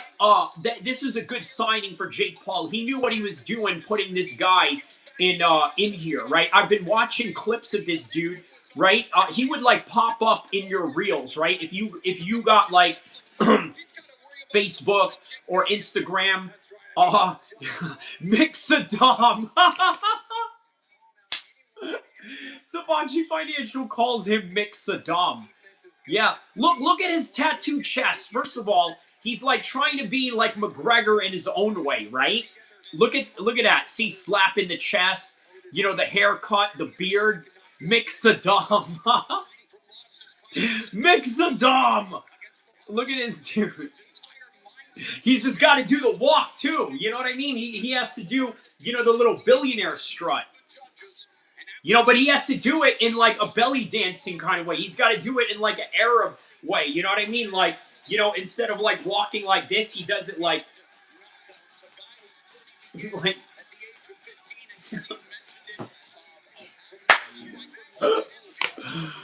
oh man. The Iraqi Conor McGregor. There's Frank Trigg right there, the former title challenger for the 170 division. There it is. See, and he's got some Kurdish dudes pulling up for him too. Look at this. Look at the way that he's walking up into the cage. Yes. You know, yes, I'm going to walk up into the cage. Yeah. He says Kurds aren't Arab. That's true. They're not. They're not Arab.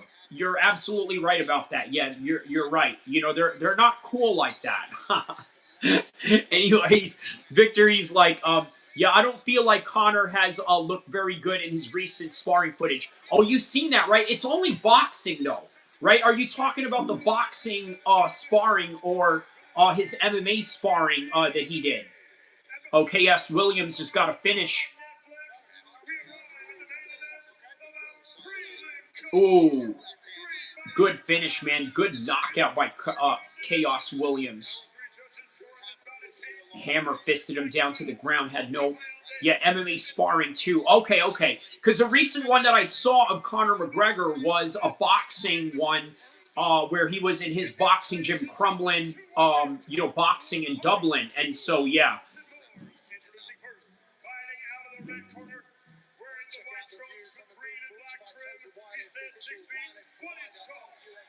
But Salahuddin was a Kurdish man, from what I understand, right? Confirm that with me, Savachi, if you're still in the chat right now, right? I believe Salahuddin was Kurdish, was he not?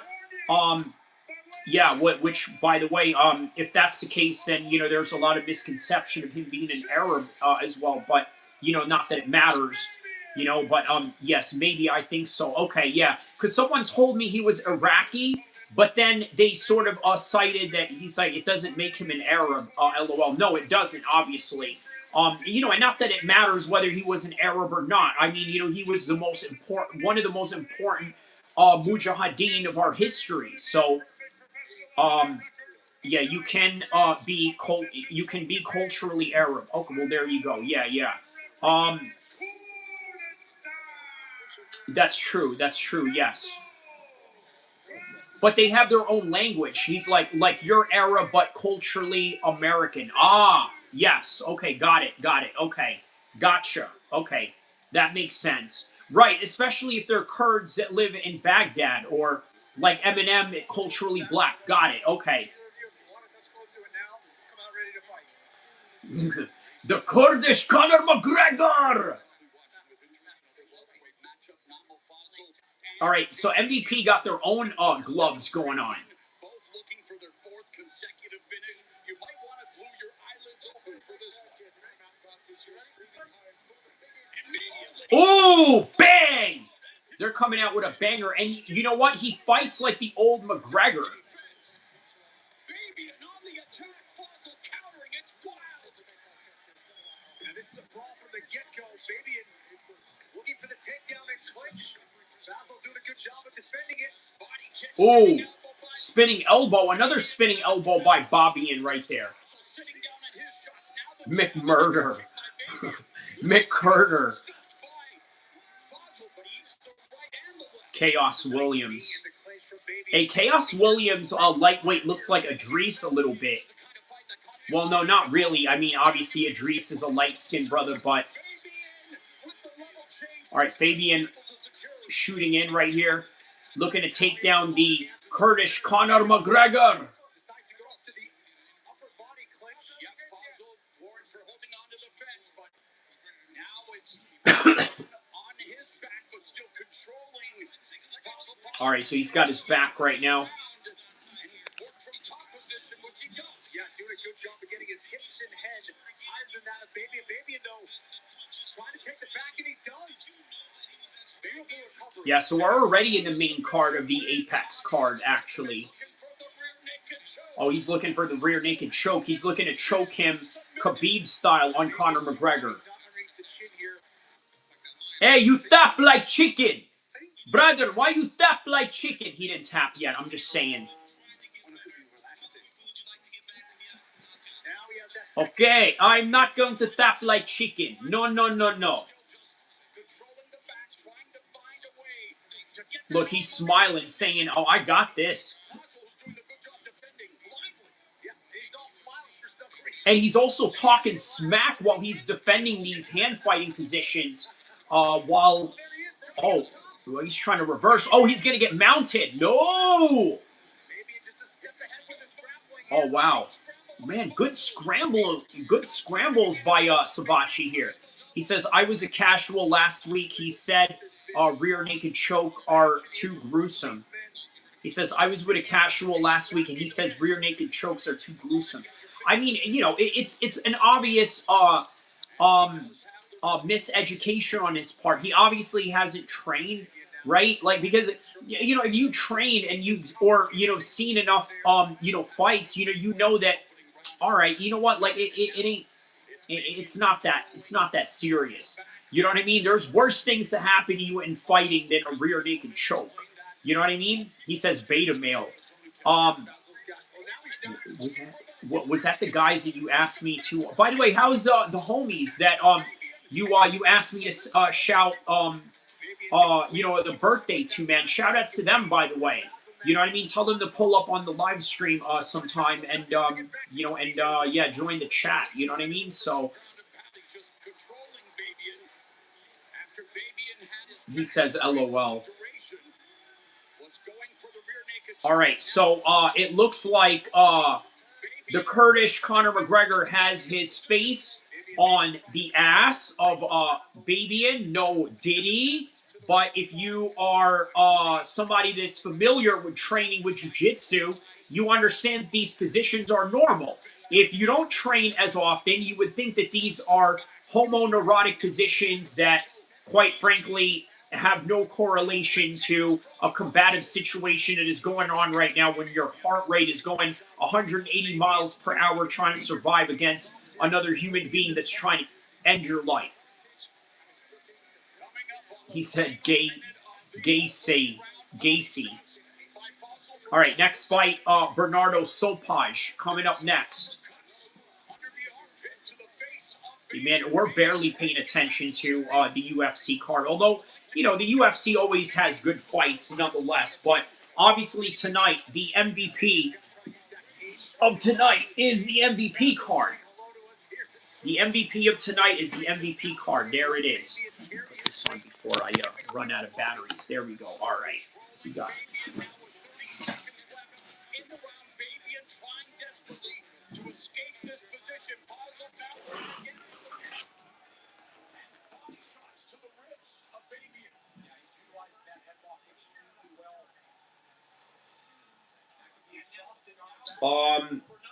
Victory says, so far, these MVP fights have been good, man. Yes. And Marais definitely showed out. The Kurdish Conor McGregor is definitely putting on, a good show right now. There is, he shoved him. He's like, look at this, he's dancing. Look at this, he's dancing like McGregor. There it is, man. Man, I'm telling you, man, McGregor corrupted a whole generation of new fighters, bro. Especially in the Arab world or, in the Middle Eastern world. He's corrupted a lot of Middle Eastern fighters. Joshua Van obviously had some good influence from Conor McGregor. He said that Conor McGregor was the reason why he got into MMA.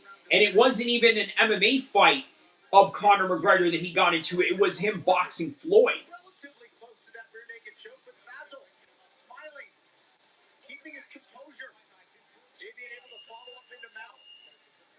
Fazio's doing a good job of escaping some really bad positions. Here's one of them. Maybe it got a little too high. Fazio felt it. Yeah, he got high. He was a little too high right there on the back. And so, yeah, Saddam was able to push him down.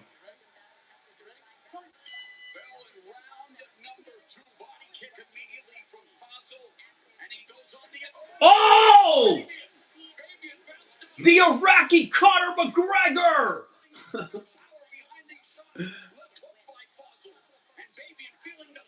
Look at this, man. And he's got the southpaw stance, too, like Conor McGregor. I also think Fabian is exhausted from round one. He was carrying the weight of Fazio for the majority of the Boom! Body shots! The Iraqi Conor McGregor!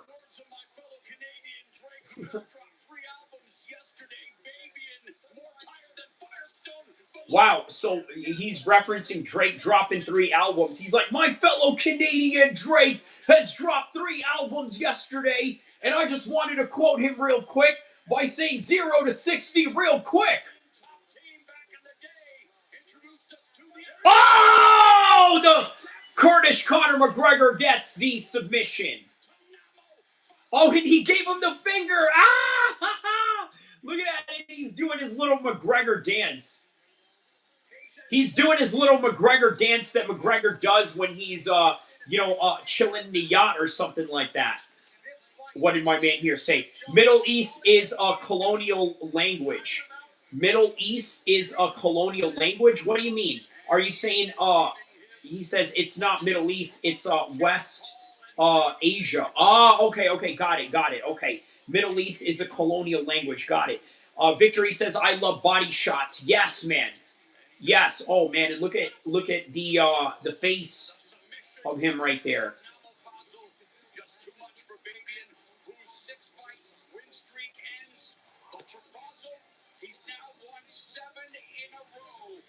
Saddam.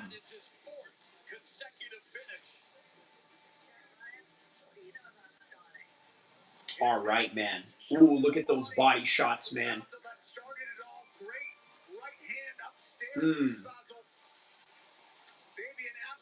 Oh, nice, man. He threw a little bit of that elbow right there with those exchanges. And, 12 to 6 elbow is legal now. I don't know why. In New Jersey, it was not legal there, right? They didn't legalize it yet. So, something to think about there, man. And we're getting to the main card. Oh, yeah. We're getting to the main card. I can't wait to see Francis fight, bro. I can't wait.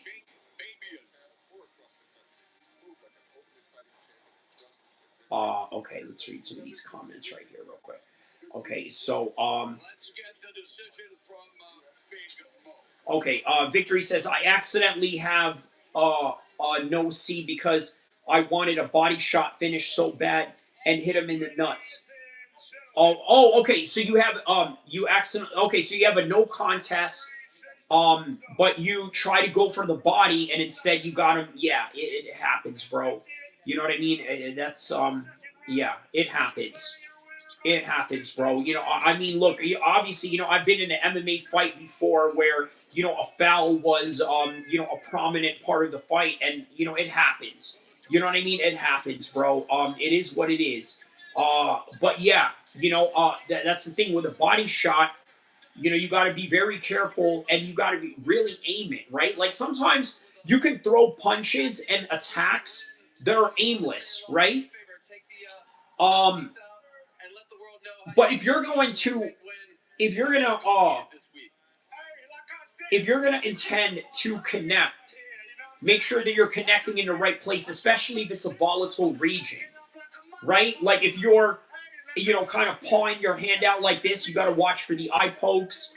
If you're, throwing body shots like you were mentioning, you have to watch out for those things because, you could, hit right down into family jewels. So he says, Comp Ron is nowhere near Long Beach. Huh. What is that? Oh, okay. I think you're referencing, oh, okay. I get what you're saying. Okay. I thought you were referencing like a chat from earlier because I heard some people have, conversations about Compton and Inglewood earlier. Okay, so you're referring to the proximity or the lack of proximity from one place to another in relationship to Kurdistan and in the Middle East. I got it.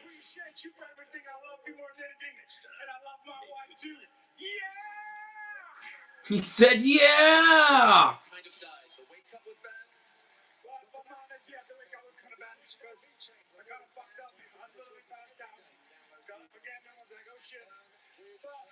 Ain't no problem, honey. Let me tell you something, baby. I can handle business, and I want to say thanks to Ali Abdulaziz, baby. Much love, brother. Ali Abdulaziz! Ah! Of course, he would be an Ali Abdulaziz fighter. Why would he not be? Why would he not be managed by Ali Abdulaziz? You know what I'm saying? So we stand bang. I was like, you ain't got nothing on me. So let's get this. Then he started going away, and my coach was like, be smart with it. Move technically. That's what we did. We executed perfectly, and we finished the job. That's what we had to do. Is the beef squash? You guys good now?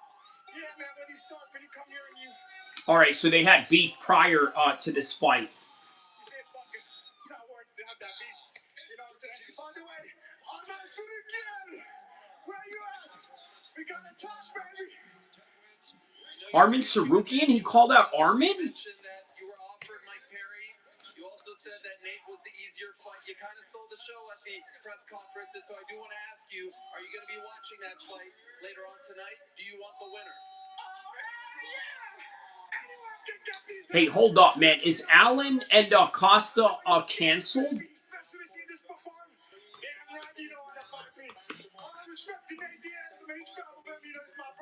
Is this fight canceled?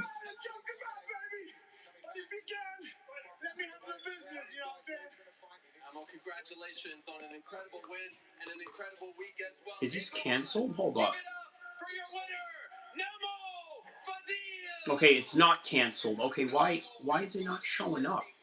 Huh, okay. You obviously earn your respect and accolades by winning your fights, but you really make your money with what you do on the microphone, and that guy knows how to. All right, so looks like we got 3 fights left, I'm assuming. Press conference. He was impressive, knew exactly what he needed to do on that mic, who he wanted to call out. Great performance.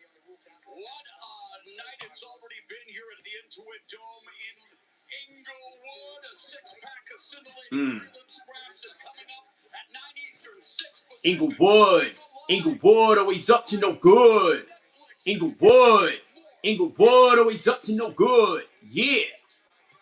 Inglewood always up to no good. Yeah.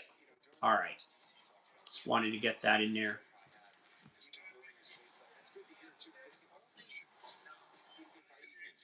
All right, so I guess that's the end of the prelims. That's about it, right? There's no more for that. So I guess we just wait for like 20 minutes before that starts up again, or? All right, well, at least we got UFC in the meantime. We got Sopraj taking on Kawamba, sorry.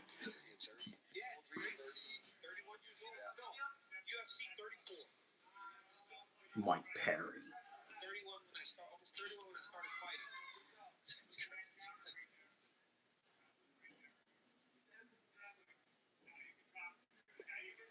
Oh yeah, Malcolm Wellmaker. Is Malcolm Wellmaker on this card as well? But he switches like constantly, and he just does it like there's no hitch. It's just seamless. And it's tough to register that as a fighter. When somebody's in southpaw, if they stay there, you worry about the weapons coming from one side. But when they're constantly switching, you start to... Oh, good shots right there. prepare to defend. And I like that Columbus. And they're going to open up with Robles de Ponte taking on Junior Dos Santos. Saladin, I don't really know who that is. Kenneth Cross, I don't know who that is. But we definitely know who Francis Ngannou is. We don't know much about his opponent. But we definitely know Mike Perry. We definitely know Nate Diaz. We definitely know Gina Carano. But we also definitely know Ronda Rousey, which is why we're in this in the first place. So, man, wow. They're about to fight, bro. That's crazy.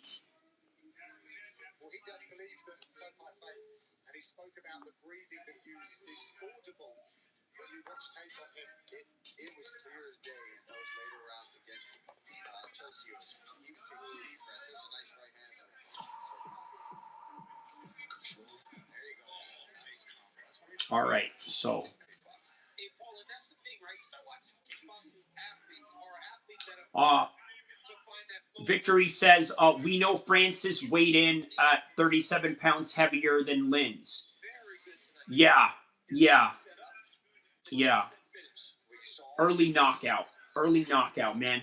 But you know, we don't know what kind of Francis is coming in here, right? We see Francis at the weigh-ins. You know, he looks, you know, relatively cut up, shredded, huge as always. But we don't know what kind of Francis Ngannou we're going to get. And we also don't know the extent of his training in relationship to how he's going to do in this fight. But if all else is, you know, firing in all cylinders, I would predict that he would finish him off pretty early, right? You know, a Francis Ngannou that's focused usually knows how to finish people very early on. Lins better be on that bike, son. Yup. But you know what? Does he even have a bike to begin with? I don't know of Felipe to, you know, really be an elusive target to any degree.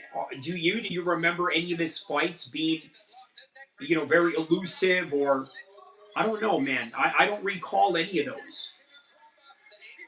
All right, so Kwamba's about to get choked out right here. Okay, he's giving the thumbs up.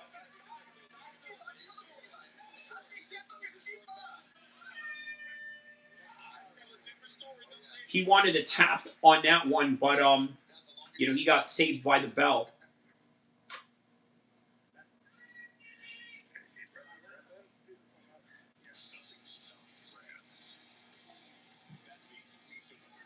Yeah, so there's no more prelim fights, so they just go straight into the main card. He says, yeah, I don't remember seeing him fight. Oh, well, there you go, man.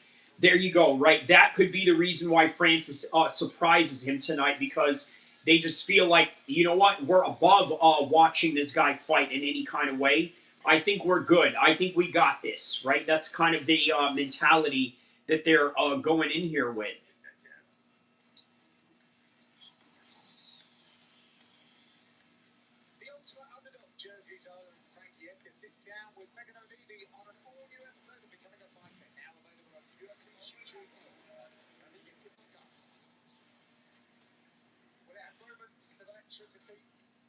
We're into the second round here for the Banter weights.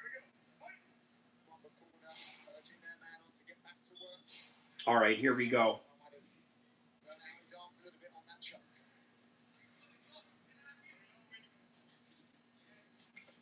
Oh yeah, heard that one. Here you go. Back to the dates.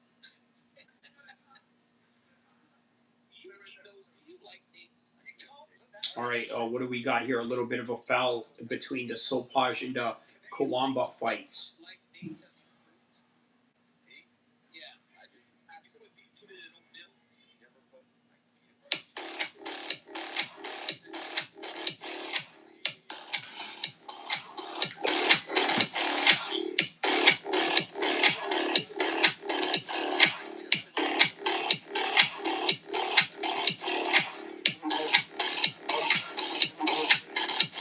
All right. You're talking to someone with Arab.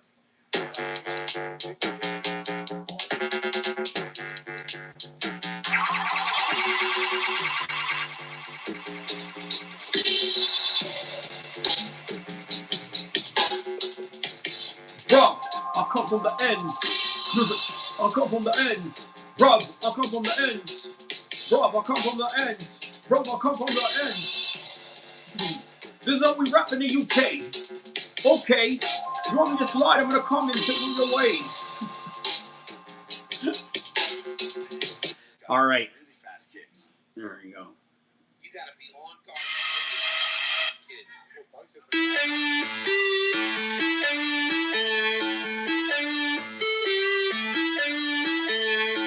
Timing his entry last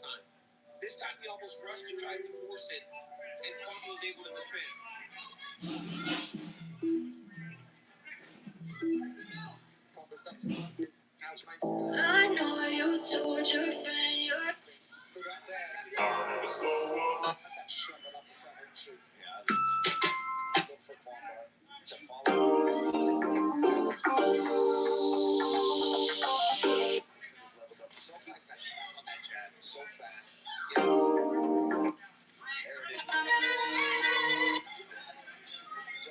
Says, like, so bad I wondered if he was trolling. Man, I saw Perry hitting pads leading up to it. It was ugly. Bro, Perry is never known for having, like, technical prowess in any kind of way. Yeah.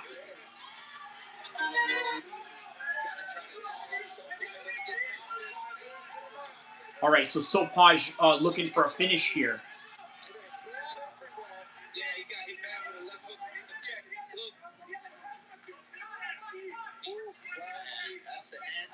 All right, now he's got his back.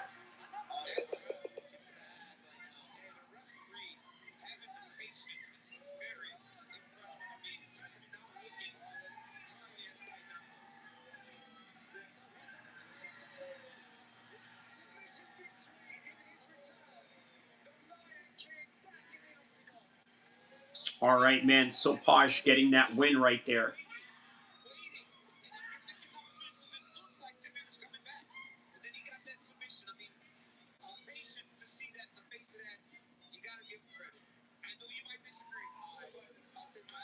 All right, man. Good win on the part of Sopaj.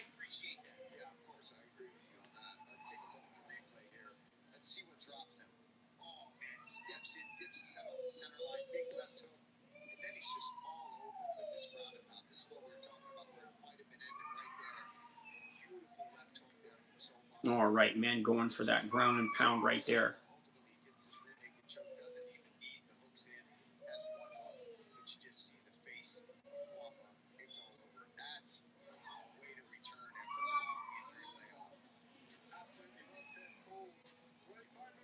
All right, man. So there it is. There it is. How many more fights left for the UFC here? So you got that fight. Next, you got Modestas Bukauskas taking on Christian Edwards. Okay, that's a good fight. Catch weight at 215. Malcolm Wellmaker. All right, man. I almost forgot that he's in this card. Daniel Barry says, sup, peoples? Happy Saturday. Man, a happy Saturday to you as well, my man. Yeah, going back to what you were saying, Victory, about Mike Perry and his pad work, right? He was never a technical fighter. He was able to win in BKFC, become a champion there because his style lends itself to a lot of chaos. So that's a big factor in and of itself right there. But yeah, that's a good one to look forward to right there. Modestas and Christian Edwards for sure.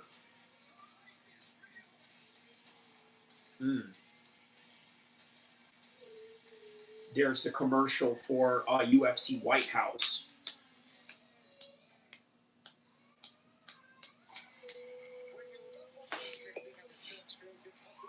All right, let's find out. Let's get the official decision for this one. Ladies and gentlemen, referee Hrgovic has called a stop to this contest at 2 minutes, 25 seconds of round number 2. Declaring the winner by submission due to a rear naked choke, Bernardo. All right, Bernardo Sopaj, the Lion King. What an interesting fight name. Wonder what brought up the reason to, be the Lion King. All week you have been smiling and just really living in this fraternity for a very long time. Speak to us about how it felt to be back on this stage and finally get the victory like this. It's amazing.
He said he has the best gym of all time, which is All-Star Gym.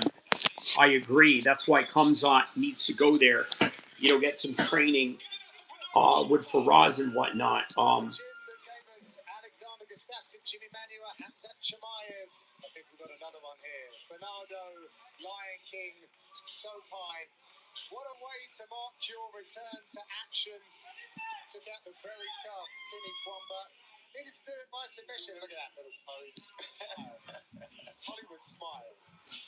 Great job, SOPI. Look forward to seeing what the UFC has in store for him next. Who works at No Jumper? Come on. Come on, man. A lot of you guys seen that clip and automatically assumed WAC 100 was trying to be a bully. And that's why I made this video. Because I know No Jumper is about to run a narrative and a campaign to try to make the racist Mexican. You coming? I'm not these other cats, homie. I don't think you're these other cats. Playing, and it's not gonna be no play, bro. I promise you that. What, you gonna punch me or something? Because that's not what I'm here to do. I'm not here to fight with you. We grown men. You almost 50-some years old. We're not here to squabble up, Whack. I'm here to sit and have a conversation. He is. Yeah, he is. He does have that side to him, Victory. Francis Ngannou definitely has that side to him. Conversation with you. I think we could both handle that, right?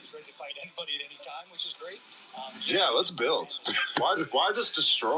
Yeah. I don't know why he's so mad in the first place. Even calling people yelling about me. What did I do that was so bad? That made you so angry with me. Who? What? Who's been telling you what, Whack? I don't know you, homie.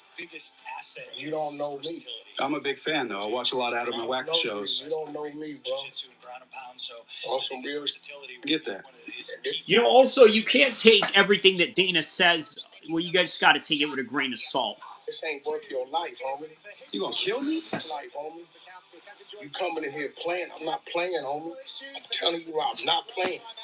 So you see how he's now playing that innocent role? I didn't do nothing wrong.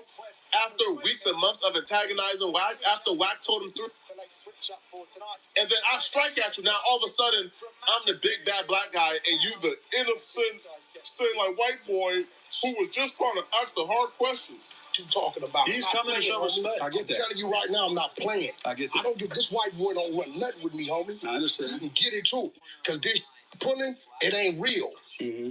It's not worth your life. You got a mama and kids. You probably old enough to be my son, and you coming in here playing with some homie. What am I playing with? In here playing with some. What am I playing with? Really, it really ain't. Cool, I'm trying to sit down and talk with you. Hey, that's true, Marty. You know, Francis comes across as this, like, you know, poor African dude that's humble, but, you know, you look deep into it, you know, that's not the case, man. Talking about playing. I'm not playing. I'm sitting here in front of you to talk with you. You are Mexican, bro. Yeah. And this demographic, I don't play, I don't cross lines with Mexicans because I understand how I go down here, homie. Yeah, but I'm not a gang member, so that has nothing to do with this conversation. I know, but you sit with a white boy every week. We don't have them issues where I'm from with white boys, homie. I know, but I have no issue with no bloods anywhere because I'm not a gang member. Still a Mexican. Especially from being from NorCal, you got no problems with nobody. All right, come on. Oh, here we go. Whack is about to attack him. Look at this. This is nuts because when Whack gets up and he finally got whacked, right, to to get upset. Watch how he strategically plays the victim. Watch how all of a sudden, Mr. Ain't nobody's kidding, no fat dude. I ain't turning down nothing, Mr. You low IQ weirdo goofy, Mr. Oh, you crying because I call you a weirdo? F you, bitch. That Mr. F you, bitch. Now watch how Mr. F you, bitch act when Whack is not getting up to get him the smoke that he said he wanted. Nigga, you think that? Damn, I'm not playing. I was just trying to have a conversation. Man, now you had to be out at him. Yo, hey, you look scared right here. Look at this. And the worst part about this too, you don't see nobody else in the building like rush in to help. He's behind Adam, and this is very representative. Pause. I don't know how to speak today for some reason, right? This is a great representation of the dynamics in the office. Nobody likes this kid, bro. You know the first person you will see run in if I was in this position? Josh. What? Sucker. Like this week. Bro, come on. Hey, just like I said, Not bro, nigga. 911 on speed dial, nigga. Come on. You see, when he said nigga, Look at Adam. Look at Adam right here. Look at Adam. He's like, oh no, I gotta protect my asset. Wack gets pissed. Run it back. He just said the N-word. He's antagonizing Wack every step of the way. He just said the N-word. All right, but him saying that doesn't mean that he was trying to provoke him. It's just a figure of speech in the way that he talks, I suppose. Hey, just like I said, Not bro, nigga. 911 on speed dial, nigga. Come on. 911 on speed dial, nigga. Antagonizing Wack. Wack already tell me, bro, I'm from Pacoima. Rules, all of our ops are Mexicans. When I'm just conditioned to react this way when I hear a Mexican who I don't know use it. Okay, that's where we going. Wack, the police. The police. We're live. Here, nigga. 911 on speed down. Come up in here playing. Nigga, I'm not I'm not playing. I sat down and I tried to have don't a play with conversation. Mexicans like that. It don't matter, bro. I'm a special type of Mexican, I guess. Because I'm a podcaster. 911 on speed. Bro, why? Yo, I ain't gonna lie, yo. Yo, nut is on Adams. Nah, this is crazy, bro. This man got his penis on Adams behind. That's how scary he is, bro. Pause. Mister, I ain't turning nothing down, huh? He down.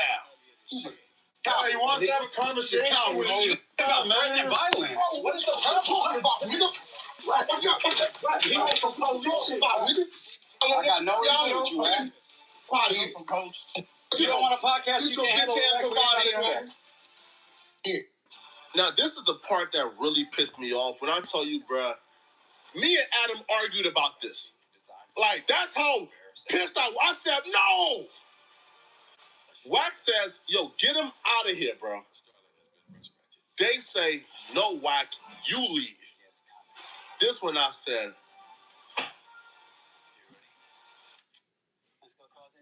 this dude gotta have blackmail or something.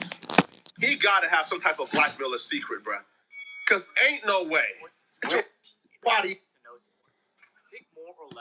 All right, man. So we're waiting for the Bukakis and the Edwards fight. That's happening next. Let's see here. Make your picks count and score up to 1,000 times your cash. Download Super today for a new user offer. Get $20 instant credit, no deposit. Just sign up and pick now. Fighting through forms for new car Okay, insurance let's see rates here. can take Some more 100 stuff here. You can count on Credit Karma to speed things up. Because Credit Karma shows you personalized rates from top providers without the extra legwork. So you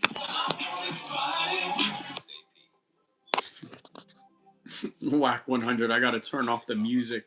That's definitely not Whack 100. Whack 100 don't got no footwork like that, bro.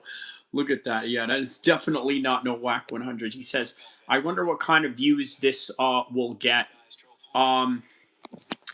Which one? The Netflix card? A lot. You know, considering the fact that they're gonna plaster it very close to like the opening of Netflix, right? Like if you open the Netflix app, I'm sure it's gonna be right up there. But I don't know, man. They're not putting it front and center. I don't know, man. So yeah, I'll be curious too.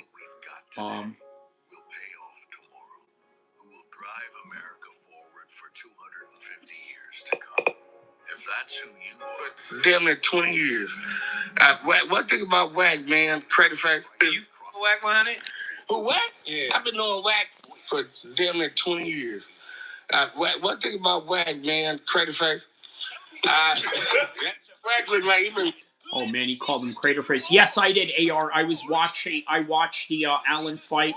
I actually did get a chance to react to it right after I was doing an open workout right here on this same exact stream, by the way. Watching him drying his face with sandpaper all his life. Look, ass. That's an ugly ass. That 5'4" with a big booty. On pyro.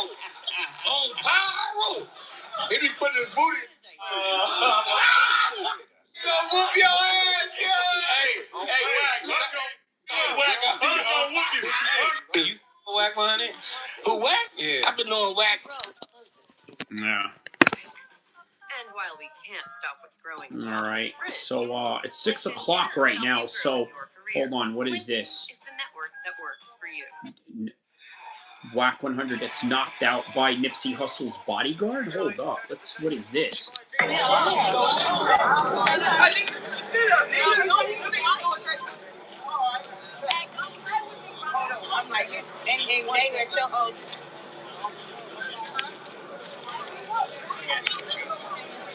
Maybe I can throw.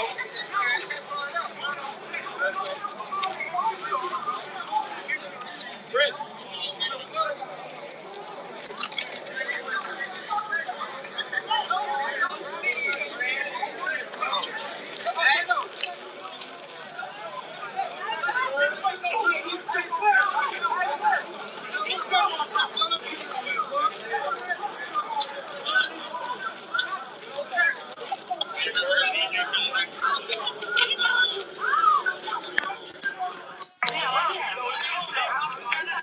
All right. So we got Christian Edwards right now taking on Modestus Bukauskas. He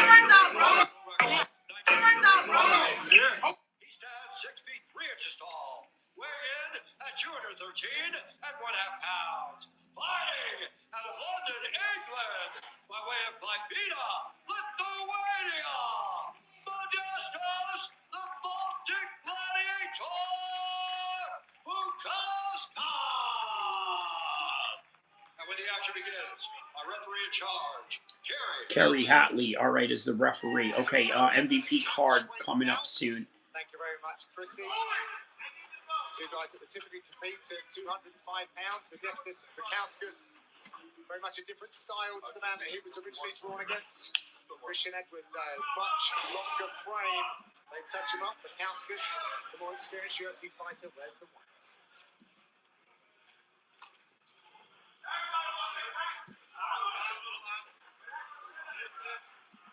Neither of these fighters have had All right, round one between Bukauskas and Edwards. Bukauskas noted the long range of Edwards. Edwards coming out of Champion of the world, Francis Ngannou, meets the Brazilian. Okay, they got a nice little opener right now. And Edwards has fought a lot of places.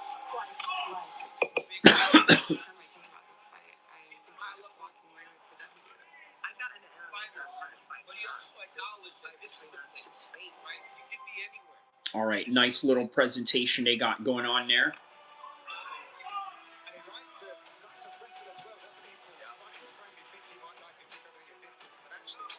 Gina Carano versus Ronda Rousey. It's a historic night here in England, and the fans. Inglewood always up to no good. Yo, listen, the crowd is damn near empty, man. Hey, Mark Haney, if you're in the chat right now, bro, let me know. Let me know if you are seeing the crowd right now. The crowd is looking empty right now. I know one of our chat members is actually at the fights right now, Mark Haney. Let me know, man, if you're there, bro. Let me know if the crowd looks empty. Look, it looks so empty, man. Barely anybody is there, right? And we're about to be in the main card, bro. The UFC would have been packed out by now.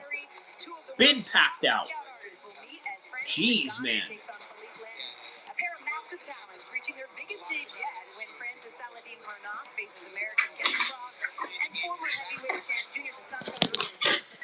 Earlier this afternoon, had a little nice training session this afternoon.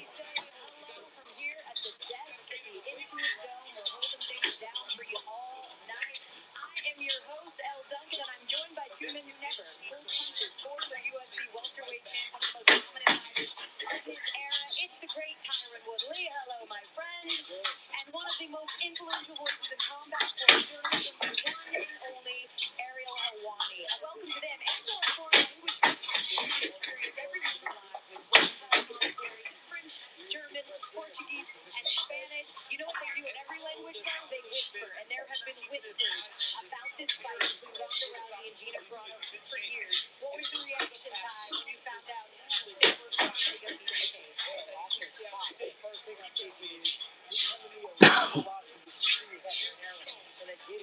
a fight, my hands start rubbing together.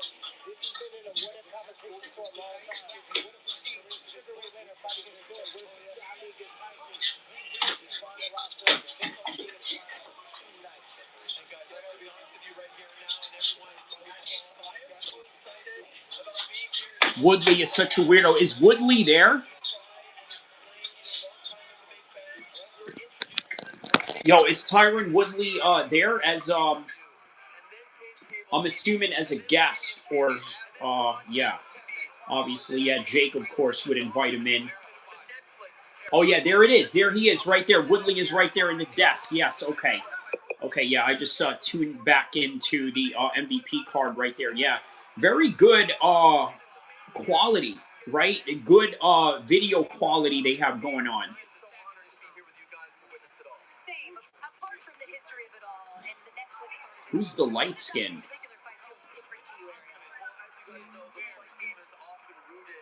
Who's that? Who's light skin? Tyron Woodley. Meanwhile, look at the size of Modestas Bukauskas. But this is a 215-pound fight after all, right? They agreed to a catch weight on this one. Maybe somebody missed weight or something.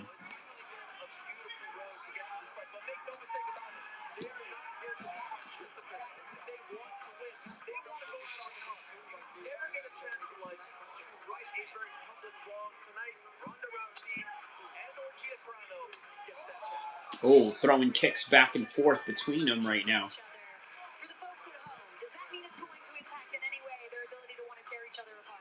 You know, the nice guy, the nice woman, smiling, we're friends, she the best, I'm the best. When they got into each other's face, I saw the Ronda Rousey and say, I'm still her, right? And Gina was dancing around saying, you know what? I'm coming to fight. Everything I got, the biggest fight is getting. Main card already.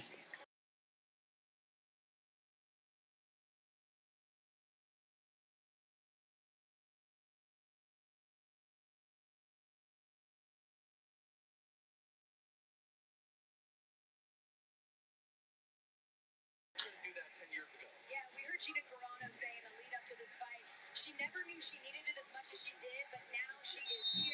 And so all right, next round coming up for Christian Edwards. Ooh, there's a shot of Santa Monica right there. Man, Santa Monica, one of my most favorite places in California. One of my most favorite places in California, man. Very beautiful. And of course, headlined by two California girls. So, yeah, he's in a desk with Ariel. Oh, yeah, that was with Tyron Woodley. All right, round number 2 between Bukauskas and Edwards.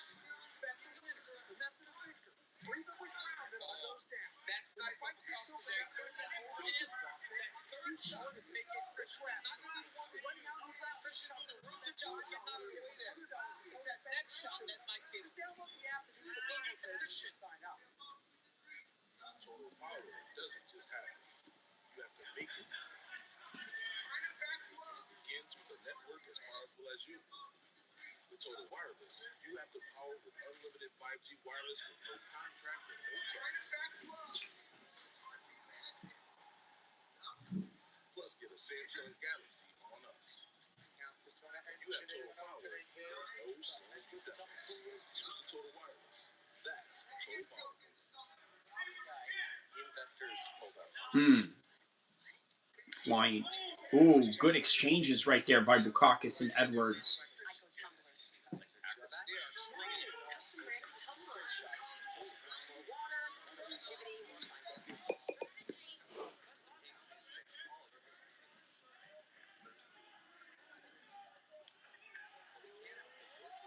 Oh, Bukauskas just rocked him right there.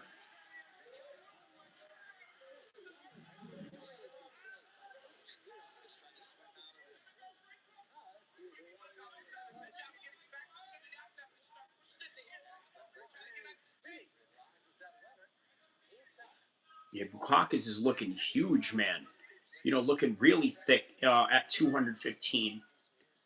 At least that's the catch weight that they were on right now. Aaron Maga says, do you think Sean will beat Imavov for the second time? Well, what makes you think they're going to fight for the second time? Like, what would make them fight for the second time? I'm curious to know. Yeah, let me know in the comment section below what you think about that.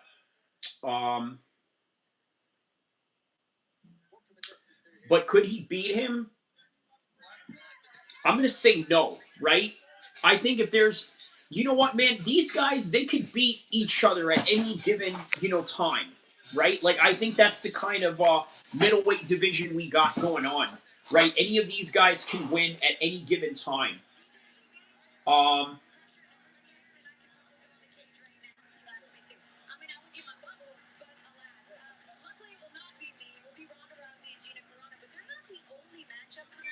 Featuring two fighters that are returning back to this stage. Let's talk a little Diaz and Mike. Two, you could say, I suppose, cult anti-heroes, fan favorites. All right, so it looks like MVP is about to start their first fight of the night, or their first main card fight of the night. Junior Dos Santos and Depange, and then we only got 2 fights before we get Francis Ngannou and PHILIPPI, man. Only 2 more fights.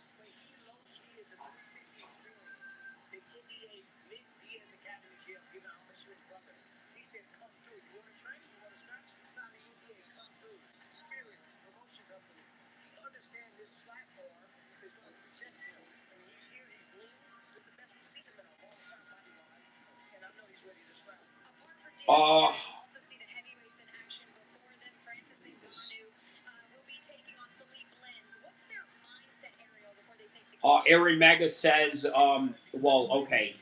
People are saying Imavov is next in line for the shot. Okay. And Imavov has that emoji pointing up. Victory says, I feel like most of the top 5 in every division is kind of like that. Yeah, they can beat anybody at any time, man. Victory, aside from Volk and Islam, titles change hands quite often. Facts. Facts. That is true. They do switch often. So, yeah.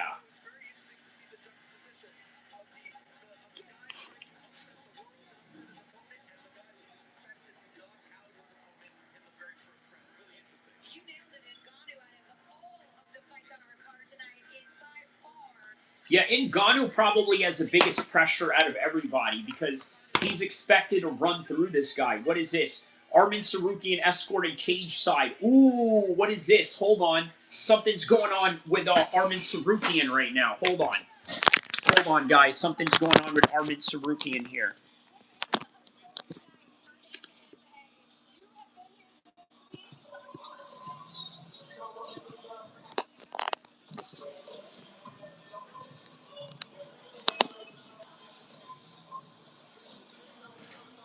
Okay, we gotta turn down this volume right here. They got the Tupac song going. Says Kane. Oh yeah, Cain Velasquez. Okay, okay. Yeah, I see it. Armin can't stay out of trouble. Facts. I'm going to explain to you in a second why Armin can't stay out of trouble.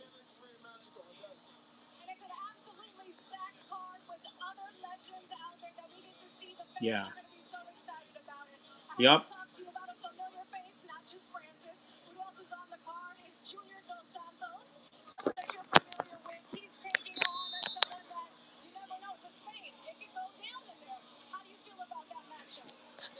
Well, all right. It was because he wanted to confront Faisal. Remember the Iraqi Conor McGregor, right? He wanted to confront him, and I don't know if that's like an indication that he's, a troublesome individual. Although I will say there are other patterns of behavior that you can sort of point at to lead to that direction, right? And what I got to say about Armin Sarukian is as it follows, right? I think Armin Sarukian, grew up rich. He grew up privileged. There's very few people that tell him no. His parents barely told him no. Victory says he's entitled rich kid and they don't take any. So there you go. When you're an entitled rich kid and then you come from a culture that doesn't take ish from anybody, okay? Listen, it is all bad. They take everything as disrespect. Yes. That's exactly what it is, right? I'll tell you what, even worse, you know, people that come from, you know, good families like that, and yet they hang out with gangs. I mean, you should see people like that. They're like, you know, completely on a different level when it comes to entitlement, and then the high propensity to commit violence at any given time. You know what I mean? Yeah, he's never heard the word no. Yes, that's a big thing as well. But this one is standard. You know what? You're being called out by another fighter, and you know you want to. I mean, well, I suppose it would have been bad. Like, imagine if Armin got up there, right, giving another promotion light, right? I understand it's your personal beef. I understand that this guy called you out. But you also work for another promotion, and that means you're going to have to get up on the cage, use their microphone, use their cage with their symbols and their, you know, and the name of their organizations on the canvas, and you're going to be right there getting into it with a fighter that's not even signed to your promotion. You know, if anything, I think MVP did him a favor, or the security that was there that night did him a favor business-wise. Right, because this would not go well with Dana. I remember Conor got into it with Mark Goddard at a Bellator show, but, you know, it is what it is. Yeah. JDS still doing the damn thing. I know, man. And you know what? What's interesting about this matchup, Marty, okay? What is interesting about this matchup is you have a guy who's a former UFC champion, and then you got a guy like Robles, who barely did anything in the UFC. And yet, they're coming together to a Jake Paul MMA card as the 50-50 fight. AR says Kyrie is the best. Thank you, my man. You're the best, bro. Thank you for that compliment and that great words of encouragement. I appreciate it.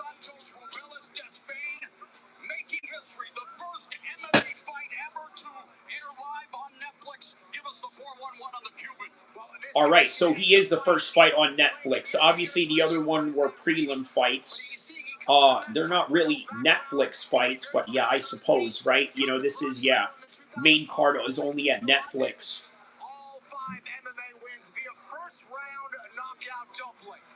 Yeah, all his knockout wins were by the first round. And all his wins were knockouts. Ladies and gentlemen, we welcome you all Cody Big Mo. He looks like a ring announcer for, like, you know, Tekken or something. You know what I mean? Like, meanwhile, here's the third round with Bukakis and Christian Edwards right now, ending in 1 minute, to be exact. With Ronda Rousey versus Gina Carano. And then Malcolm Wallmaker coming up next. He says, are you watching Allen versus Costa? Yes. I got 2 screens up right now. All right, so Robles is walking out right now.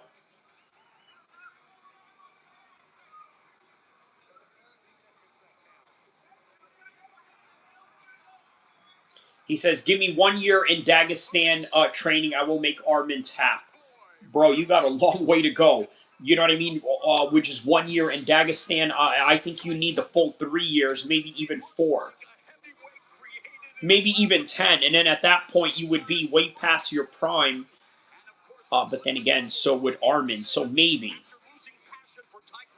Maybe you can tap out Armin when he's at the stage where he's doing influential MMA. You know, kind of like how they do influential boxing. But yeah. Are you watching Davis versus Albright? No, I'm not, unfortunately. You know, in Taekwondo, footwork is a huge component to success, and he's utilizing that very same footwork here in mixed martial arts. But more than anything else, he also understood that he needs to work on his grappling. He's been working that very heavily as of late. We mentioned his ridiculous 87-inch wingspan, which was the longest ever in UFC history. How does he maximize that reach advantage tonight? Well, he's got to keep Junior Dos Santos on the outside. Long-range strikes for Robles is going to be the key. What are those strikes? The jab, those kicks to the body down the middle.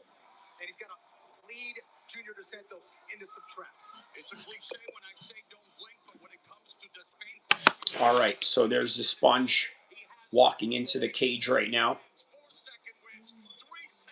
with his signature Dennis Rodman, Demolition Man, Wesley Snipes blonde hair.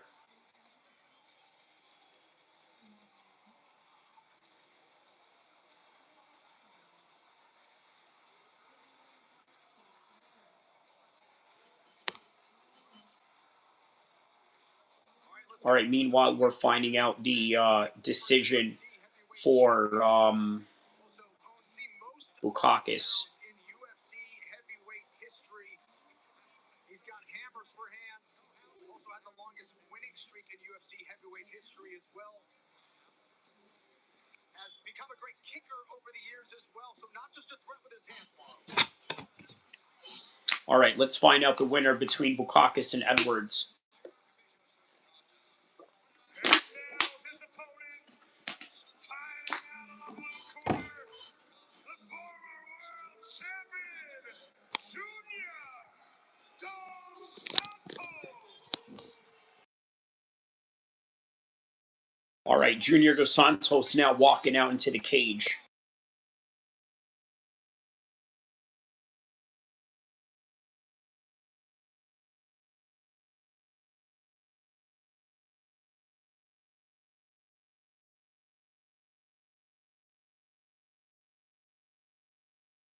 All right, here we go. He's walking out to the cage right now. Bukakis wins that one by decision.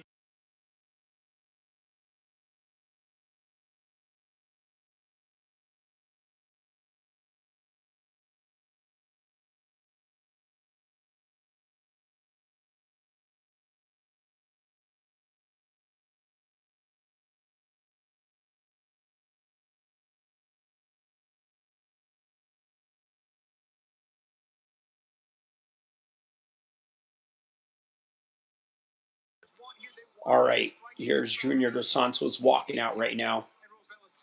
Getting into the prep point. One of 3 children, he was raised by his mother Maria after his alcoholic father left the family in the mid-90s. When he was just 10 years of age, Dos Santos was all.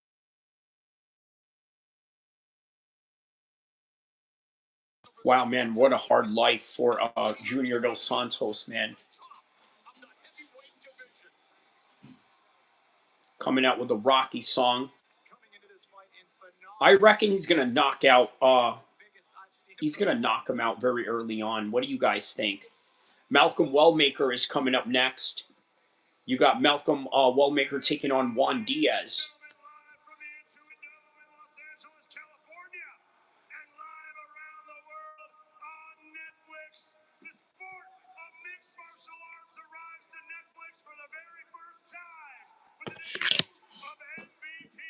Imagine Junior Dos Santos was the first one to fight on Fox, and now Junior Dos Santos is the first one to fight on Netflix. Right? A real MMA pioneer right there. A little bit of a Strike Force vibe. What do you guys think? Are you guys getting a little bit of an old school Strike Force vibe? Where are my old school heads at right here? Where my old heads, right? Let me know if you guys are feeling that same kind of vibe right now.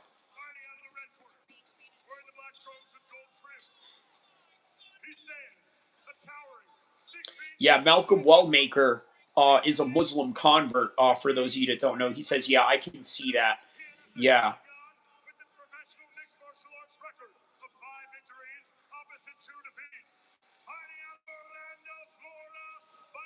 It's like every #2 organization to the UFC will always remind you of Strike Force.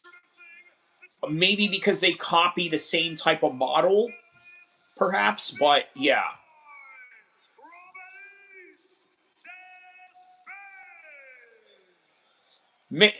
He says, I'm getting prime UFC vibes. Getting prime UFC vibes. Wow. So prime UFC vibes, are you talking about the era of when Junior Dos Santos was champion? The Cain Velasquez era? The George St. Pierre, Anderson Silva era? He says, brother, turn back, please. See the weather. What do you mean?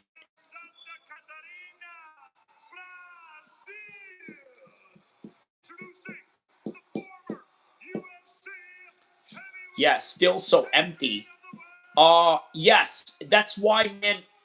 I can't wait for Mark Haney to pull back up on the chat so that he can give us some reconnaissance intel as to what it's like being there. He says, I want to see the weather there. Turn back the camera. All right, I gotcha. I gotcha, man.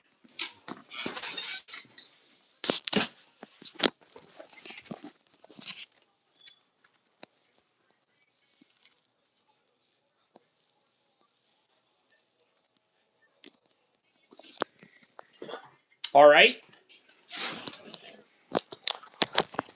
Does that, he says, brother, you know India? Brother, who doesn't know India? Is that where you're from? All right, here we go. Round number 1. JDS and Robles. Says, where are you? Sacramento, California. Look at Junior Dos Santos looking really slick and loose here. Robles doesn't utilize a lot of kicks for a Taekwondo fighter. Does anybody notice that? He's not very good at, throwing kicks. I don't... Ooh!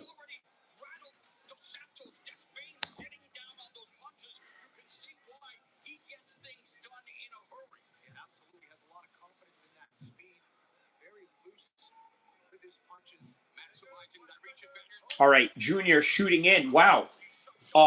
He stuffs that one. He actually ends up stuffing that one right there. Oh, he just rocked Robles.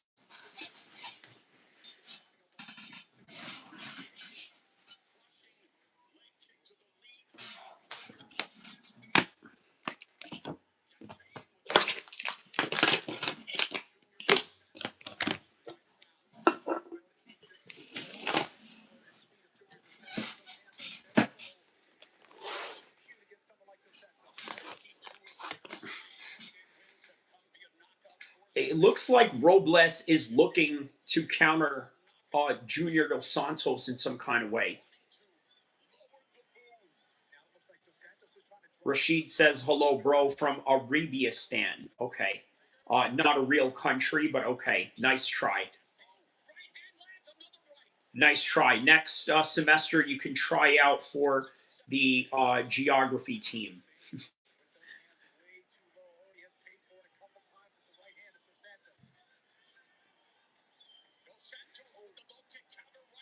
Man, so Santos is a huge guy, but look at Robles compared to him.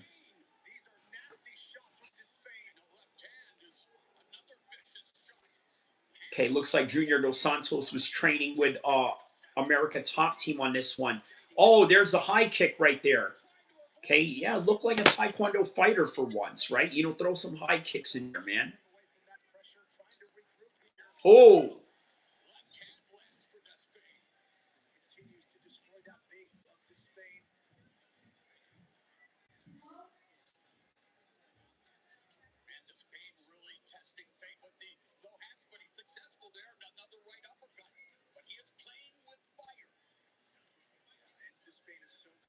Oh, man. Junior, it looks like he's limping visibly.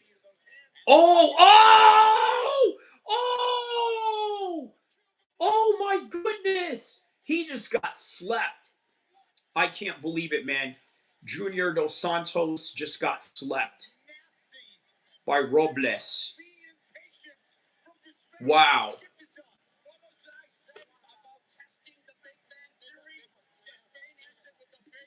Wow, man. Yeah, MMA is the harshest game. He says, can't believe he didn't do better in the UFC. You know what? That look, bro. That's how it is, right? Like, obviously, Junior had more of the, he had more of the, better career. more decorated career, especially in the UFC. But Robles came across some dudes that, I mean, I don't know, you could argue, you know, are probably better than the guys that were from Junior's generation, right? But it's just, man, that's MMA for you. It's the luck of the draw. And then they come to a separate organization and they're, you know what I mean?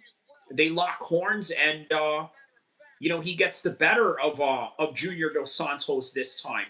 Like, absolutely lays him out cold with that one, man. Just, wow, a real bad knockout. But that's MMA for you, man. It doesn't care what you did before, what you've done. It just matters how you feel and who you are that night. And tonight, it was Robles that was, you know, the better man. He says, yeah, that was sharp. Yup. Although I would prefer to see more kicks out of him, but, you know, it is what it is. Dos Santos versus Deponge, who won? Deponge. Robles. Junior Dos Santos got knocked out cold. Now we got Juan Diaz taking on Malcolm Wellmaker right here. And then we got one more fight before Francis returns, man. But of course, they're going to have a little bit more of the commercials, right? More commercials for Netflix, obviously. So, just something you got to expect. At least, if you miss the event, right? If you miss the event and you watch it later on, at least you don't have to be subjected to the commercials. It says, who you got between Harness and Cross? I don't know much about those guys, man. Yeah, I honestly don't know too much about those guys. Kenneth Cross, I don't know too much about him. But yeah. Obviously, I got Francis in the Francis fight. Who doesn't have Francis in that fight? All right, round one. Malcolm Wellmaker taking on Diaz right here.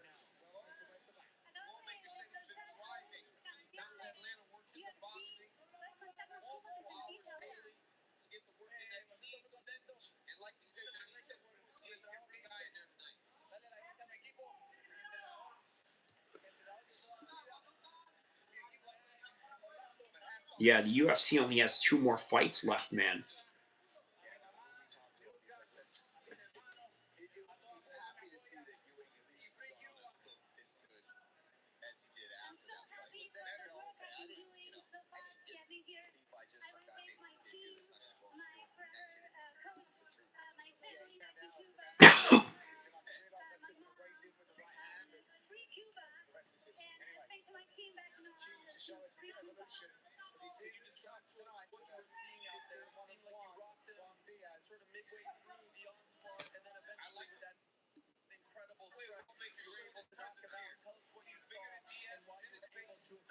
All right, Ariel Helwani asking him what was like knocking him out.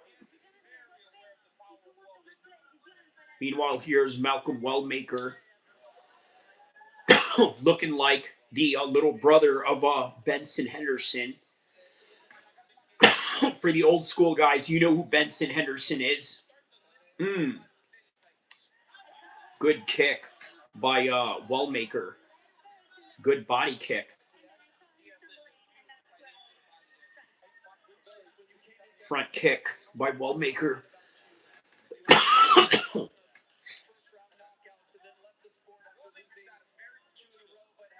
Another first round knockout by Robles.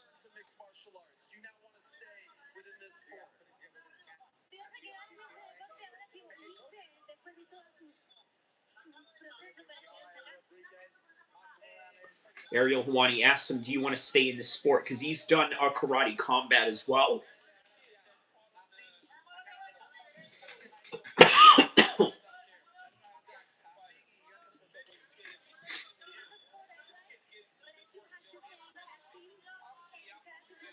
Which fight is next? For which one? The UFC card or the MVP card? for the MVP card, the next one is Saladin versus Kenneth Cross. And then it's Francis Ngannou and Philippe Lins. So we got about 2 more fights.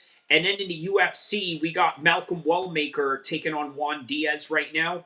And then after that, wow, okay, co-main event is Daniel Santos and Choi Du-Hoi. And then it's Arnold Allen and Costa afterwards. So 3 fights left for the UFC. And wow, okay, yeah, they're both 3 fights each on both sides. Yeah.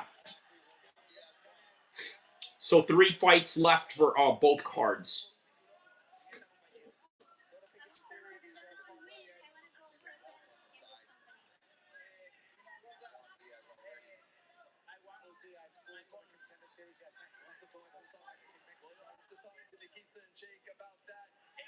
Okay, he said he wants his bonus.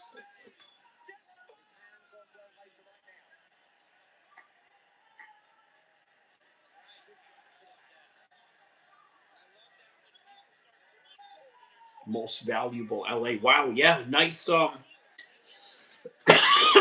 nice little merchandise they got going on for that one. All right, man. Well, on to the next one, guys. All right, look at this. Malcolm Wellmaker getting out grappled here in these positions. Body lock position by Diaz.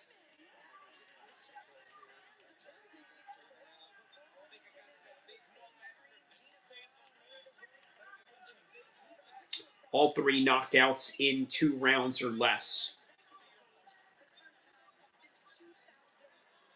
Wow, okay, only 7-1, man. She didn't really have a lot of fights, did Gina Carano. Gina Carano looks relaxed, man, walking into this.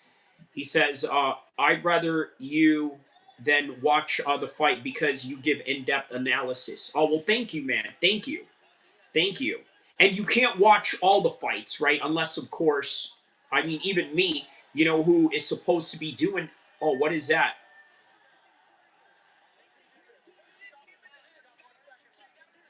Oh, what is this? They're going to rewind 5 seconds into the round? What is this? Okay, the round was about to end with Malcolm Wellmaker and Diaz, and they said, all right, we're going to start you off right here. They're going to restart 5 seconds. What is that? Okay.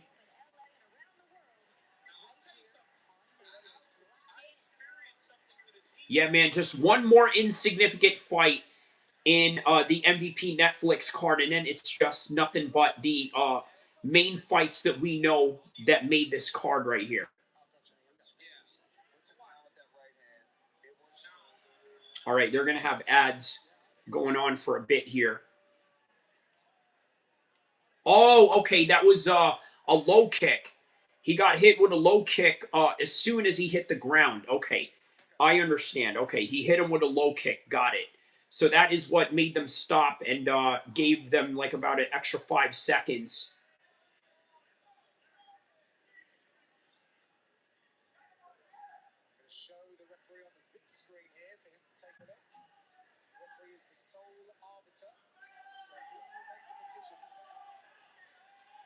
All right, waiting. Yeah, we're going to have a lot of ads for the Netflix, man. So look, 1 out of 6 ads is this one, right? Yeah. So we're literally looking at 12 minutes of commercials, probably even 15 minutes of commercials just out of this alone. Yeah, we're in commercial number 2 already. Commercial number 2 out of 6. Okay, 1 second left, and we're going to restart 1 second.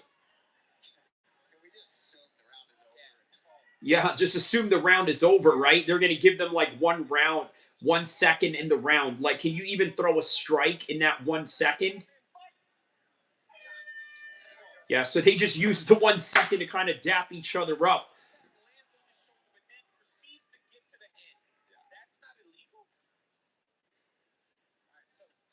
All right, man. So finally over at the end of the round. He said 1 second for what? because at the end of the round, as soon as the buzzer was about to sound off, Diaz hit Malcolm Wellmaker with a low knee, not Nate Diaz. Obviously, this is the UFC card that we're talking about. So the referee made a conscious decision, reset the clock, but the clock was literally only for 1 second because it was literally done in the 1 second mark.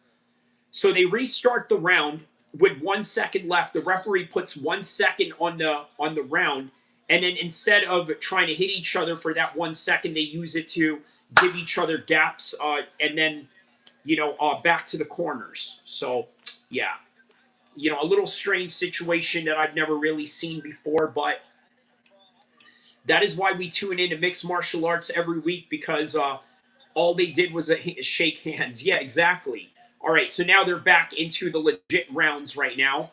Round number 2. Let's see where we are with the Netflix card. We are at commercial number 6 out of 6. Okay, so finally, the commercial ads end. Okay, so get to the next fight, man.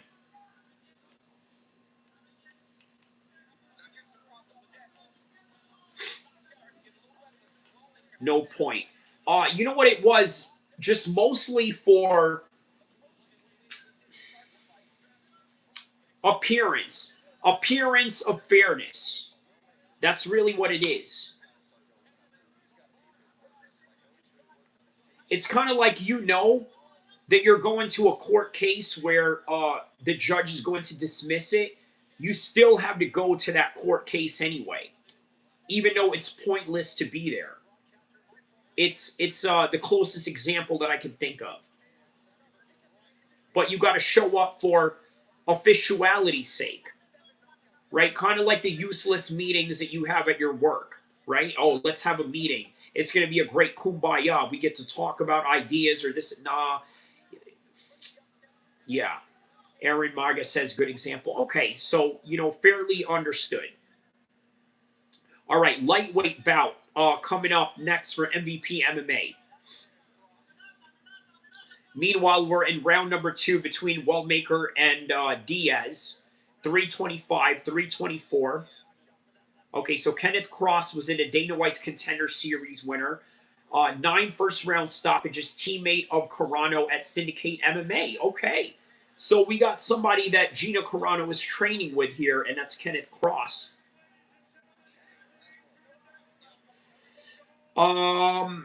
Mark Haney says, update, the main event time may be half. The seats are still open for the Ronda fight. Mark Haney, man, I'm glad that you tapped in, bro. I don't know if you heard me earlier, but I was saying, I was like, man, I hope Mark Haney taps in and lets us know what is going on with the crowd situation, right? Like, is it looking empty? Because look, right now, as I'm watching Cross and Salahuddin fight. This is Cross walking in right now. I'm looking around the seats. It's just, they're just not around, man. They darkened up the arena so that they can, they usually dark up the arena anyway, but if you notice, the empty seats have nothing but lights.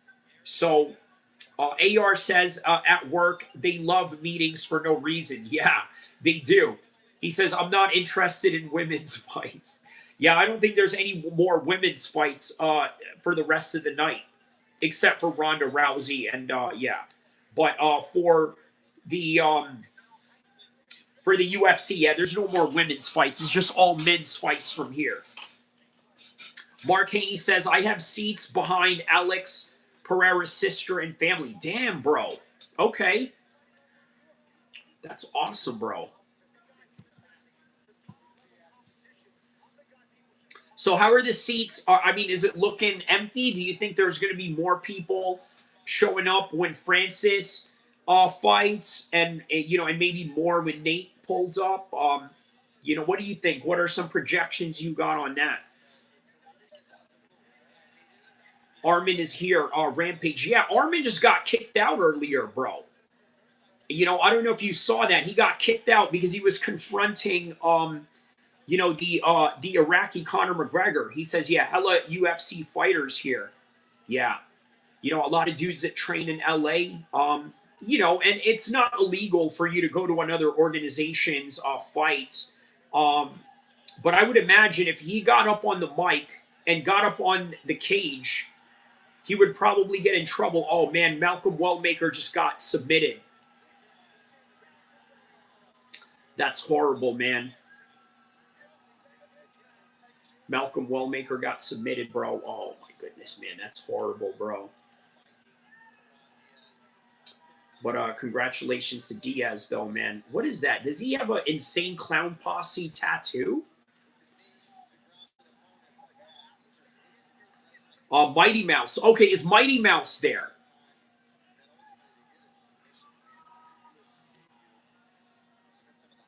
All right, so here it is. Diaz takes down Malcolm Wellmaker, gets his back,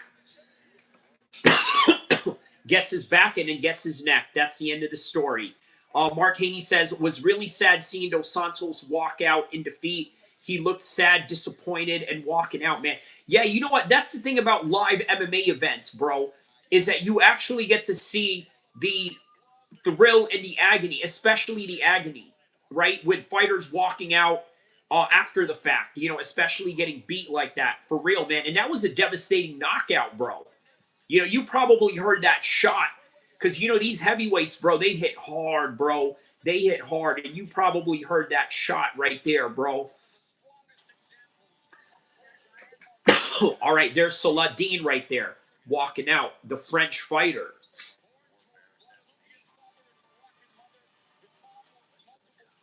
Oh, wow, he's half African and half Moroccan.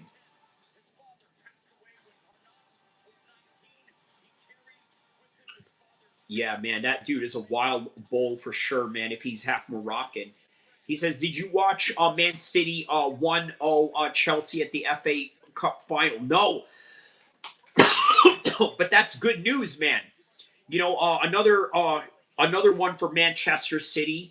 You know, that's my team right there. I'm excited to see them win the league.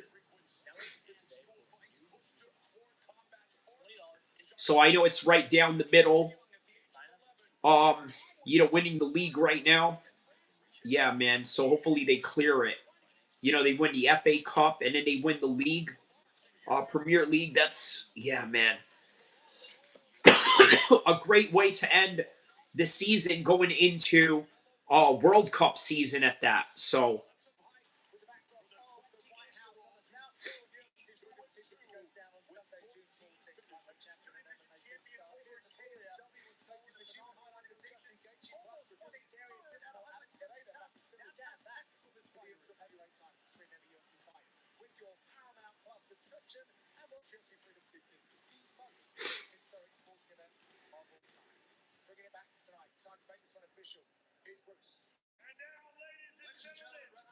all right, so now they're about to get announced.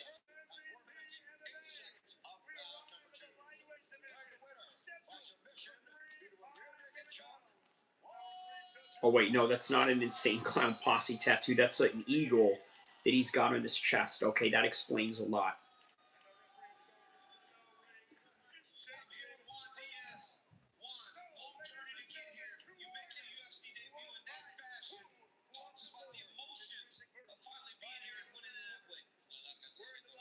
Marab is in the house. Okay.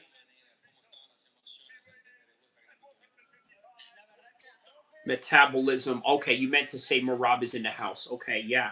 Which, by the way, Marab probably has good metabolism. That should be his nickname, right? Marab Metabolism.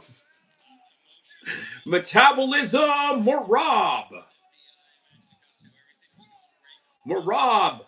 Metabolism Davish Lili, whatever his how you pronounce his name. Inuit Dome is a lot like the Shark Tank. Yes, I can see that. Yes, that is the reason why it gives me Strike Force vibes, right? Because if you remember back in the days of Strike Force, bro, they had a lot of shows in San Jose. They had a lot of their fights in San Jose. You know, it was like the headquarters of Strike Force was San Jose.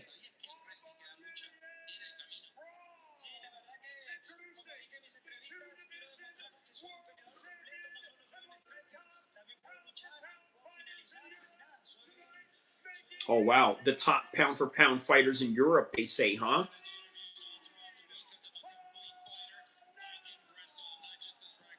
Man, Mark, thanks for giving us the play-by-play of what's going on around where you're at, man. That's very valuable intel and, and correspondent, reporting on your part, man. Shout out to Mark Haney, bro. Everybody give Mark Haney a salute for that one, man. Yeah, man, going out of his way to go see the fight live in LA, because I know that's a long drive, bro. You're in the Bay, I'm in Sacramento. We're sort of, in the same area, but I know what that drive is like down in LA. And, God bless you on your trip back, man, because I know it's going to be a long one, going through those hills. Do you take 5 north going home, or are you taking 99 north going home? Let me know, because sometimes you see different towns and cities when you go to Route 5 as opposed to like 99. You know what I mean? But yeah, I've taken that drive plenty of times. Those big hills that you run across when you get to LA. I mean, it's just like once you are crossing from like the Fresno all the way down to the Bakersfield area, and then going up the mountains. Oh my God, man! Just real majestic mountains that you see on the way back. But hopefully you have a safe trip back home, my man. All right, so Salahuddin doing a very good job of maintaining this clinch position towards Kenneth Cross right now. Kenneth Cross, obviously the training partner of Gina Carano. I always say, if you want to know how a fighter is going to do that night, watch for their training partners that are also fighting in the card. And this is an example right now, right? Maybe we're going to see Gina get out grappled later on, right? Or maybe they train some different sequences. And yeah, what is Dana White talking about here with okay, he's talking about the White House cards and all the wow, yeah.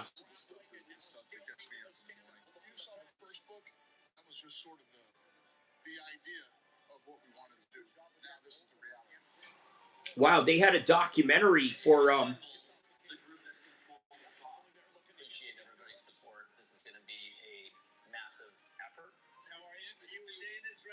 wow, okay, they're showing the behind the scenes stuff of how they assembled this card.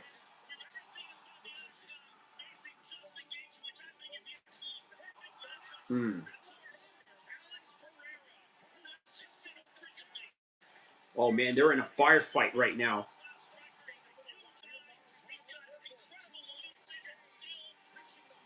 Shooting in, good takedown defense by Saladin.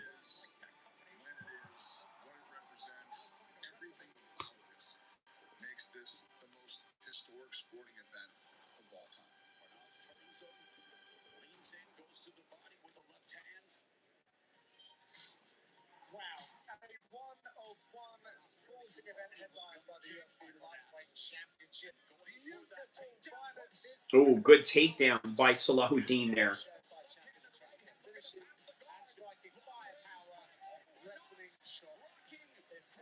Oh, he's got full mount on him right now. He made that look easy, man.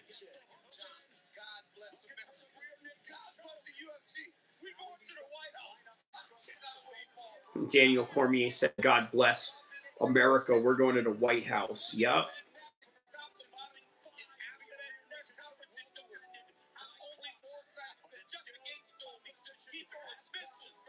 Oh, man, he's going ground and pound. He's going to finish him right here.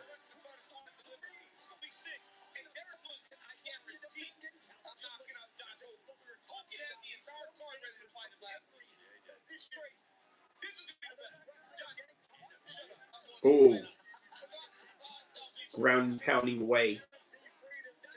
Yeah, he's not answering any of these shots, man. The referee has to finish this fight, man.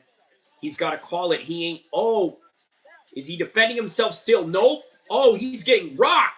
He misses that one. He gets rocked again. Oh, man. Ooh, that was some good slip right there by Salahuddin. All right. Oh, that's it. It's over. It's over.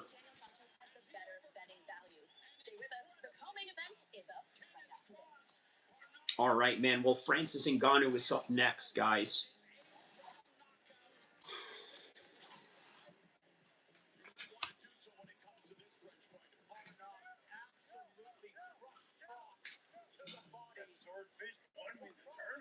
Wow, man. Yeah, he smashed him up good, man. Came down to a game in Indiana. I heard the team's plane got in super late the night before, so I figured I'd use my Bet 365 sign-up bonus to hammer the under. Did you win? Okay, guys, we'll be right back. Hold on a second. You got to use the bathroom.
All right, so we got the co-main event of the UFC, and then Francis Ngannou taking on Felipe Lens right now. And yeah, man, Salahuddin just got a first round TKO right now.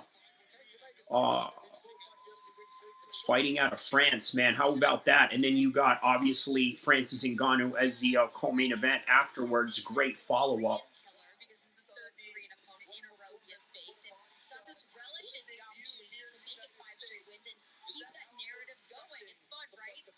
Related to that run is his move from bantamweight to featherweight. Santos says he notices a lot more speed and firepower because now he has more energy with. All right, we got the co-main event for the UFC coming up, boys. He's less dehydrated.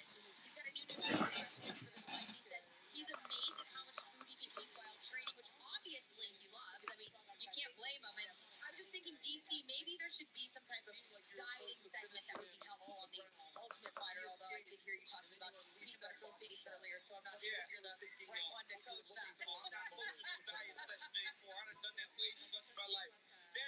Santos is right at the heart of it.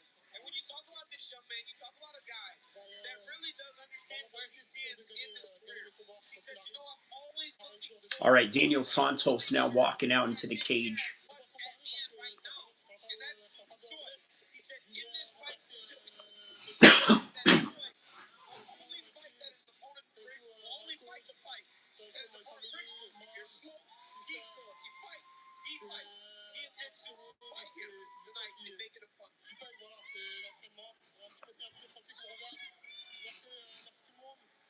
And then you're going to get more ads and more ads in between. That's just how this goes.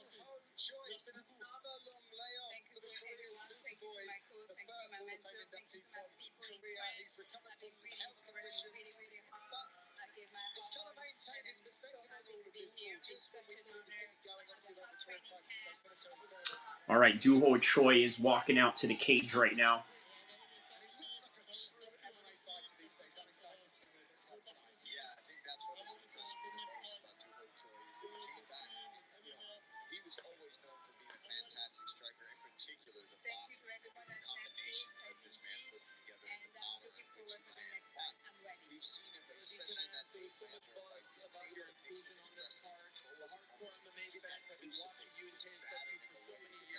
Oh yeah, man, this dude is a former KSW fighter.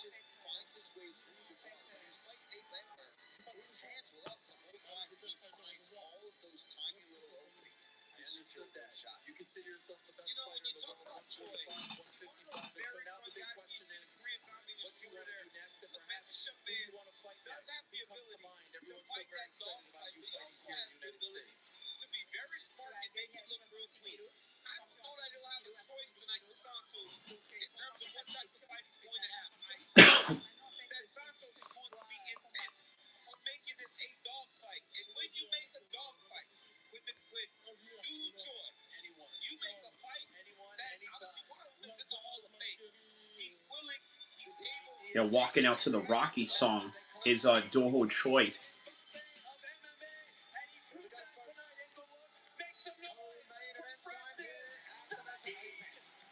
Francis Salahuddin. All right, let's go, bro. All right, Daniel Santos, Doho Choi coming up right now. And then we got Francis Ngannou coming up right after that.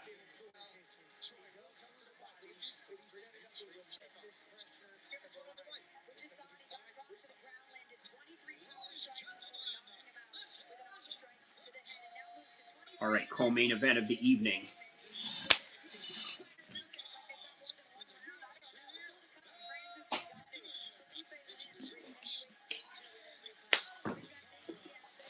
All right, co-main event coming up.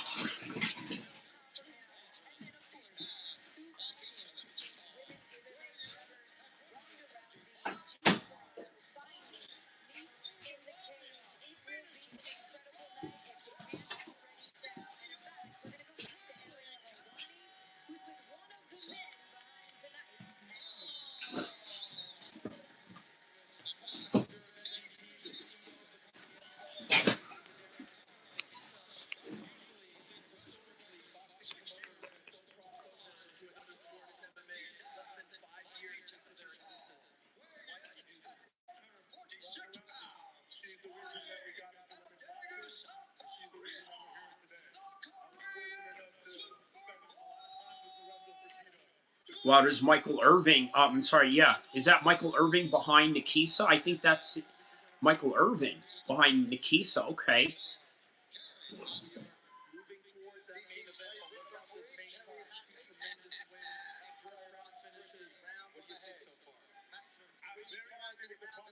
Put on display from the first fight of the night onto the main fights of the night. Grateful to our matchmakers, to media analysts, who we spoke to. All right, here we go. Co-main event for UFC, and then obviously we got Francis Ngannou, and yeah,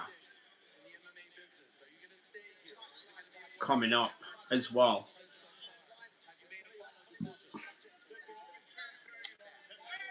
a co-main event in its own right. Oh. Oh, man, some spinning kick attacks right here by Santos. Oh, nice low kick by Doho Choi right there. Very aggressive start right here between these two right now in this featherweight bout.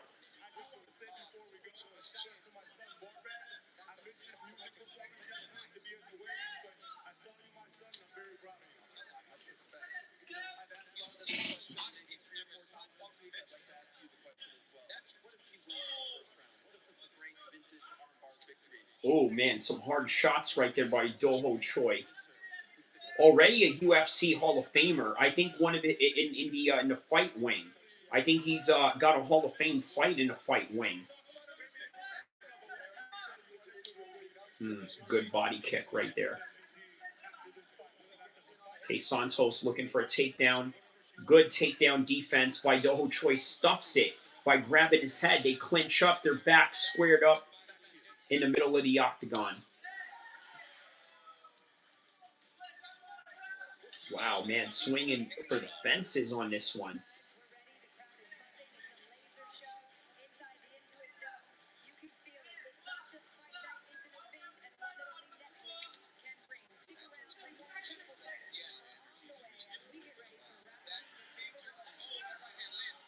Oh, good right hand by Santos. There's another one. Ooh, man, he's rocking Choi's head back. So it looks like we got 7 commercials before the Francis Ngannou fight.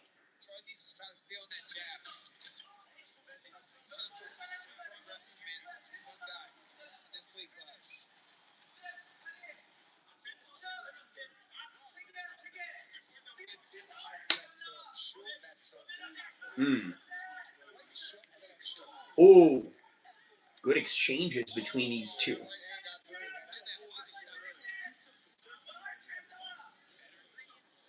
Ooh.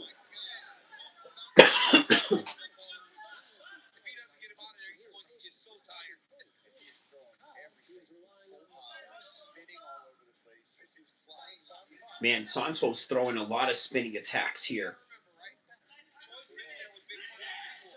Oh, good knee. Oh, he just hurt Choi. He's going to finish Choi right here, man. Choi is fading. Yeah, good right hooks he was throwing at him right now. Still waiting on Francis Ngannou, Felipe Lens right now as Doho Choi is getting rocked by these shots.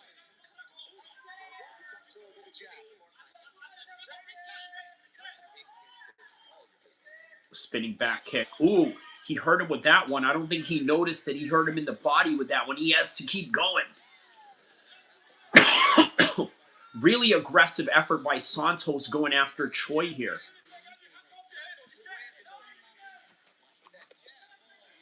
Man, just constant barrage of strikes from Santos, man. We are now in commercial number 5 out of 7 at Netflix before we wait for Francis Ngannou and Felipe Lens to fight.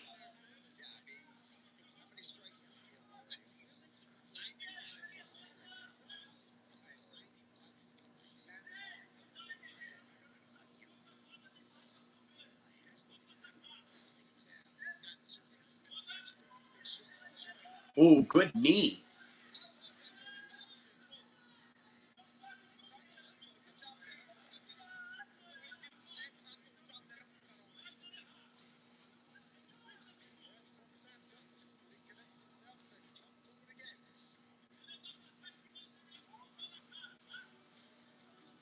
All right, Santos shooting in for a single leg, and Doho Choi stuffs it.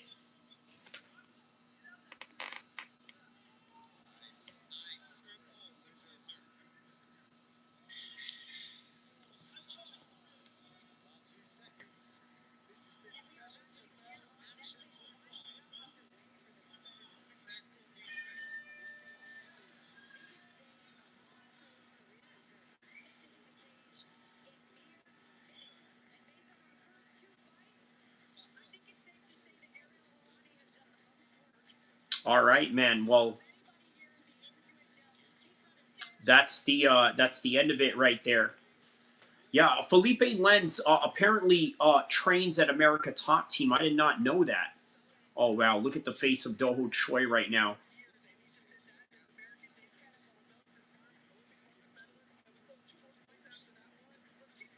Man, Jake did Tyron Woodley a solid on this one, man. You know, inviting him to be one of the hosts for this event. You know, yeah, Jake and Tyron Woodley seem to have, a good working relationship going on there. Obviously, who better than? Oh, what is this? Okay, they're showing all the different broadcasters for this one. Look at Francis Ngannou with his little vest walkout thing he got going on, and with a chain on and everything. First time I ever really seen Francis Ngannou with a chain. You know, he kind of looks like one of NBA young boys, bodyguards or something like that. You know. All right, round number 2, Santos and Doho Choi.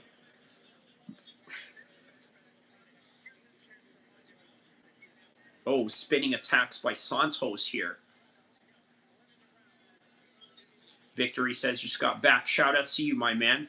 Just right in time for the Francis Ngannou Felipe Lens fight. Great fight by the black dude. Yes. By the well, listen. You can't just call him a black dude. Think about how many people he represents. Right? He's black. He's Muslim, and he's French. And he's a French guy with some good grappling. Okay, you know what I mean? He is so he's a force to be reckoned with. Obviously, a former KSW champion, which means he had a bit of a following in Europe. But yeah, now building his following in America, obviously. Being that he is, fighting for MVP, let's hope that he fights in the UFC, right? Because ultimately, that is where we want to see the best fighters in the world compete at. And that also includes Moraes. The UFC probably told Muhammad Mokaev that if you want to fight for us, you can't fight for MVP. Lo and behold, what is the next fight that Muhammad Mokaev ends up getting? You know what it was? I don't know who the guy is that he's fighting next, but it's going to be in it's going to be in, I believe, Europe. This Portuguese organization called Wow MMA. They have a deal with Fight Pass, so there you go. Oh, John Jones is in the house. Okay. What is going on with that?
Yeah, did they show John Jones on the broadcast?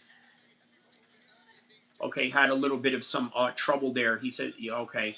When you say you're right behind me, are you talking about the Doho Choi fight? Oh, Doho Choi just finished Santos! I can't believe it! Wow. He just finished Santos. That is crazy, man. That is crazy.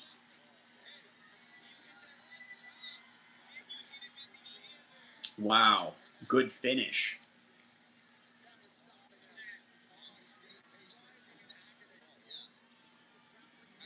Wow, that's a good finish, man.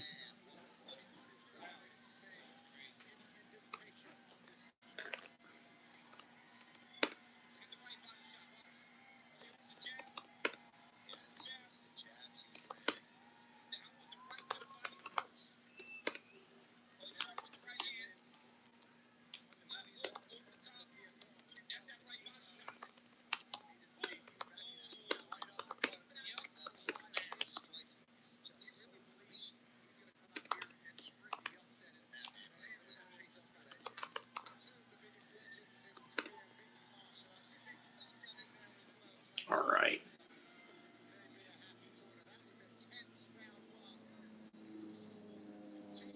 All right, they're showing the promo for Felipe Lens. All right, man. Yeah, big credit to him on that.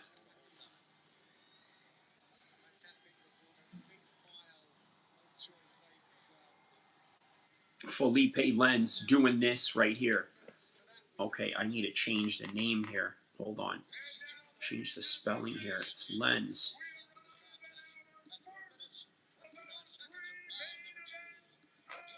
It's Lens with an I. Okay.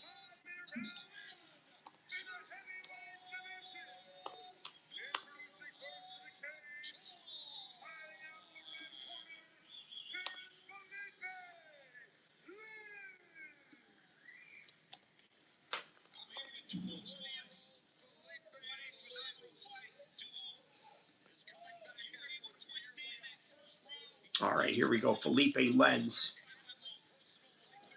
It's spelled Lins.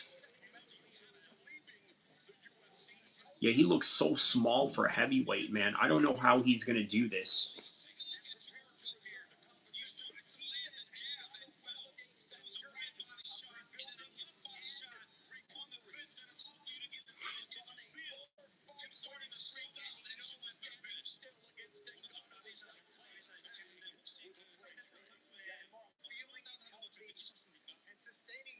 Good shots by Doho Choi right there, man. All right, Felipe Lens is really walking into the cage now.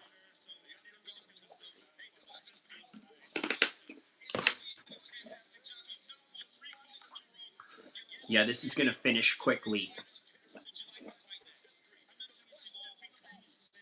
They're asking Doho Choi who he wants to fight next.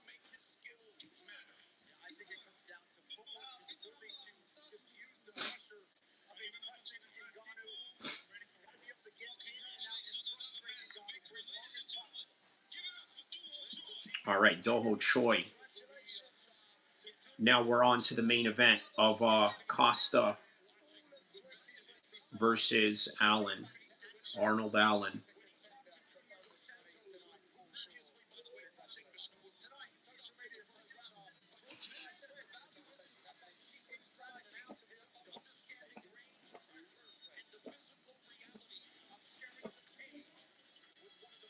All right, Felipe Lens is in the cage right now, awaiting the monster, Francis Ngannou.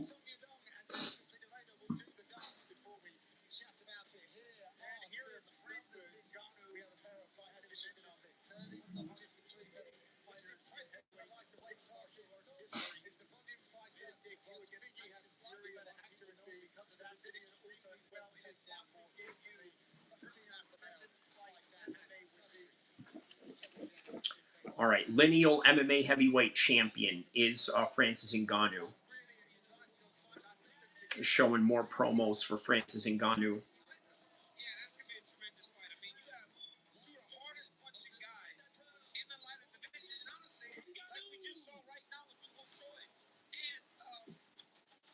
All right, so here's Francis Ngannou walking out. Yeah, and again, not much people in the crowd, man, considering that this is a Francis Ngannou fight.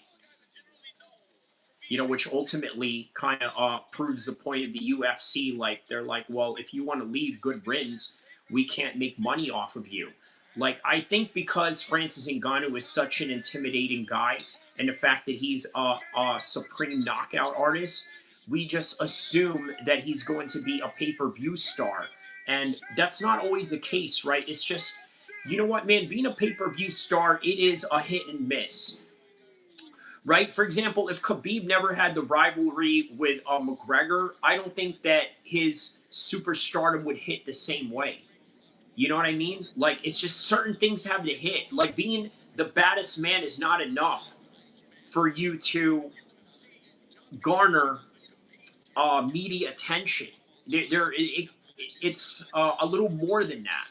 It takes a little more than that. And so, you know, that's what you're dealing with here.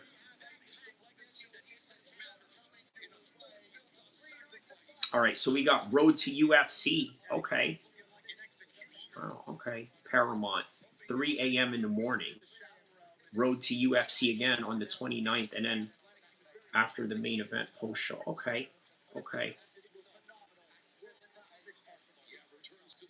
So May 30th. Okay, that's a Macau card. All right.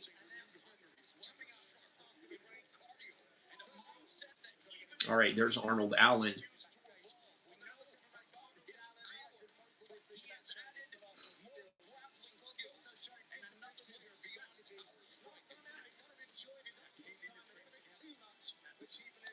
All right, Francis Ngannou.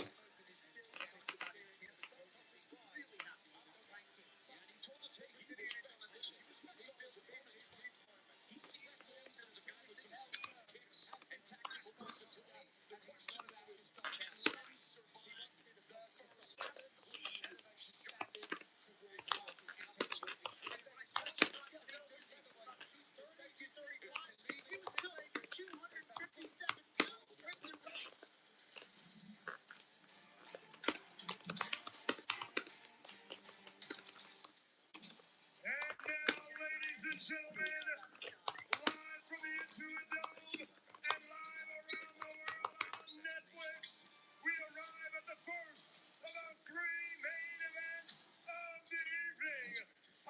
5 All right, man. rounds in the heavyweight division. Round 1 is about to start. Ron McCarthy, Jonathan Romero, and Chris Craig. And our referee in charge, when the bell rings, is Herb Dean. Yeah. And now, ladies and gentlemen, 2 warriors, 1 fight. Who wants it more? Introducing first, fighting out of the red corner, wearing the black trunks, white trim. He stands 6 feet 2 inches tall. Well, only 6 feet 2 inches tall. 6 pounds. Tonight, he enters the cage with a professional MMA record. Only 222 pounds, man. Fighting out of the tall Rio Grande del Norte, Brazil. Introducing the PFL Heavyweight Tournament Champion, Felipe Monstro Lins. Oh, what is this? Max Holloway. Max Holloway and Conor McGregor are being announced. Wearing the black trunks with gold trim. He stands 6 feet 4. Wow, they finally announced Max Holloway versus Conor McGregor. 157 pounds. Tonight, he enters the cage with a professional MMA record of 18 victories versus just 3 defeats. Fighting out of Las Vegas, Nevada, by way of Carano. Wow. Okay. How deliberate was that of the UFC, right? How deliberate was that of the UFC? As soon as Francis Ngannou was about to fight, they announced the Conor McGregor card. They're like, all right, you got Francis Ngannou fighting on your card. Watch this. We're going to announce Conor McGregor and Max Holloway. How diabolical. How diabolical. But here we are. Okay? Here we are.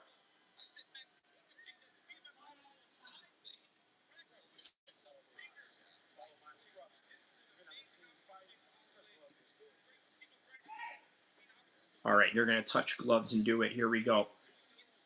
Okay. So how diabolical is that, right? As Francis Ngannou is about to fight, they announced the Conor McGregor Max Holloway card for UFC 329 on July 11, 2026, right? Just right before we're going to see the main event of Arnold Allen and Costa for UFC Fight Night Apex on May 26, 2026. By the way, the same night that Ronda Rousey and Gina Carano are fighting, also the same night that Nate Diaz and Mike Perry are fighting. But here's round number one right now with Francis Ngannou. Wow, so there it is, man. Conor McGregor taking on Max Holloway, Benoit Saint-Denis versus Paddy Pimblett. Ooh, nice leg kick by Francis Ngannou. And look at PHILIPPI looking to get a body lock on Francis Ngannou, pushing him up against the fence. And then also in that card, Corey Sandhagen versus Mario Batista. Brandon Royval taking on Loner Kavanaugh. And then Gable Stevenson taking on Alicia Ellison. Who the heck is that guy? But there it is, man. McGregor versus Holloway 2 announced. There it is, man. There it is, announced live as Francis Ngannou was fighting. And of course, purposely deliberate, right? They announced it just before the Costa versus Allen fight night card. And they did it out of nowhere. I thought, you know what? Maybe they'll announce it at the White House. But then it's like, you know what? I knew they're going to do something to upset the show that is going on with Francis Ngannou and Felipe Lens. Ooh, man, he just rocked Felipe Lens right there. He's shooting in. Francis Ngannou stuffs that takedown, and he's just pounding away from the top. Oh, man, Herb Dean is going to finish this from the ground and pound position. I think he's going to get it right here. Francis Ngannou looking to finish the ground and pound position right now.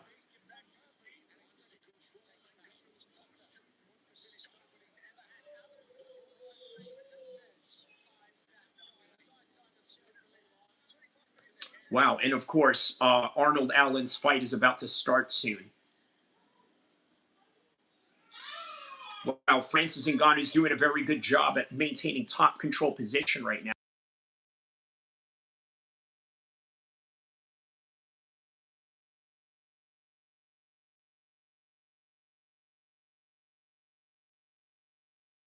Francis Ngannou doing a very good job of, oh, man, he just rocked him again, man. He's looking to finish him soon.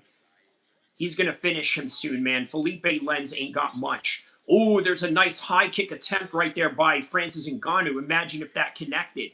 Aaron says, why is all the UFC refs at MVP? Because it's the MVP card of the weekend. That's why.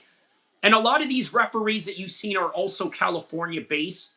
Obviously, Herb Dean is California-based. Mike Beltran, the guy with the big beard, with the twisted beards, braids, he's California-based. That's why John McCarthy, also California-based. And it's a California card. So, you know, that's the, that's the most rational explanation that I could come up with. All right, so far, man, Felipe Lens is surviving this right now. And also on the UFC side, we're awaiting the entrance of Costa and Arnold Allen. And there's Francis Ngannou banging away at the body right now.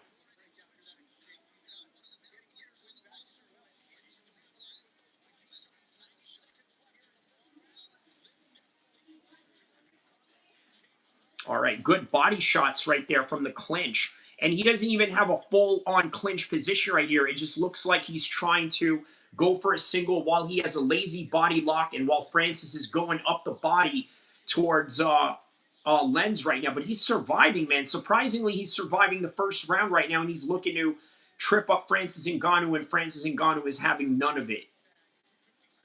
Right? And you know what? Francis Ngannou is one of those fighters at any given moment you could see his power unload on someone. They're like, you got a Francis Ngannou fight going on. Watch this. We're going to announce Conor McGregor and Max Holloway right now.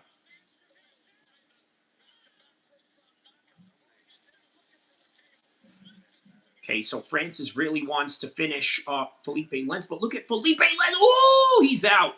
He's out. He's out. Felipe Lins is out. That is it, man. Felipe Lins got laid out, bro. He got laid out bad. Well, not much surprise there, right? 14th knockout of Francis Ngannou's career, and the crowd is loving it.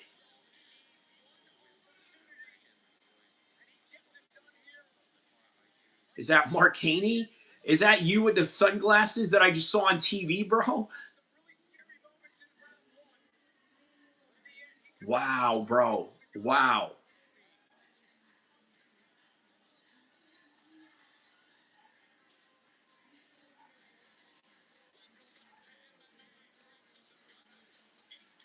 Yeah, a little bit of sweat, to do the job, but got the job, got the job done by the end of the day, man. Big ups to Francis Ngannou on that one.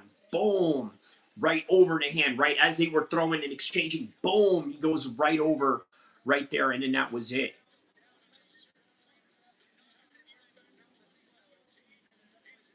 All right, well, Arnold Allen and Costa coming up next.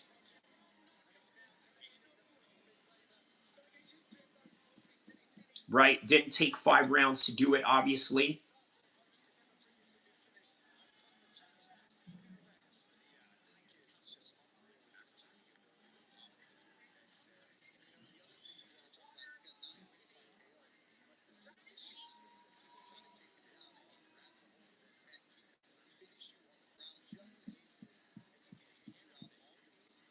All right, Costa walking into the cage right now as he awaits Allen. Yeah, man. So we got Nate Diaz coming up next, man. Oh, what is this? Nemesis. Interesting show. Looks like a cop show out of LA. LA cop show. Yeah, we need more LA cop shows. He says it wasn't a fair fight. Which one? Felipe versus yeah, you know what? The dude is a light heavyweight, isn't he?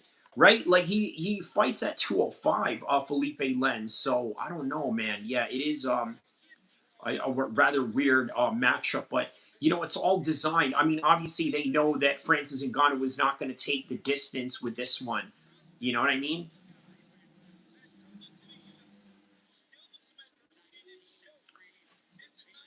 All right.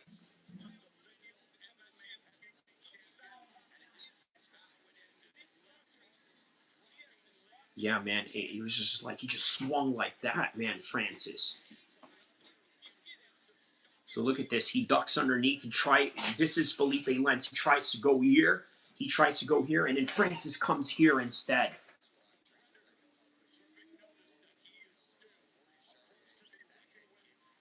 Misses an uppercut. So he missed an uppercut, and then he swings that way.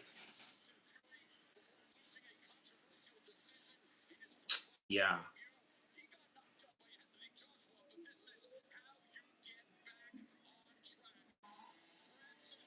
Yep, another first round finish by Francis Ngannou. He's going to continue to do that, man. He says he hung in there a little bit better than I thought. Yeah, but eventually it's like a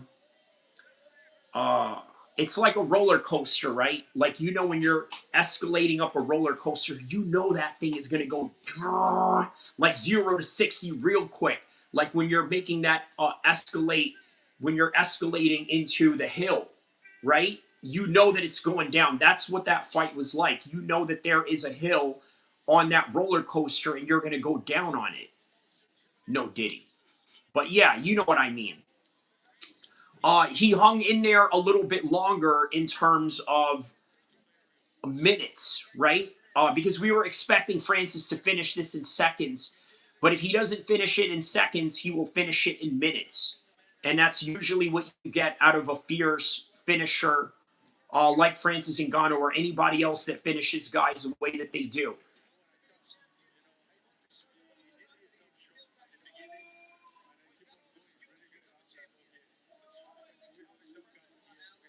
Yeah, Francis didn't take a lot of damage in his career, right? We're talking about like 10 first-round knockouts.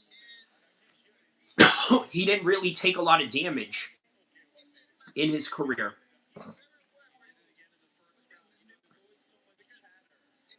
All right, there's Arnold Allen right now walking into the cage. Hopefully this fight ends before the Nate Diaz fight, of course.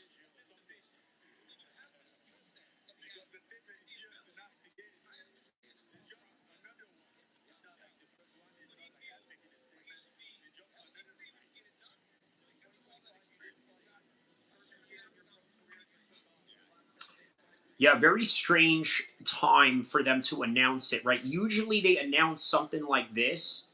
I don't know. But then again, they announced John Jones retiring at UFC Baku.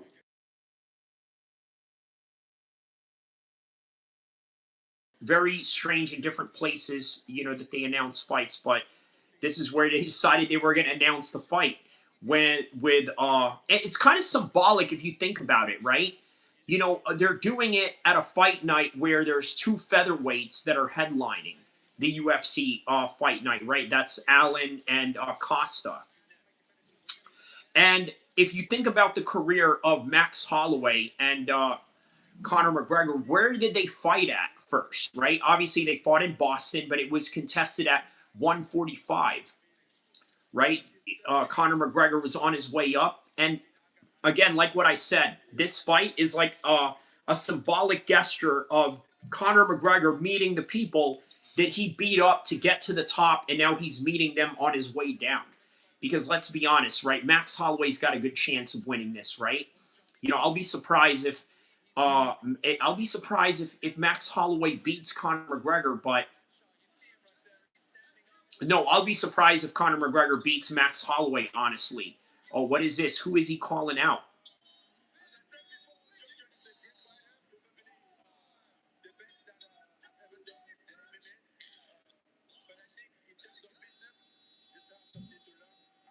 Oh, John Jones. Oh my goodness.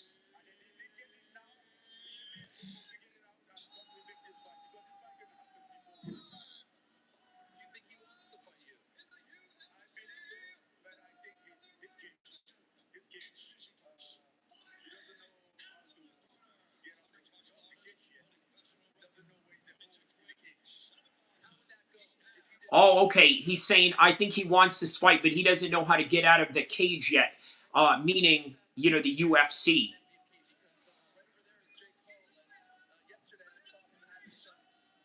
He says Nate will make Mike tap, Aaron Maga says. That's possible. Look, think about it like this, right? Mike Perry has not yet, hasn't fought MMA in a while. His kicks are not going to be that good. His submissions are not going to be up to par. He says, not going to lie, this place is now like 3/4 full. Oh, okay. So there you go, right? The main attraction, obviously. Because look, bro, Mark, man, let's be honest, man. Francis is not a ticket seller the way that he is. You want to know why the PFL dropped them? Because they were like, we can't make any money with this guy, right? Where was the money that we made with the Renan Ferreira fight, right? He's not a draw. He wasn't a draw in the UFC. The UFC knew that. That's why the UFC was willing to let him go. Also, they knew that they weren't going to make him any money. He made himself money doing all those boxing fights, right? So if you're seeing the crowd full up right now, Mark, it is indicative of the fact that Nate Diaz and Ronda Rousey are the A side of this whole entire fight. And those guys, those gals, and that gal and that guy, Nate and Ronda, they've been known to be ticket sellers. All right, round number 1 has started right now for Allen and Costa, and Arnold Allen opening up with a very Muay Thai stance right now. Ooh, 1-2 shot right there, coming really explosive right there. Spinning back kick right there by Costa, right to the body. Jake Paul is saying that MVP pays the fighters better than the UFC. He says, we are creating a new home. He says, me and Francis are working together as a business partner. Says respect him for that. Incredible performance, he said. Speaking of performance, maintaining that Muay Thai stance that Arnold Allen is doing right now. Aaron Maga says, why is Jake Paul there? Oh man, you're living under a rock, Aaron. Jake Paul sponsored this whole entire event. This event is called MVP Promotions. Oh! Costa just got rocked by Allen right now. Speaking of MVP, he's looking to be the MVP of the UFC's fight night tonight that he's headlining in. Tripped by Arnold Allen, takes him down. Francis Ngannou. I love how Ariel hyper-emphasizes the French language whenever he's whenever he's with French fighters or something. Francis le Predator, as some like pretentious little freak. Anyways, Arnold Allen maintaining a body lock position. Referee's position right around Costa. Costa throws an elbow to the side of Arnold Allen, looking to elbow his way up out of there.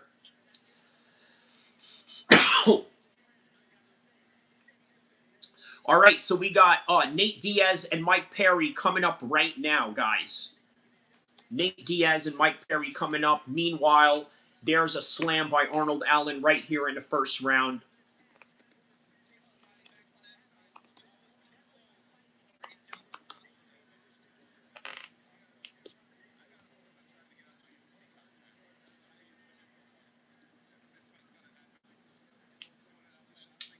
Yeah, man, I can't wait for this one. Nate Diaz. It's always fun when Nate Diaz is fighting. It's always fun when Mike Perry is fighting. And now they are coming together. So,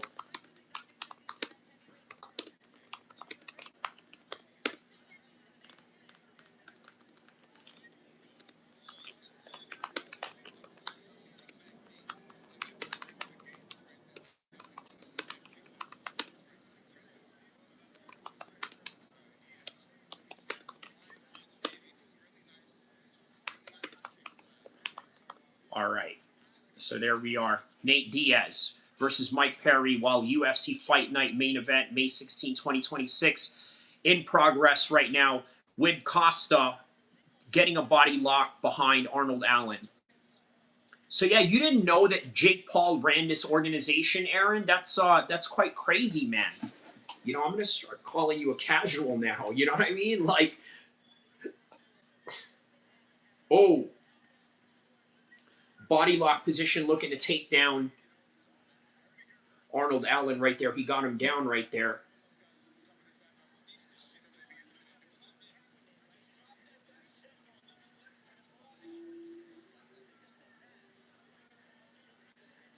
He's looking to get Costa off of him right now.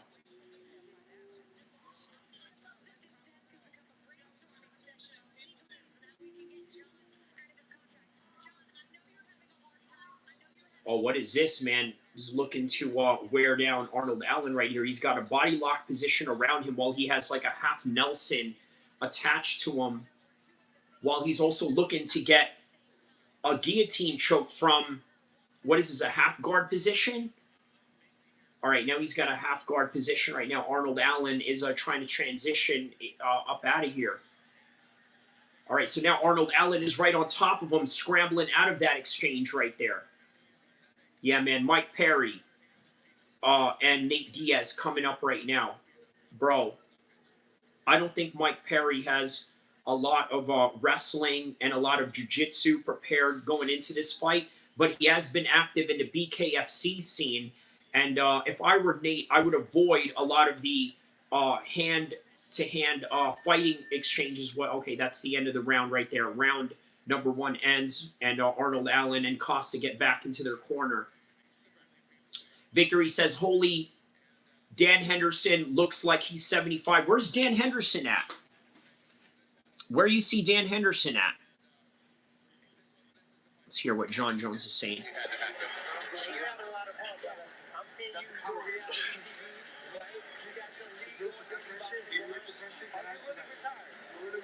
Oh, he was talking to Francis outside. Oh, okay. Okay, so as Francis was walking out, okay, he runs across Dan Henderson. Got it. Okay. All right, yeah. That makes sense. You know, all the California fighters are pulling up tonight, man. You know, obviously Dan Henderson from Temecula, California. So, you know, not a far drive from Temecula to LA for him. Mark Haney is down there driving from the Bay Area. That's about a good 4 or 5 hour drive. Yeah, you know, everybody's pulling up there. Meanwhile, Arnold Allen is fighting Costa in the Apex. I don't think Arnold Allen cares. You know what I mean? Like, I don't think that's, you know, a real concern of his. I'm sure he wants to get this fight done ASAP so he can go and watch Nate, you know, fight. I don't know if he really cares even, but yeah. I think he's going to be the greatest. He is going to be the greatest talent that we've ever seen. He's just absolute wonderful student. And oh, wow, he's talking about Gable Stevenson right there, man. He says, will the White House card be bigger than MVP? It's off top, man, off top.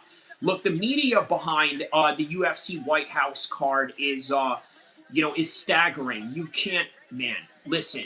I know they're going to lose a lot of money on it, but I also know that they will make heavy investments into it. What's Ronda doing laying down with a pillow like that? Is that some kind of stretch that she's doing? Is she laying like that because there's some sort of like, you know, therapeutic benefits behind that? But yeah, we got 5 commercials to go before Nate Diaz and Mike Perry walk into the cage. So, you know, right now we got Arnold Allen and Costa right now getting it on at round number 2, 340, 339, 338 of the second round. Wow, Calabasas Confidential. Wow, okay. So they're coming out with some new and exciting shows for Netflix. Good, good. Take that opportunity. Obviously, you know you know, you got a show like this going on. You know what, man? You know why the UFC did not want to sign with Netflix? Netflix did not want any of these smaller cards that they got going on. He says, "Oh yeah, sounds so exciting." Yeah. Yeah, they didn't like the card that you're seeing right now with Arnold Allen and Costa. They didn't want none of this. But what a lot of people don't know is that this is how you build your stars. Okay, and sometimes guys that are not stars, like Arnold Allen, for example, right? Not really a guy that is, you know, a conversation starter at the barber shop, right? Like he's not a guy that I'm going to talk to randomly with anybody at the airport. Oh man, hey, what about that Arnold Allen fight, right? Never.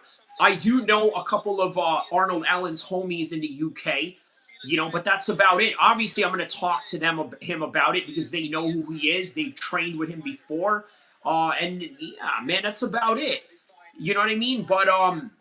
But nobody talks about Arnold Allen that way. Although, what if, you know, this fight, for whatever reason, makes him a star, right? That's just how the UFC goes, right? Remember, when Nate Diaz fought Michael Johnson, he wasn't a star. You know what made him a star? The post-fight interview that he did after the fact. He got on the mic and he said, Conor McGregor, you're taking everything I've worked for, mother effer. I want to fight your fucking ass. You know, and the next thing you know, RDA pulls out of a fight, and guess who they call at a short week's notice, drinking Corona in Mexico, eating tacos and whatnot, not even in fight shape of any kind. It's Nate Diaz. They call Nate Diaz. He goes in there, fights Conor McGregor, and next thing you know, he beats Conor McGregor only to get another rematch, more money in his pocket, and then on top of that, Nate Diaz going on to fight for the BMF belt. You know what I mean? That's, yeah, that's what it is, guys. You know, just out of nowhere, sometimes it just takes one fight or one of those fight nights to build. He says, dude, it's still so empty. Dude, it's still so empty.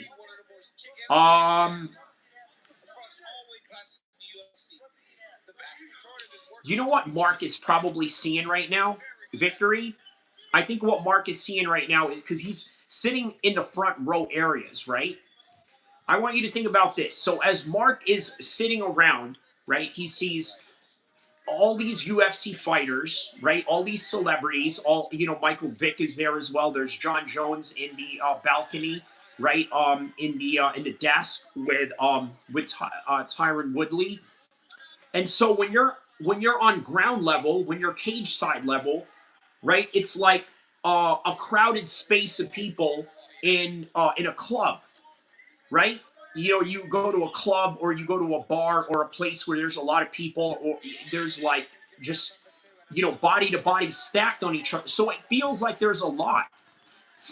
And then as you're looking up at the ceilings or you're looking up towards the stands, you see nothing but black lights.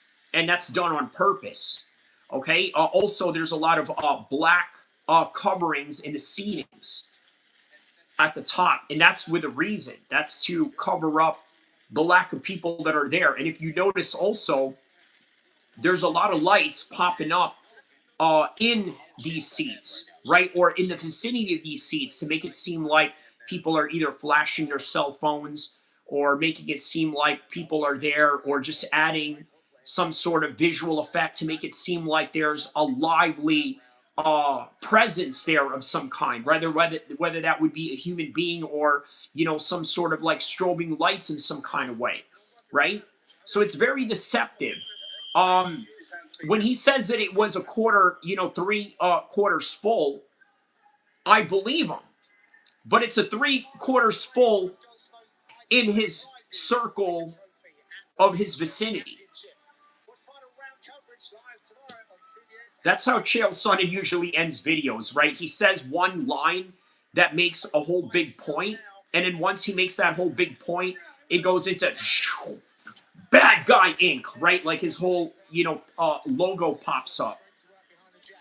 So what do you think? That's my theory on it. That's, you know, what I think Mark Haney is saying, because I don't think your eyes are lying to you, but I also don't think Mark Haney's eyes is lying to him. It just depends what you're looking at. And what we're looking at, look, right now, here's the shot right here that we're looking at, right? The shot that we're looking at right now is circling right around the arena, right? The camera shot that's circling around the arena, the backside of the arena. Now they're panning into the desk. There's Jake Paul right there with the host, and then there's Ariel Helwani. Now it's round 3 with Allen and Costa right now. So yeah, we're just awaiting.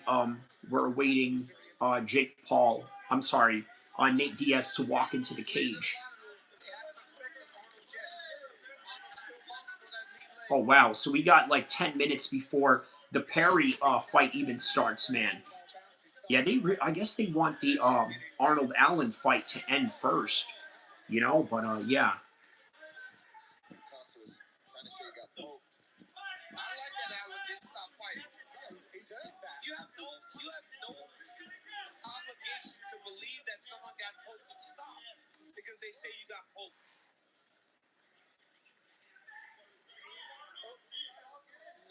All right, who's winning this fight, guys? Costa or Allen, if you guys are watching this fight? Ooh, there's some good shots right there by Costa. Arnold Allen's been in a lot of 5-round fights, man. He's been in 5 rounds with Max Holloway.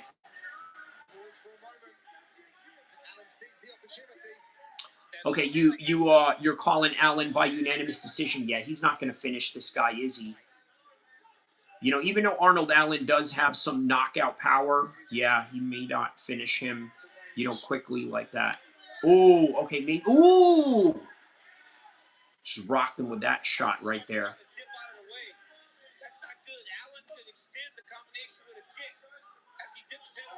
Ooh, good shots right there by Allen.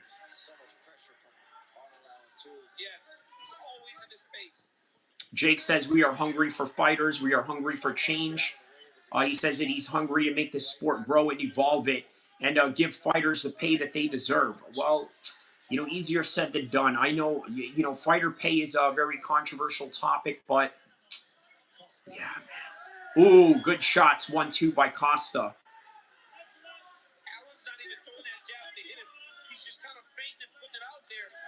Ooh. Ooh.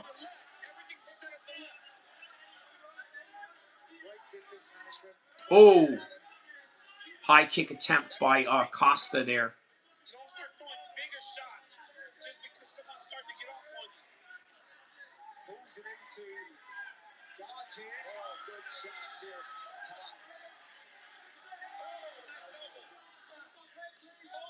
Ooh, good shots right there. Trying to move around the guards. He cut it, Costa. Yeah, right on that right eye. Another elbow. All right, so now Arnold Allen is right on top of Costa right now, maintaining this top position. Ooh, good shots by Arnold Allen. Okay, now he's got him in a referee's position. He's got his back.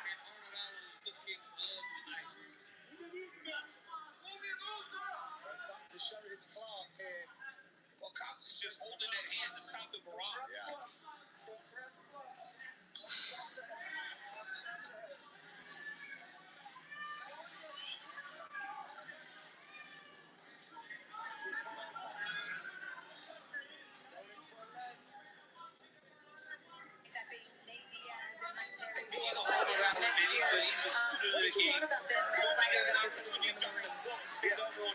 Nate Diaz is extremely tough, durable. His cardio is at another level. He's a warrior. All right, we're almost into the Nate Diaz fight right now. But I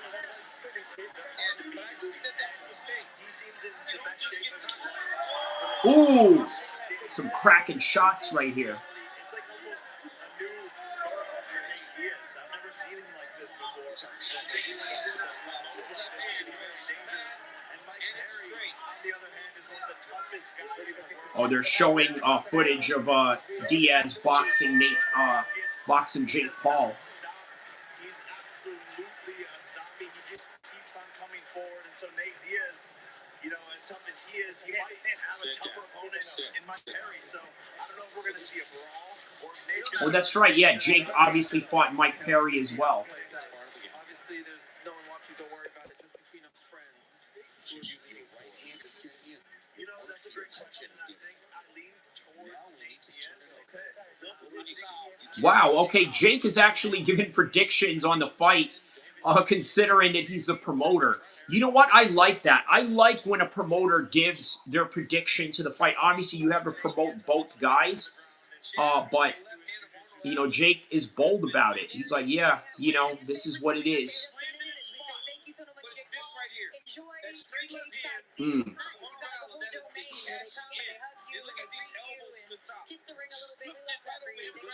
Yeah, it's a really good life to be Jake Paul. We appreciate you. Of course, we are anticipating the return of Gina Carano as well. After 17 years away, she's walking back into the spotlight tonight with a chance to add another chapter to a legacy that helped change the sport forever. All right, man. So we got round 4. Oh, wow. So she got a Muay Thai record of 12-1. Okay. So she's got a Muay Thai record and some MMA records. All right. Let's see here. All right, round number 4 with Arnold Allen and Costa.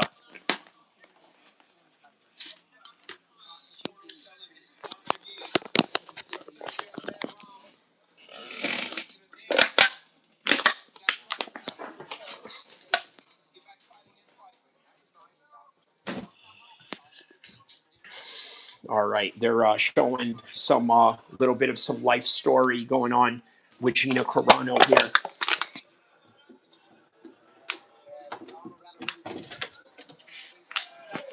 Oh, Kevin Ross. Okay, the Muay Thai fighter.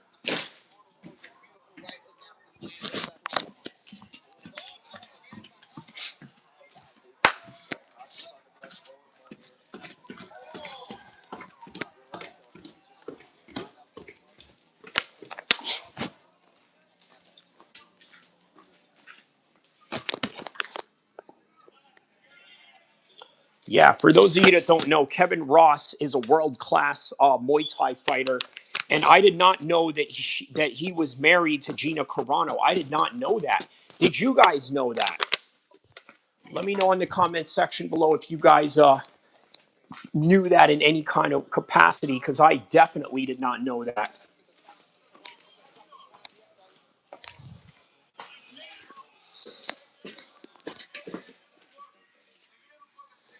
Republican Vance, shout out to you, my man. He says, "What's up, Kyrie? What's up, my man? How are you, my man? I'm going to be on camera, back on camera in a second. Had to, step out for a bit. But yeah, we are covering the Costa and Allen fight right now, as well as the MVP MMA card. So yeah, man, shout out to you, man. How you been, bro? How you been, man? All right, Arnold Allen takes down Costa.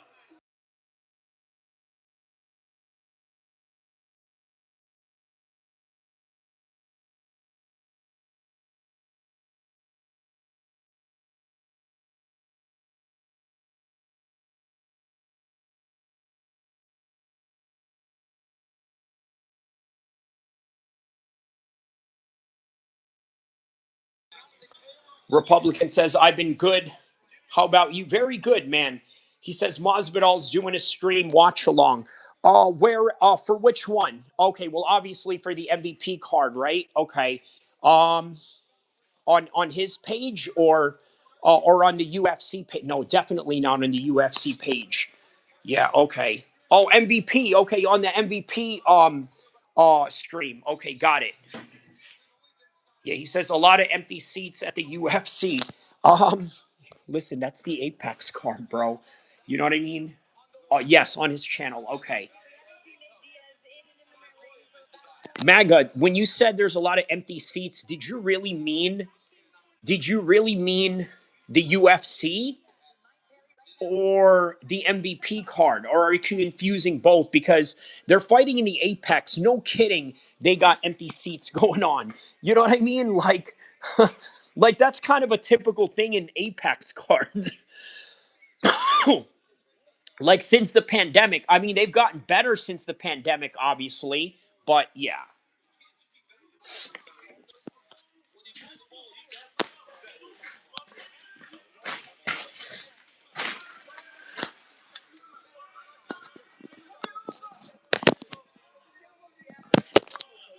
All right, man. 60 seconds left.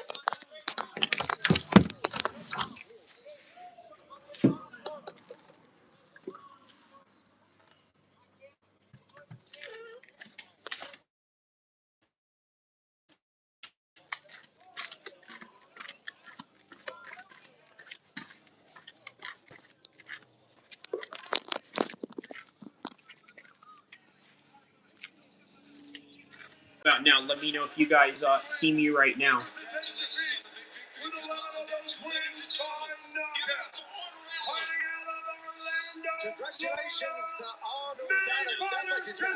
Okay, let me know if you see me right now. Okay, perfect. So, here we are, guys. Nate Diaz. Nate Diaz has walked into the cage. He's been announced. Mike Perry has walked into the cage. He's been announced. And, well, as Mike Perry... Okay. As Mike Perry and Nate Diaz have been announced, now they're in the cage. They are ready to fight. Arnold Allen wins by unanimous decision against Costa in that 5-round main event decision. And by the way, another thing that you guys missed earlier on, Conor McGregor and Max Holloway have been announced. How about that? He says Mike's going to come out guns blazing on this fight. We shall see, right? I'll tell you who's going to come out guns blazing. Max Holloway. No, Conor McGregor is the one that's going to come out guns blazing against the Max Holloway fight. That is for sure. I can't wait for that one, man. And here's Nate Diaz. First time I've seen him in the ballet judo shorts. He says, can't believe Nate's wearing pink shorts. Rather odd, considering the fact that he's not from Harlem. You know what I mean? Like, you know, Cameron, there's a reason why Cameron wears pink shorts, because he's a blood. And he says, are they red? No, they could be red. I don't know. But, you know, pink is, you know, a common color that, you know, Cameron wears. All right, here we go. Round number 1, guys.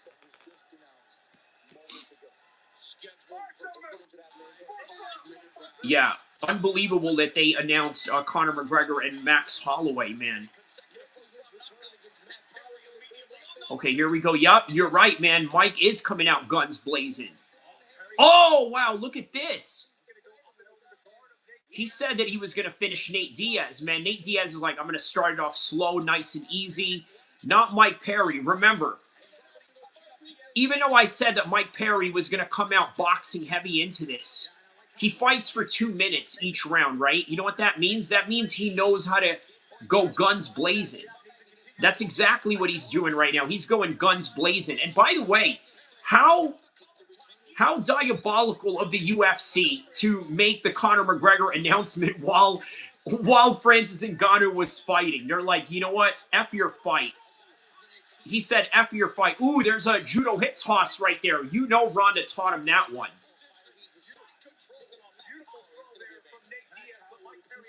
Yeah, this is a good fight, man. Dana is watching this right now like, you know what? Winner of McGregor and Holloway. That's what he's saying right now as he's watching this fight. He's doing good. Look at this, man. He's going for submissions. I told you, man. You know, you go to the submissions, Mike Perry is going to be a fish out of water. He hasn't been training this for a while. Look at this. He's looking for a heel hook right here. Mike Perry may not even know how to defend this. Okay, he lost it, though.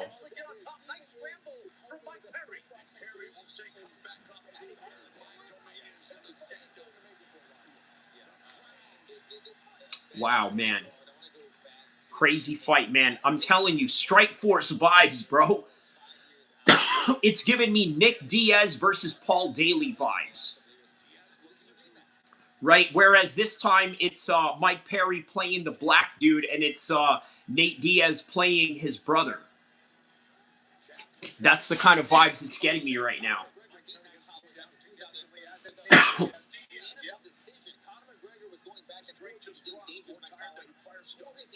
Well, whatever it was, man, it was lucrative enough for them to put Conor... Oh, body shot! Oh, Nate is going out, man. I can't believe Mike Perry is going to finish Nate Diaz. Even if he does, bro, Conor would still want to fight him. Like, Nate Diaz could have 10 losses in a row, and Conor McGregor will find a way to fight him, and then will find a way to make it exciting to the build-up. Like, man, F you, man. I don't care if I lost this many times. Conor McGregor, I can still F you up. You know that's how it's going to go.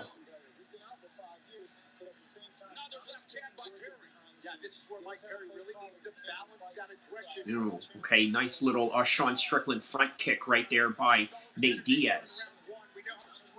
Okay, maintaining that jab on Mike Perry. Yeah, we're going to see, you know, just how much energy Mike Perry is going to have here. Because remember, man, this is MMA is a different type of stamina system.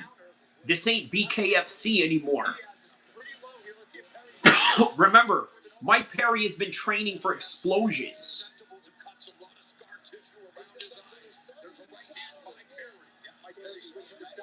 And of course, typical Nate Diaz fashion fight, he bleeds.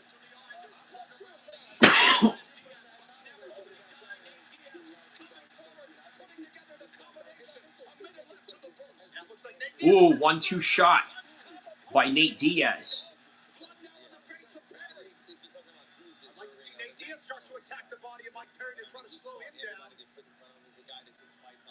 Aaron Maga says Nate is washed. I agree. I think we're seeing that right now.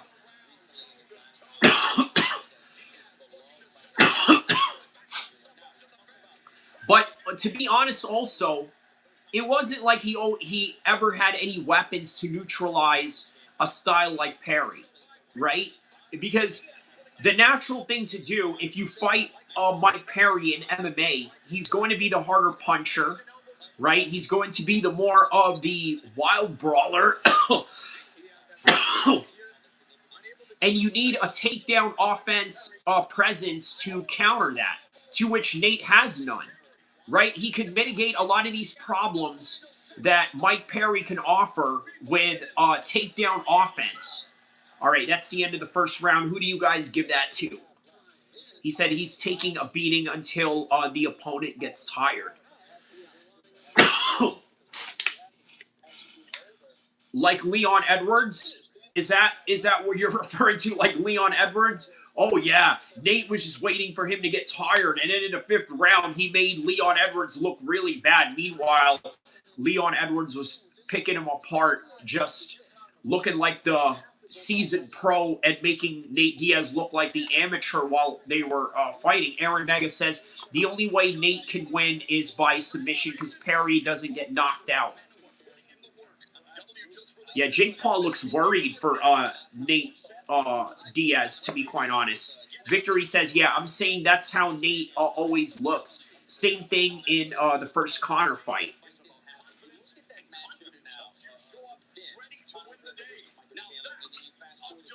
And then out of nowhere, Conor McGregor started fading, right? He started fading, and then, yeah.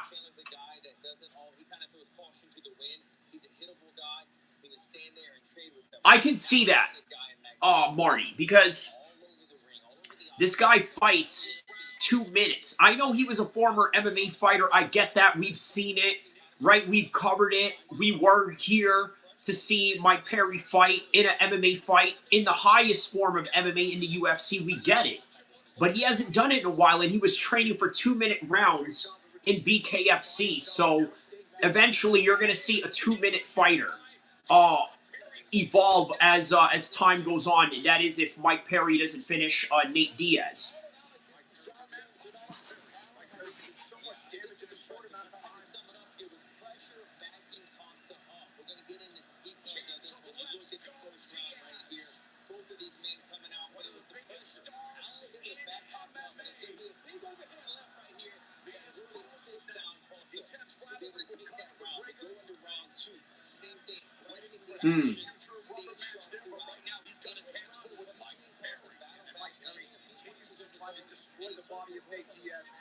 They're talking about a potential trilogy with Conor McGregor. Little did they know Conor McGregor just announced his fight, or the UFC did, rather.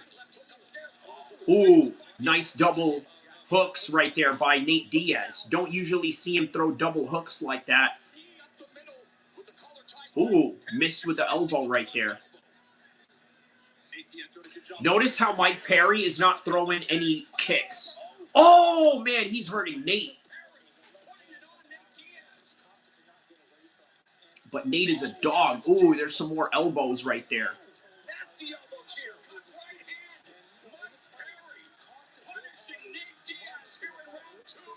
So look, the way that Mike Perry is not even throwing any kicks, I would expect Nate Diaz to do the opposite. Throw kicks on your own. Teep kick, right? Do that Sean Strickland teep kick that you were just doing.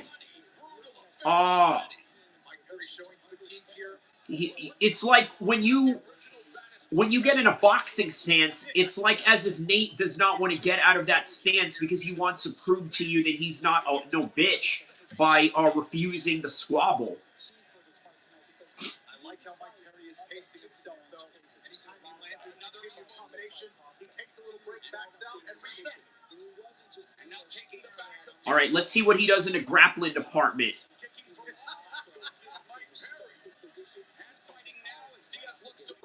Okay, a little bit of some creativity there. See, this is where the lack of grappling is going to play out of his hands right here. See, Mike Perry doesn't even want to engage in the grappling.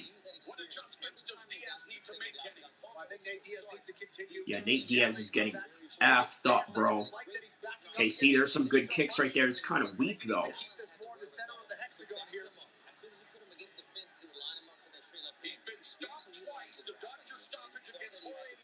He says, yeah, I'm saying that how Nate always looks the same thing in the Conor fight.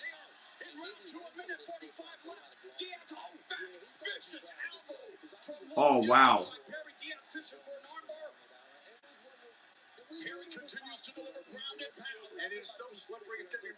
Mike Perry's doing some ground and pound right here. He ain't been in these positions in a while.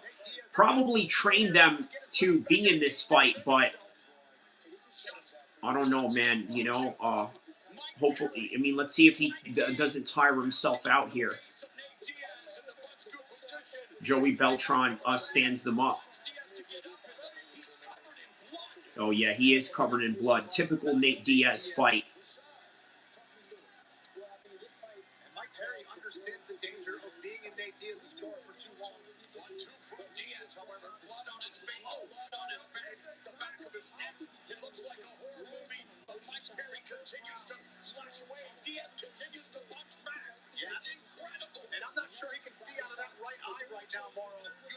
Oh, wow, man. He's holding on to the cage as he's trying to throw a side kick.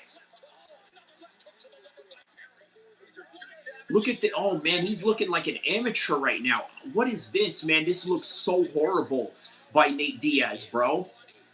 This looks so bad. Yeah, we've seen this so many times from Nate Diaz, and somehow he finds a way to get back into this fight. Mike Perry, again, pacing himself, trying to regroup and reset. Answer down, looking maybe to set a trap with his reflexes. A sustained offensive onslaught from Mike Perry, and yet Nate... Oh, my God. Nate is done, bro. Nate is done.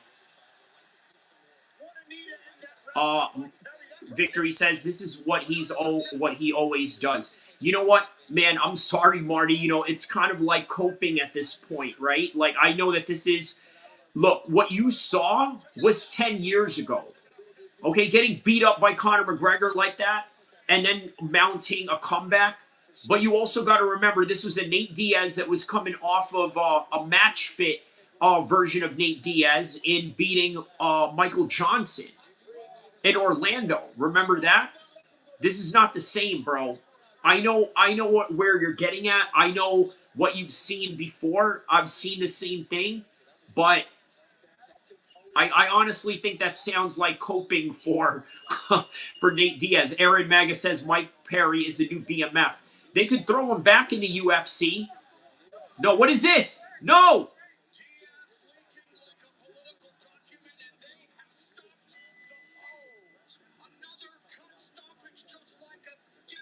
I hope they don't stop it for the cut. They stopped it. As soon as you said that, I hope they don't stop it for the cut, and they do. And then look at Mike Perry. He doesn't even look like he won. Doesn't even feel like he won. What is this, bro? This is California. We love blood out here in more ways than one. Shout out to the board. I'm kidding. You know what I mean. Yeah. Horrible, man. Horrible, horrible way that it went out like that. They stopped it. On the head of Nate Diaz without using sutures. My goodness. Nasty, nasty cuts. Wow, man. They stopped it.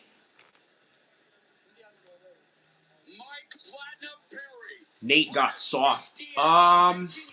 Nate was always Nate. This was Nate 6 years ago in the BMF card, remember? So Nate was always Nate. I don't know if I buy the notion that, you know, Nate has gone soft. I mean, you know what I mean? Like, Nate has always been a vegan, right? And so because of that,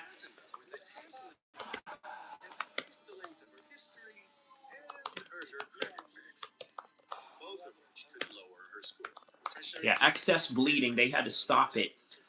I thought California would be different. Victory says that knee didn't even land. Was that a knee that caused the cut? Is that what caused the cut? Or was it some elbows from Mike Perry, perhaps?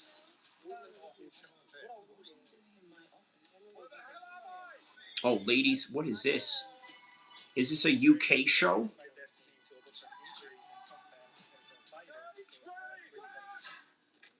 Oh, that's that Arab dude. Ladies first. Okay, so it's a London show. Okay. HH says trash. Are you talking about the fight? He says the knee at the very end of the round. No elbows cut him. Something cut him. Let's see what it is. Oh, it's that knee. Yeah. It's the knee. Hold on. He was landing elbow after elbow, was throwing knees upstairs. There's Nate Diaz landing a beautiful combination there. But here comes the knee. Oh, it was a knee. Okay, it was a knee. For Mike Perry, the uppercuts, I mean, it was an onslaught, Kenny. Yeah, but the fight really delivered. We knew these guys were going to be violent and aggressive. It's exactly what we got. How about that? He says Dave Allen was more entertaining. Okay, so the elbows did cut him. Okay. Yeah, David Allen, you know, definitely put up more of a fight. Here's another thing with Nate Diaz, though. You know what he's going to say about this? Oh, you know what? I never lost. You know what I mean? The referee stopped it too early. You know he's going to have, the narrative about that. See, that's the thing with Nate. You know, Nate wins with narratives, right? Nate wins in his own mind. In Nate's mind, he ain't never lost, man. You could hear that in his Ariel Helwani interview. And he probably doesn't feel too ashamed of this kind of loss because he can say, well, I'm not the one that stopped it.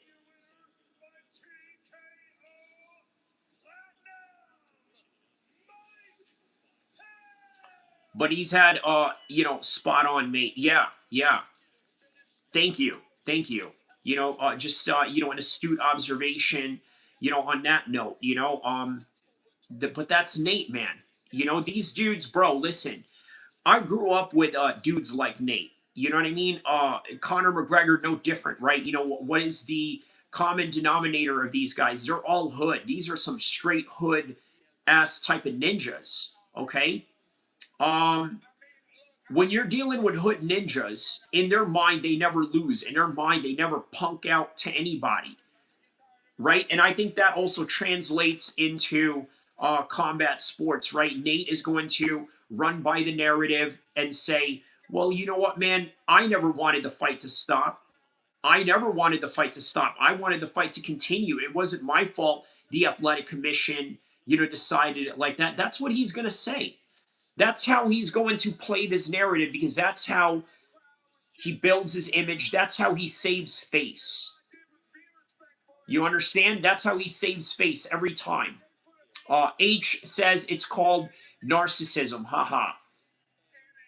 Mary says, bro, I'm back. Shout out to you. Give me blue. What do you mean by blue? Explain what you mean by that. Are these gang vernaculars you're throwing at me? Samir Bayag says, no, Nate believes in being finished or finishing the fight. He does not even believe in decisions in MMA. Well, then he should do left way. Left way is sort of in that trajectory. Left way is one of those sports where, you know, you wait until, you know, the guy gets knocked out completely cold. You know what I mean? Like, oh, they even wake up the guys that get knocked out to fight again on some brutal stuff like that. But yeah, what is Mike Perry talking about here? Jake's crazy calling out Francis Ngannou. I'm not calling out Ngannou, but I would MMA against Jake Paul. I'll MMA this motherfucker. He says, I'll MMA this mother effer. He says Nate needs to retire. You don't need to see Nick doing ish. So Nick is in an even worse state than Nate. Nate is just on his way there, right? Yeah, Nick is already there. Nick is already there. Nick been gone. Okay? It's only a matter of time before Nate is gone. Like gone. Like that. You know what I mean? Like it's only a matter of time. But yeah. Going out there for 5 minutes. Well, I didn't get to see the championship rounds. I got to look. 5-minute round is a lot against me. Like I'm making people quit in 4 minutes or less and bare knuckle. Fucking little gloves and elbows. 10 minutes of damage. It's a lot of fucking power and pain for people. I'm a lot to deal with. I'm a super aggressive guy. I train really hard, really explosively. And I'm making some shots now.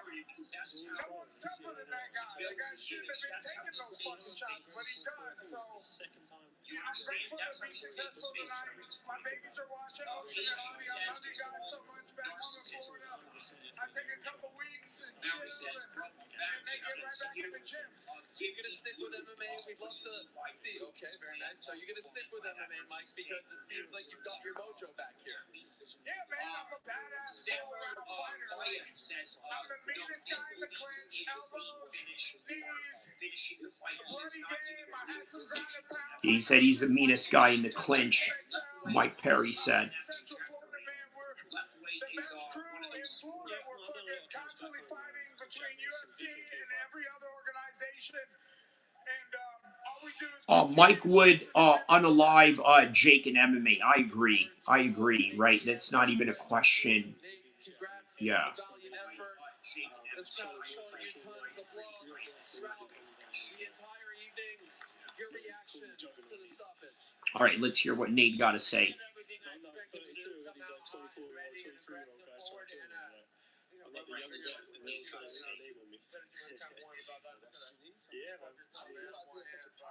He says, can't believe they stopped it for a cut on his head. I know. And it's the California Athletic Commissions out of all places, not New York. You know what I mean? But whatever.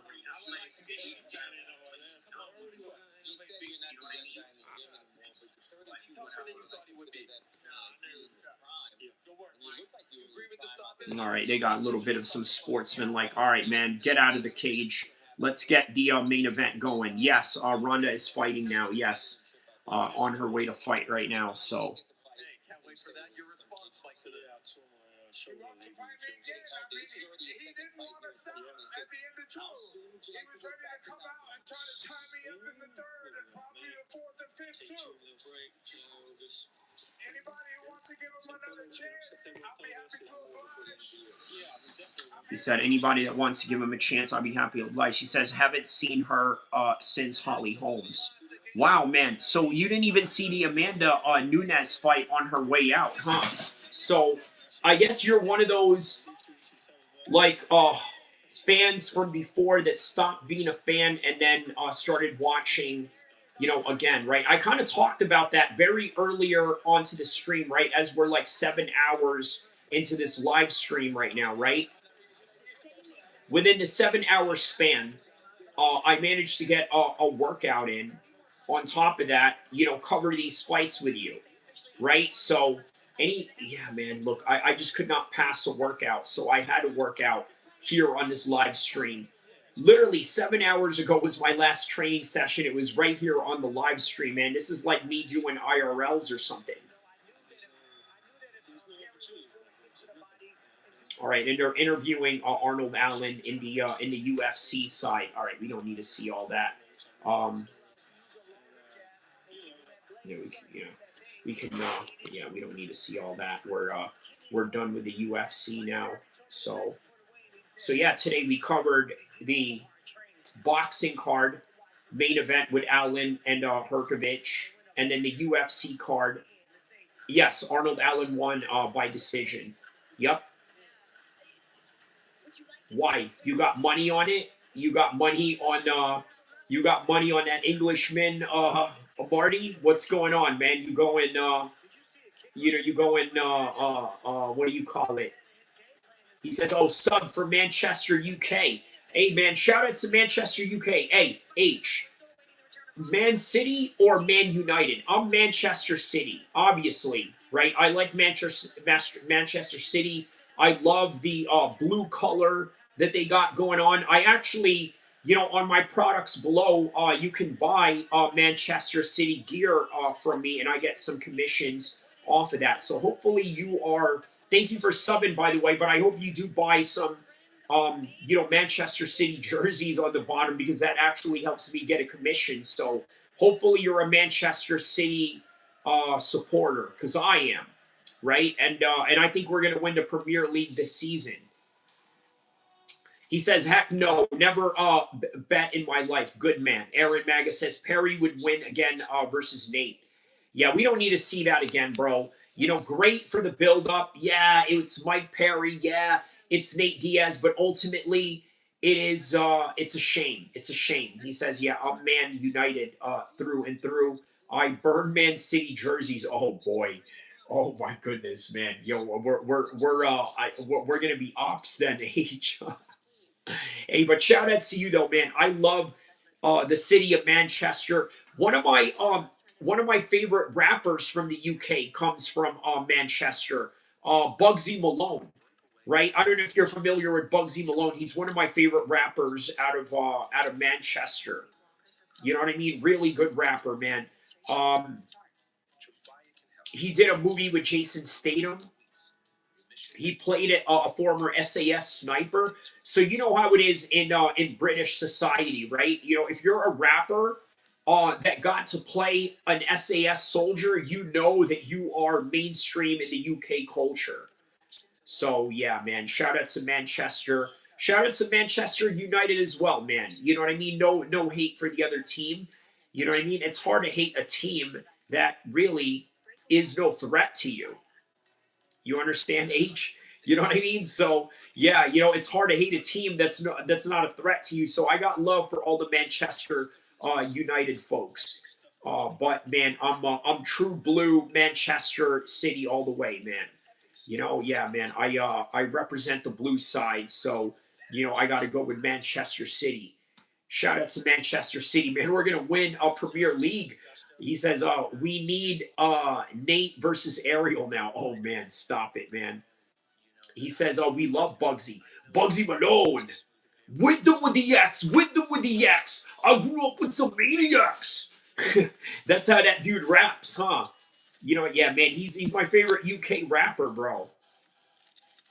You know, I'd love to see him do some collaborations with some of the West Coast artists we got out here. That would be tight. I know Mozzie did a song with a UK rapper. Who is that UK rapper that Mozzie did? Mozzie, you know, he's an Oak Park Blood rapper. I know all his homies out here. Who was it? Mozzie, UK artist. Who is that UK artist that he did a collaboration with?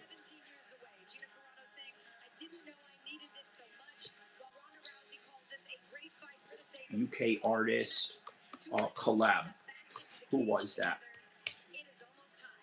Who was the collaboration that he did?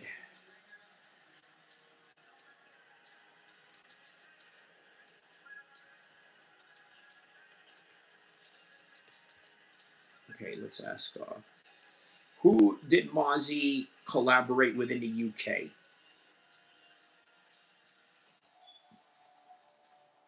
No one is questioning their credentials. Dude, I forgot the dude's name. But anyways, yeah, he says this should have been. Oh, hey man, much love to you, H man. Shout out to you, man. Aaron Maga says this should have been the main event, not Rousey. But you know what, man? Rousey was a cultural phenomenon, right? Nate Diaz was not a cultural phenomenon. What Nate Diaz was a hardcore fight fan's favorite. You know what I mean? Who eventually became a mainstream star. Ronda was always a mainstream star. Straight away, even in the days of her fighting in Camo, right, which is the amateur leagues that we have out here in California, right? TJ Dillashaw actually fought in one of those. Ronda Rousey fought in one of those. I never fought in one of those. I thought it was rather gay to go out there and fight in you know in a rash guard, in a rash guard that's not even yours. Okay, given to you by the state of California, and it says Camo right there. Anyways, yeah, they fought in that, and she was famous even at that time. Okay, yeah, she was famous even at that time when she was fighting in Camo. So yeah, man, Ronda Rousey was California famous, and then she became MMA famous, and the next thing you know, she became movie star WWE famous, all within that order. Right? She was famous in California when she was in the amateur scene because everybody already knew she was a former Olympian. So, you know, everybody was tapped in on her. On top of that, once once the UFC women's division opened up because of Dana and because of her relationship with Dana, and I'm saying that very kindly, relationship, she was able to platform herself. Now she becomes MMA famous, which eventually she is now the new leader of the UFC as the face of the UFC, and now all of a sudden she's you know, a superstar. He says, I know the rapper Mozzie made a song with Tunde Thug with me, sick tune, bro. No, it was dude, I forgot the dude's name. Mozzie, hold on, let me see if I can find this. Mozzie Arnold.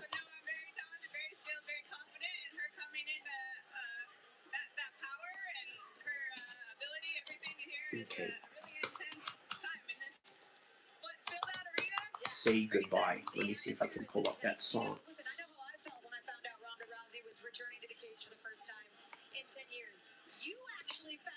Shoot, What was the name of this dude, man? Could you explain? Oh, yes. About a year and a half ago, Ronda had reached out to me. She was looking for this fight. She wanted to put it together. She wanted a legacy legend fight with Gina. Dude, man, dang, I forgot the name of the song. He says, finally, something I can get high to. Okay. Well, that's exactly what I offer in this channel, my man. You know, this is one of the most epic mixed martial arts channels you will ever run across, right? Not only do I cover MMA, but I also cover California gang politics on top of geopolitics. Right now, how fun of a channel is that? Action-packed, constantly hitting dopamines in your brain and constantly keeping you engaged, on top of constantly keeping you interested in what is going on while also maintaining your news coverage of MMA. This is the perfect channel to do it in, man. So, all right, Mozzie. Now, as we were looking at, what was the name of that UK artist that he was with? Let's see here.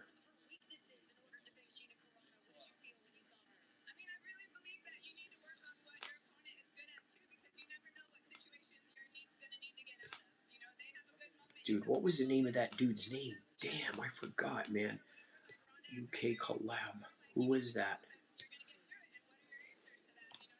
Okay, name all the Mozzie UK artist collaborations. Let's see here. Yes, Ling Hustle. Okay, yeah, but that's not the one I was talking about. RS1. There it is. Okay, Millions. The artist's name is Millions. There you go. Okay, Mozzie Millions. Yup, this one right here. Is that Netflix fight in the background? Yes, it is. Yup. He says, "Oh hell yeah! Finally something I can get high to." Yup.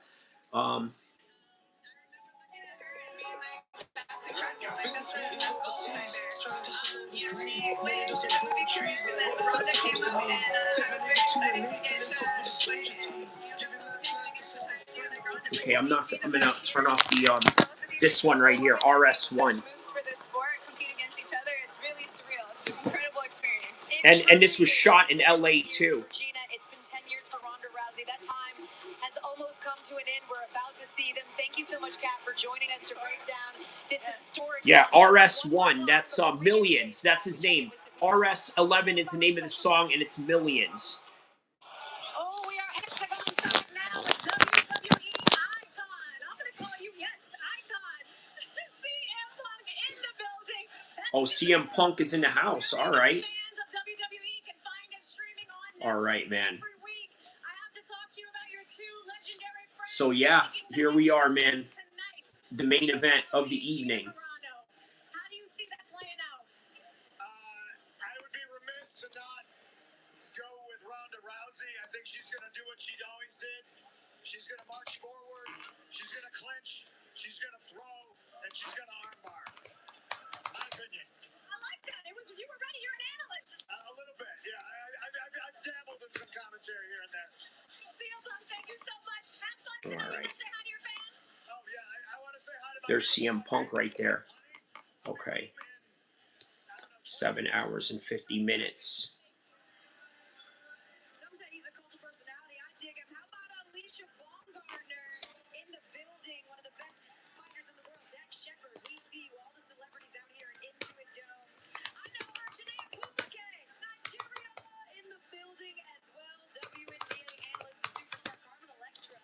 We see you, girl. All right, man. So yeah, we're in the main event section right now of this fight card. He says, wearing a hat with a manufactured sweat ring. He says RS1 is a weed strain. I think a good song, California Love. Okay, yeah. We love Cali. Shout outs, bro. Heck yeah, man. Bro, I love the UK culture, right? Just like how I love the West Coast street culture, the West Coast culture, period. I love the UK culture. Straight up, right? Everything about it. I love the whole entire, posh, you know what I mean? We're going to dress up in tea party type of thing. But I also love the hood shit that they got going on in the UK too with, UK drill rap and all that. You know what I mean? So, yeah, I'm into all of it, man. So, He says, wearing a hat with a menu. He says, yeah, you gotta do Usyk next week, bro. I will, yes. I might. He says, God save the king. And by the way, shout outs to everybody that went to the May 16th St. George parade today. I think you guys had going on in the UK today. Let me know how that went if any of y'all went. Elias Mansour says, God save the king. And DraftKings has priced each of these outcomes separately, so you can take a shot at picking not only who wins the fight, but how the fight ends. So for this main event, it's crazy. Obviously, Gina Carano has been away from the game for 17 years. So I understand the odds here. That is difficult for any. Wow, and they brought out Kenny Florian for this one. So how do you approach this fight? Yeah, old school Kenny Florian. Yep, we got the St. George flags out. We got the Union Jack flags out. Obviously, it's like death, taxes, and Ronda Rousey by armbar. That's almost a guarantee. So He says almost by guarantee. Death, taxes, and Ronda Rousey by armbar. I like Kenny. Yup, old school guy, man. You know, real old school guy. One of the, he says Tommy Robinson racist march today. Yeah, that's what they say, right? Yeah, he's a good analyst. Yup, facts, man. Yeah, he doesn't do it anymore, huh? You know, I think he stopped right after the Fox era, I believe, or, you know, maybe he was in the ESPN era for a little bit and then, you know, just up and left. But you know how those things go.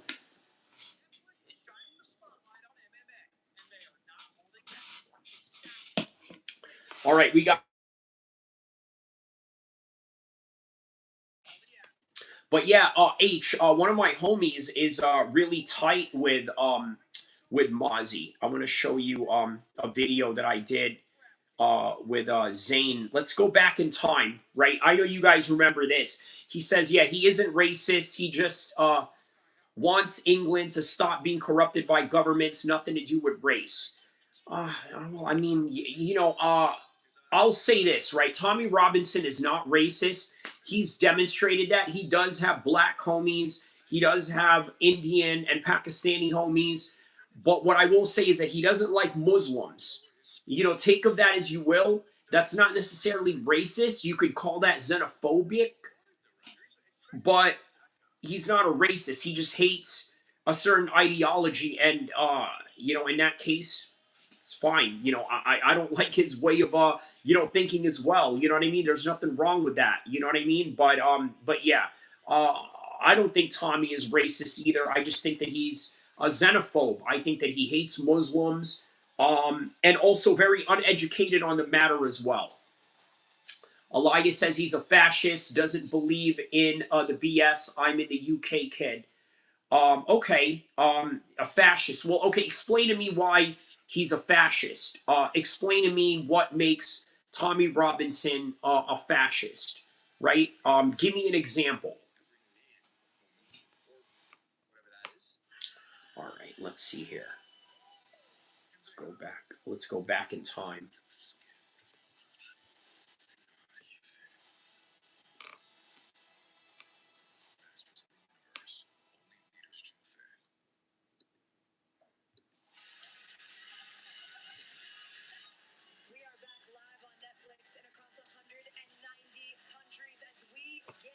Okay, let's see here.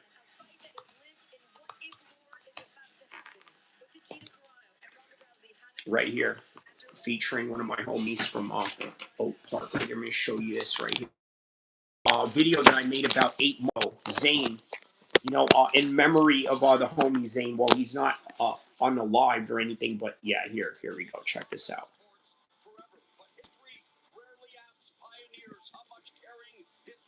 Now, the Oak Park in South Sacramento, the defense is like the 8th. Oak Park. two superstars here. Rousey has a completely revamped camp here. Okay, Look at let's that. lower this down a little bit. Okay, let's go back. In Sacramento, we don't get along with nobody. We midtown. Shout out to Manners. Function with the East because of Shelly Rule, but we don't fuck with nobody in Sacramento. We been funking with every hood in Sacramento. Any nigga from Sacramento will know. Yeah, Beverly. You know what I'm saying? Me and Beverly vouch for that. But why is that? I think he'll be the most notorious. Keep it 100, not even because it's my jurisdiction or my neighborhood. It's like, I just think it's, shit. That motherfucking notorious. And that's why, listen, that's why I love everybody in Oak Park, okay? Because they don't get along with anybody. And you know what? I don't get along with anybody. So guess what, man? You know, shout outs to all the homies from that hood, man. I love everybody from there. Yeah. Every gang war that ever happened in Sacramento, Oak Park was involved. It's fake. Does it work? It should be fake. Now, Oak, I know boys who've been pack stabbed. When 4 dudes roll up with blades and jump you, man, you're dying. It only takes one fucking... All right, so yeah, go check that out. I was previewing Canelo versus Crawford 8 months ago, and I got one of the homies from London, Zane, and one of my Oak Park homies, Jermaine, on that show. You guys got to check it out. But looks like we're about to start the main event right now. Gina Carano's about to walk out. She was part of the first female fight ever aired on major broadcast television when she defeated Julie Kenzie on Showtime. Oh yeah, when she fought Julie Kenzie, I remember that. In August 2009, she made history again in the first women's MMA. All right, guys, let's get this cracking, guys. Hey, you know what? No matter what career trajectory Ronda Rousey is in, the one thing you got to admit is that you are always down to go see her fight. You are always down to go see Ronda Rousey fight because you never know what's going to happen. You never know what you're going to get. But you know that beforehand, you know that you're going to get an extra, pump of adrenaline because you don't know what's going to happen. He says, did you like what AJ did to Jake Paul? Oh, yeah, man. Obviously, I didn't like what happened to Anthony Joshua after. Very tragic for his family and his friends. But I don't think... Dude, you know what, man? If that fight never happened, I think his friends would be alive. Because think about it. They went to Nigeria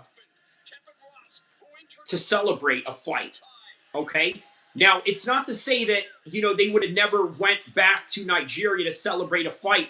Obviously, he was going to have more fights after that. He was going to win another fight after that. Maybe not Jake Paul, but he would have gone there at a different time when that tragedy was not susceptible to happen. But at the same time, as Muslims, you know how it is. We believe that it is Allah that writes our will, and unfortunately, it was willed for those people to go at that time. So, yeah, man, rest in peace to, Anthony Joshua's homies for that one. Very sad. And not only that, as sad as that was, also within the subject of MMA and the world of MMA and the world of combat sports and boxing that you have to live by, Anthony Joshua had to move on and fight somebody else at some point if he wanted to. Now, he showed and expressed interest in wanting to fight Tyson Fury, and they are making that happen to a certain degree. All right, here's Ronda Rousey walking out right now.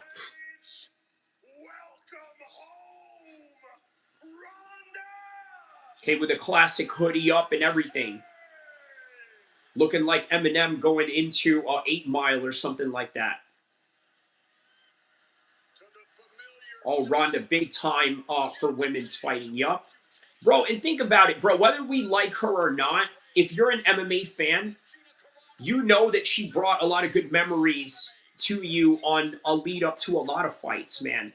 Think about how big UFC Australia was at the time.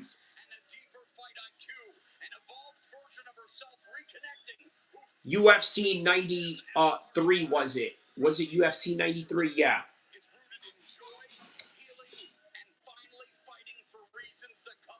Was that UFC 93? She says that for the first time in her career, her happiness was not entirely dependent on the result. Yeah, and when Ronda was in her prime, she wasn't fighting. She was performing art. She was that good. For me, the sign of a master is when they're dominating and making it look easy. And they What? Oh my God, I forgot what UFC that was that Ronda Rousey lost to. Hold on, let me see here. And the fighter who changed UFC President Dana White's mind about allowing women inside the octagon, she became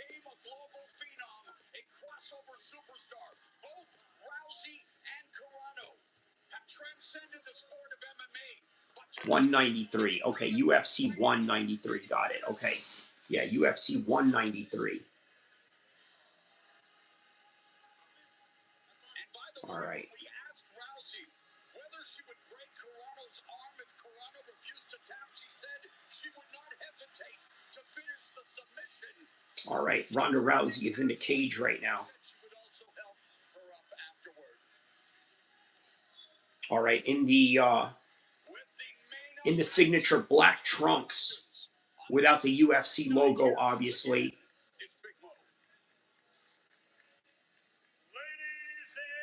He says, brother, I made that steak dinner. All right, man. Beautiful. He says, reverse rear. Reverse sear? What do you mean? Live on Netflix, live from the Into and Know, for the debut of MVP MMA and the debut of MMA on Netflix. Brought to you Yeah. by Jake Paul and Nikki Seminarian's most valuable promotions. All right, final prediction, guys. I'm going to go with Gina Carano by knockout. Yep, I'm going with Gina Carano by knockout. Muay Thai fighter. Great Muay Thai record, Muay Thai experience. Knows how to use Muay Thai in MMA. He says, wow, against the bookies. Yup. Ali Khan says, I'm hoping Rousey loses. Yeah, I mean, I'm not a gambling man, H, but yeah, I have a good feeling for Gina Carano on this one. Plus, Marab has been watching her training sessions, and he's said nothing but good things. So, yeah.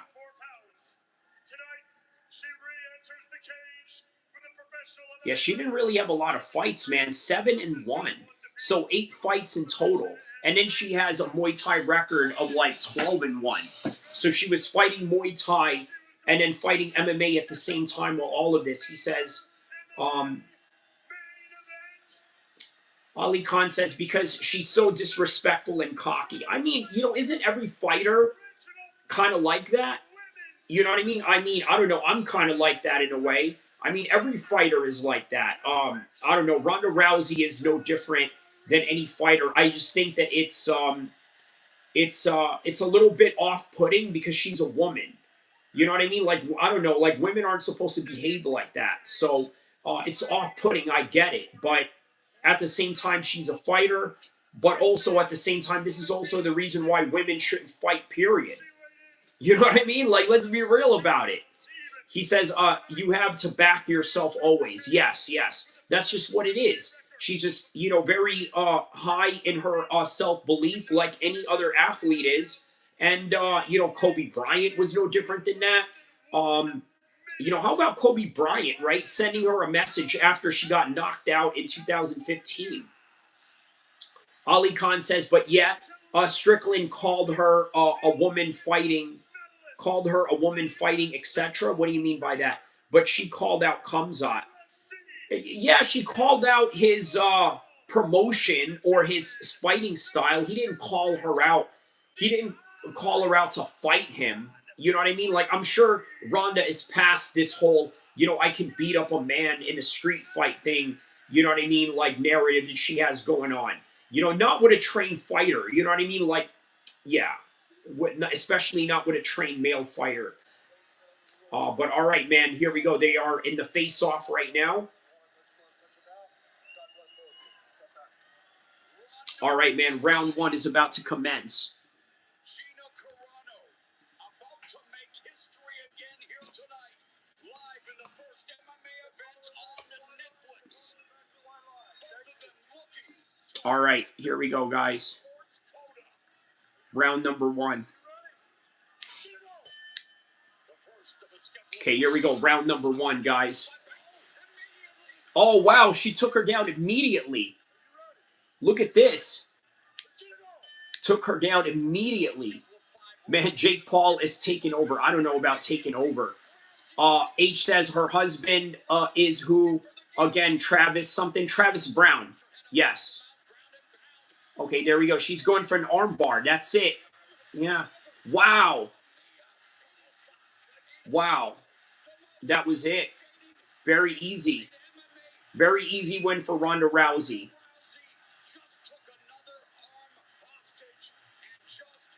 And it's almost like, man, she's kind of happy about it. You know what I mean? Because it was quick and easy. That was it, man. Man, like that was 16 seconds. Ronda Rousey's very emotional about this. Yeah, good, man. You know what? I'm very happy for her, man. I'm happy that she went out on a win. You know, she left MMA in a very devastating fashion.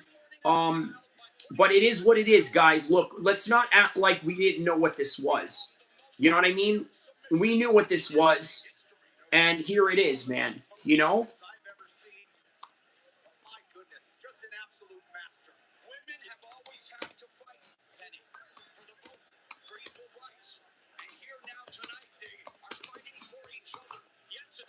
There it is, guys. There it is. All right, yeah. We're gonna recap about this in a couple of minutes or so. We're gonna have a recap about this, and yeah, man. Let's get these up to 2,000 today, man. We're at 1,900 people in here. 1,900 people in here, man. He says, I wish Ronda fought on top of the UFC girls. Okay. I think we will see Faisal in the UFC one day. Shout outs to the Kurdish. Yes. I agree with that. Yeah. I understand, Marty. The GAY comment. Yeah. Yeah, that's right, man. She did her wrestling this time. He says, man, it's crazy. Francis, his physique for a heavyweight. Yeah, man. Francis is looking good, man. You know what I mean? Really taking good care of himself. You know, and also not taking a lot of damage, obviously. I think that helps. Yeah, and he was headhunting, yeah.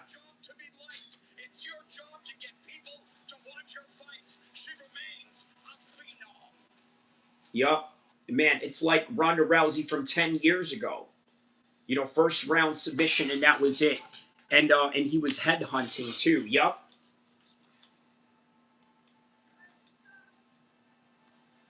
Wow, man.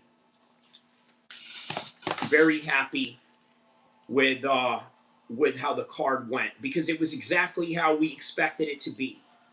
You know what I mean? Like, what were you going to expect, a war out of Gina Carano? He says, I mean, if I am the UFC, I offer him a title shot immediately, and he can stop the takedowns. Ali Khan says Ronda fought someone who did movies for her prime years. Yup. HH with a clap emoji. He says it's kind of sad.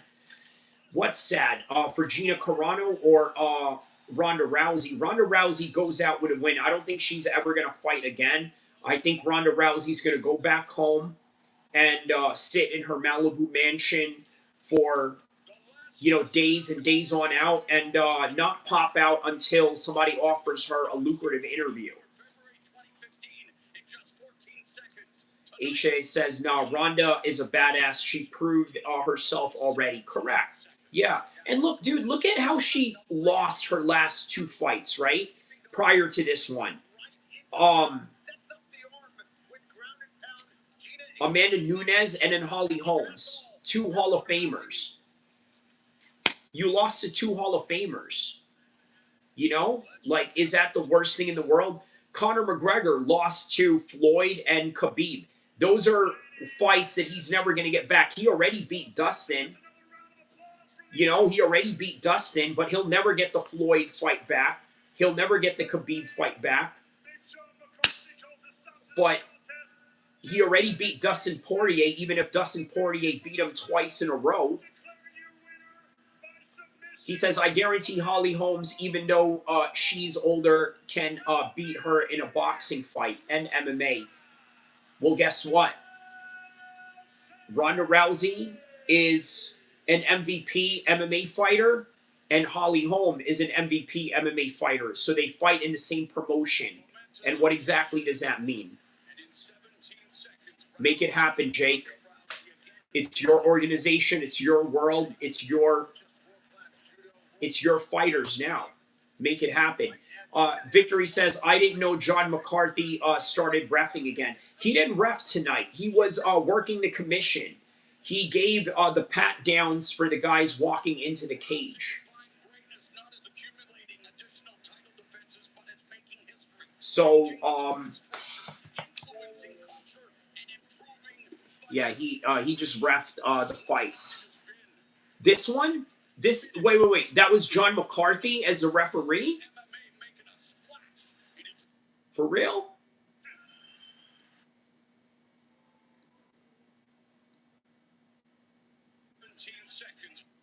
Was that John McCarthy? Let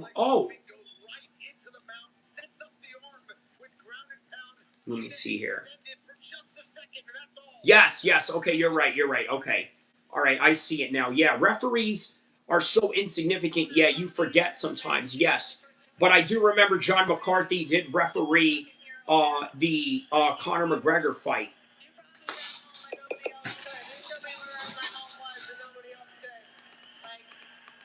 You changed my world and we changed the world. And I will never ever forget. I will never be able to pay you back enough. But I'm so glad we finally got to share this moment. All right, so let's go through the rundown of the UFC and MVP real quick, okay? So obviously, Ronda Rousey, you hear her in the background right now. 17-second submission. Gina had no chance in heck. She walked in here, did absolutely nothing. Ronda shot in a double leg, got in mount position, got the arm bar, finished in 17 seconds, easy. Mike Perry defeating Nate Diaz, once again by doctor stoppage. Very similar to that of the BMF fight. Nate Diaz looked like an amateur. At one point, he was holding on to the cage while he was trying to go for a side kick. Like one of those people who are beginners of Taekwondo holding onto a wall trying to practice their side kicks. I mean, it was horrible, but you know what? Even though Mike Perry didn't throw a lot of kicks, his punches and his clinches were great. Francis Ngannou beats PHILIPPI in the first round. Everything that we had expected. Saladin beats Kenneth Cross, knocks him out. Junior Dos Santos gets knocked out by Robles. Was doing good for a while, and then he wasn't. Faisal defeats Jake Bobian and then gets confronted by Arman Sarukian, only for Arman Sarukian to get kicked out. Adrian Moraes defeats Nuka. Okay, that was by decision. Jason Jackson knocks out Jeff Creighton. Crazy knockout. David Mongoyan beats Albert Morales, all by decision. And obviously the sister of Elaine Pereira, defeats Jade Mason Wong. And then Brandon Jenkins defeats Chris Avila. That was a given for Chris Avila to win that fight. Okay, he was given a free layup, literally given a free layup, only to mess it up. There you go. There's no room for messing up in this business, man. It is what it is, but he lost, and he looked like an amateur out there too, man. The team of Nate Diaz really needs to do some soul searching. All right, so obviously the other fights that we covered earlier was David Allen versus Hrgovic. Hrgovic is a world-level boxer, right? Should be a world champion, right? At any given instance or any given right circumstance, he could be world champion. David Allen is not world champion material. It showed. He got finished. He got knocked out. That was the end of it. All right, now the UFC card. Let's take a look at the UFC card tonight, right? Let's recap the UFC. So what do we have with the UFC right here? So we got Arnold Allen against Costa by decision, right? Rightfully so. 7 takedowns in this fight, none for Costa. The accuracy was on the side of Arnold Allen. Ground control time. Doho Choi finishes Daniel Santos. Malcolm Wellmaker gets submitted in the second round. Heartbreaking. We were really expecting a lot out of Malcolm Wellmaker, but he was undefeated at some point. it is what it is. You got to go through certain losses in your career. Decision by Modestas Moukakis, right? Very rocky career he had going on. Got signed to the UFC, got cut by the UFC, got signed, and then got cut again, only to come back on a winning streak. Wins this one against Christian Edwards, 3-round decision. Tim Gamboa gets submitted by Brando Sopaj. Chaos Williams with a first-round knockout against Nikolai. And then we go to the prelims. Decision by Ivan Urslan against Tuco. Tommy Gant gets a second-round TKO. Remains undefeated. Caitlin Vieira gets a decision. Cody Brundage, second-round finish against Andrei Petrowski. Very close fight, man. That could have gone either way. Alice Durden gets a submission against Paula Viana, right? Was just all over her on top position until finally she was able to submit Paula Viana. Luis Gorelli gets a decision over Daniel Perez. And the beginning of the night, Nicole Kalari gets a submission, third round against Shauna Bana. And that right there is the whole entire fight night for May 16, 2020. So what do I got to say about this, right? All right. We'll talk about this in a second. Let me label these things real quick on the timestamps. So let's see here. Are we going to see more MMA from MVP? You will definitely see more. We're breaking records tonight. This is one of the most viewed MMA events in history. He said it's one of the most viewed MMA events in history. How do you know that? You already know that for sure? Okay. So. White House, Dana White, all of you, be prepared because this is the takeover. He says, ooh, be prepared. This is the takeover. Ooh. Okay. You just promoted her comeback fight and she wins. All right. Kind of surreal, no? It's surreal, but God couldn't have written it better, and that's what it's all about. This is a message to all the kids at home. Chase your dreams. Believe in yourself. You never know where life is going to take you. Just keep on knocking down the doors of opportunity, working hard, believe in your dreams. Be inspired by these people. Be inspired by these ladies. Be inspired by these fighters, and go after it. Never let the world take you down. Never let anyone stop you. Believe in yourself, and keep on working hard every single day, bro. Thank you, Jake. Congrats to both you, Nikisa, and the whole MVP team. Inglewood, one last time, please. All right. So. All right, so final thoughts on this. Let me see here. What is the final thoughts? Can we put on 508? Okay.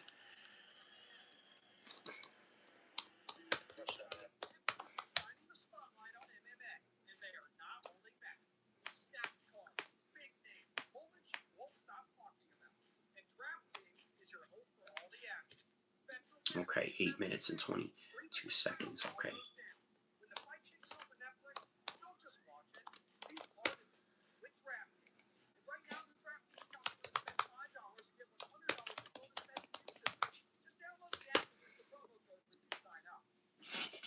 All right, so 10, 9, 8, 7, 6, 5, 4, 3, 2, 1. All right, so Ronda Rousey has now submitted Gina Carano in 17 seconds to nobody's surprise. Francis Ngannou knocks out PHILIPPI to nobody's surprise, although he did last a lot longer, right? It wasn't a matter of seconds this time, but it was a matter of minutes. That's how Francis gets you. If it's not a matter of seconds, it's going to be a matter of minutes, and that's exactly what he did. He kind of had to cook a little bit, get into some clinch positions, get into some exchanges to which he was getting the better of, had a few head kick attempts. First round by Ronda Rousey over Gina Carano. First round by Francis Ngannou to nobody's surprise. How about this? Nate Diaz getting cut. And then the fight had to be stopped only for Mike Perry to be the winner to nobody's surprise. Right? And then how about Filip Hrgovic taking out David Allen? By the way, to nobody's surprise. That is the overall theme of tonight, right? Now, look, there was a lot of hype going into these fight nights, okay? But it was because of the legendary names that we had going on. Understand this. What we have going on is nostalgia yearning for people overseas, okay? Because Americans, they love newer stuff, okay? People overseas, they listen to the old school rap of Tupac, Dr. Dre, Snoop Dogg, P. Diddy, No Diddy, Biggie, right? Craig Mack, the list goes on, right? Rakim, the list goes on, LL Cool J. Meanwhile, Americans, they want to listen to the new stuff. Blueface, 21 Savage, NBA Youngboy, King Von, Little Durk, the list goes on. Future, that's what they want. They want the new stuff. This is not it. This is not the new stuff. The new stuff is in the White House. Okay? Ilya Tapora, Justin Gaethje, a little bit older, but Ilya Tapora as the star of that show. Alex Pereira, the current face of the UFC. All right? That's what they want. New faces. They want the new. They want what is now. That is what is popular. This one was big for the international audience, for people around the world to tune into Netflix or whatever media apps that you consume to watch this, but mostly on Netflix, obviously. International audience. But as for the American audience, it was the wrong place to put it in LA. The cost of living in LA is so high that it makes it very difficult for people to even attend a fight like this, let alone even have any interest to it with the many things they have going on in LA right now. Speaking of LA right now, as we are live, obviously there's Ronda Rousey right there with Gina Carano sort of having a little bit of a moment of time right there. But yeah, you know, that's what it is, guys. So no surprise, even the Allen versus Costa fight, it was no surprise that Allen was going to take him to a decision. Arnold Allen said, you know what, I've been beaten by so many of these BS decisions before. I'm so glad that I finally got to be on the right side of it. But that's it, man. That's what this night offered you. It offered you nostalgia, but it also offered you the status quo of what you know about MMA. There's a couple of things in life that is guaranteed. Death, taxes, and Ronda Rousey finishing by armbar, and Francis Ngannou finishing by a first round, and Nate Diaz getting cut and finishing the fight without even finishing the fight. That's what it is. Let's go to the comments. Wow, okay, we got a lot of interesting comments here. Okay.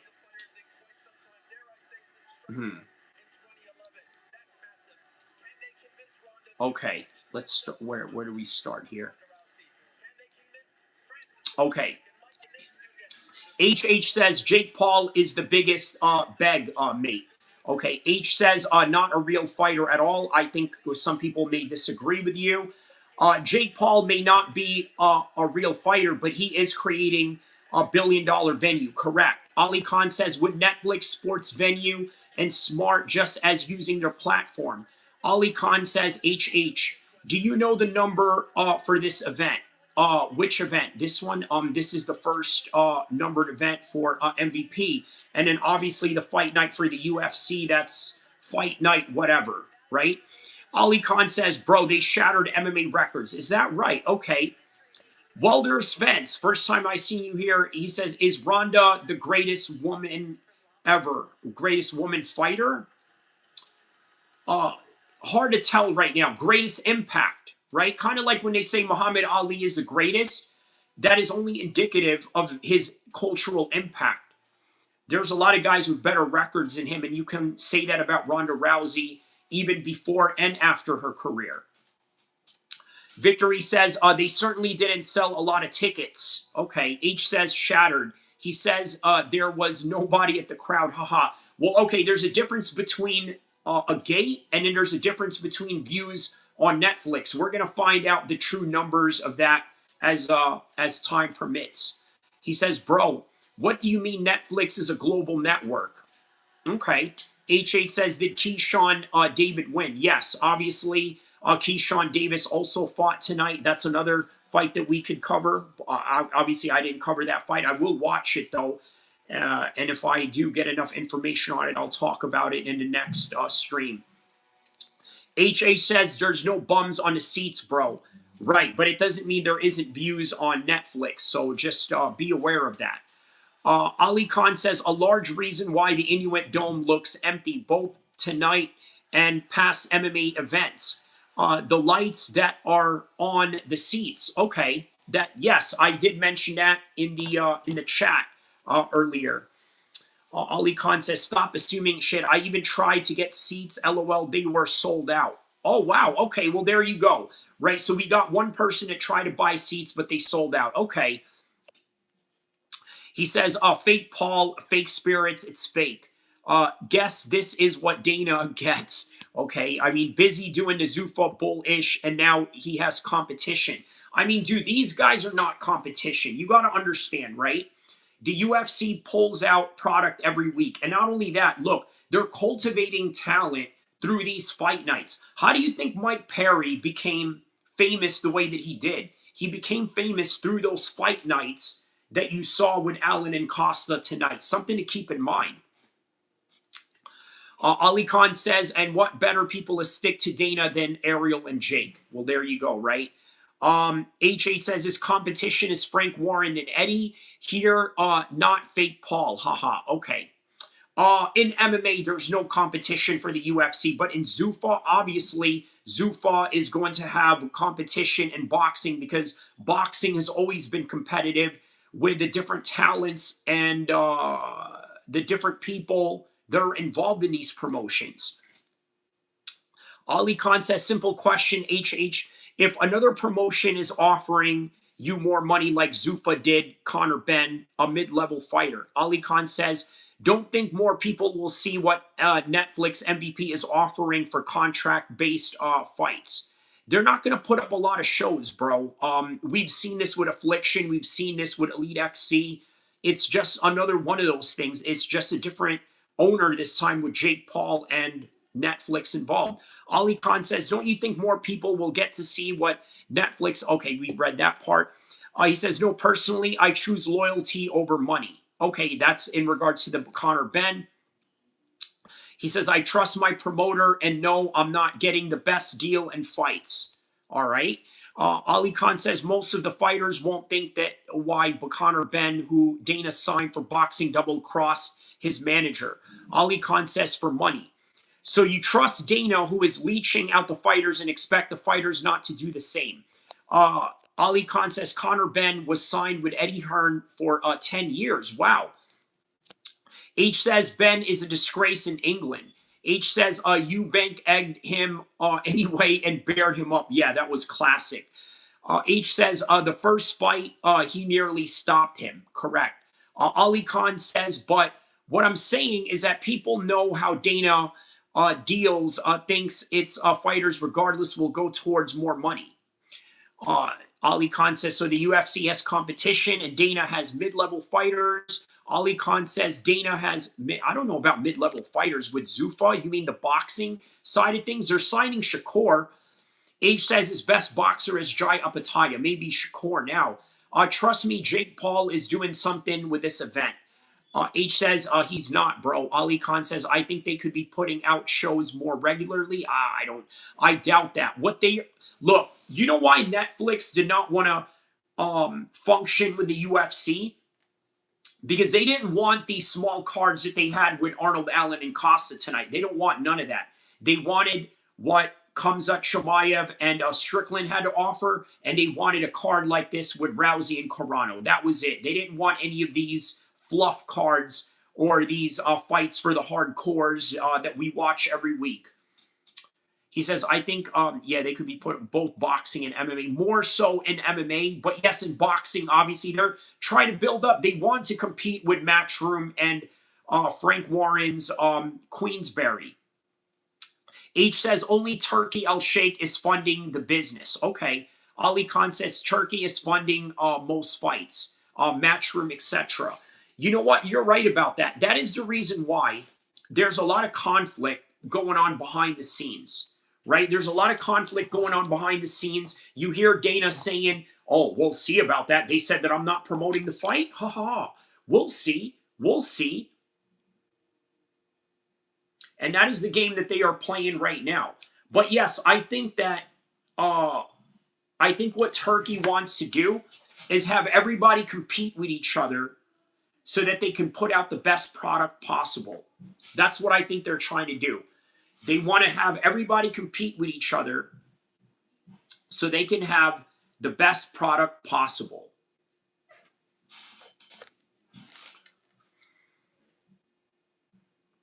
Ali Khan says, at the end of the day, they are all, yeah. Says, man, what a time to be alive. I know, right? What a time to be alive. You got all types of combat sports going on, all types of events in boxing and MMA. You got a fight going on in the pyramids next week. And then a couple of weeks after that, you got a fight going on at the White House. You are 100% right. What a time to be alive. But make no mistake, some of these cards will sometimes disappoint you. And this is just the example of that. I mean, the buildup was great, but man, 2 first-round finishes. What did you expect?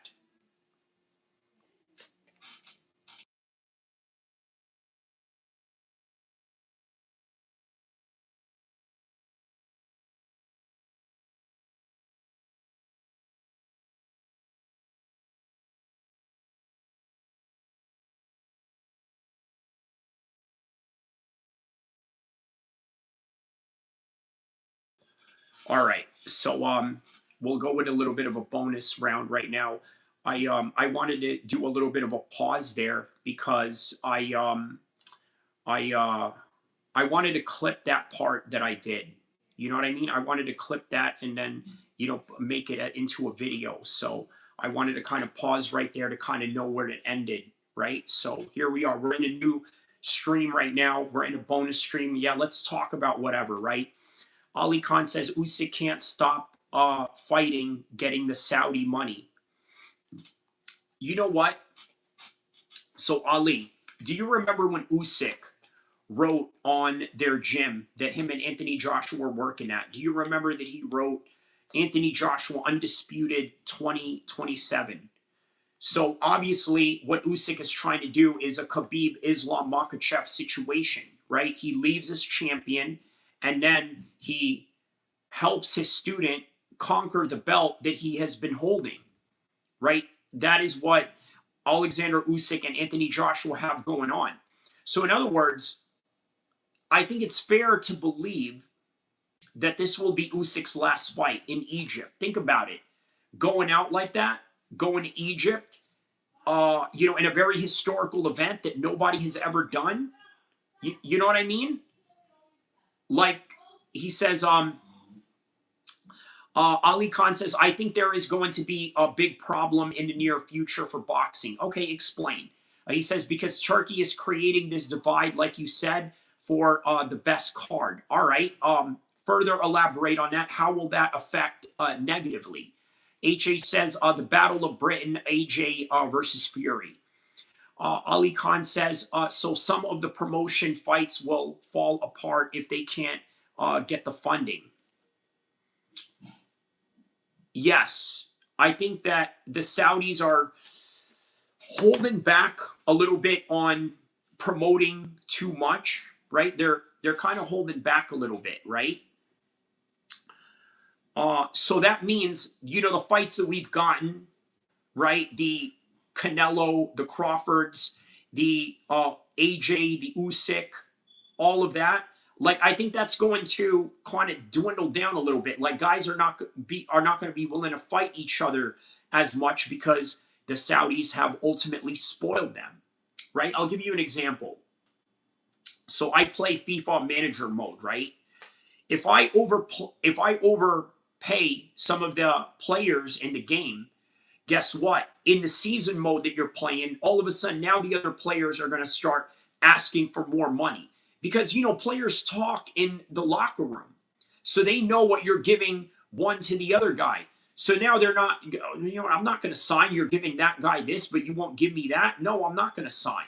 So yeah, that's the kind of problems that you're going to face because you realize that you've overinflated the value of some of these players, and now the other players are wishing to get paid the same. Ali Khan says, yeah, so some of the promotions and fights will fall apart if they can't get funding. Yes. Ali Khan says, and somehow Dana bitch ass is saying Turkey will fund the fights, so sign with him. Well, that's their marketing mode, right? That's how they are attracting somebody like Shakur to come in. They signed Loma. They signed Jai Apataya. They signed Berlanga.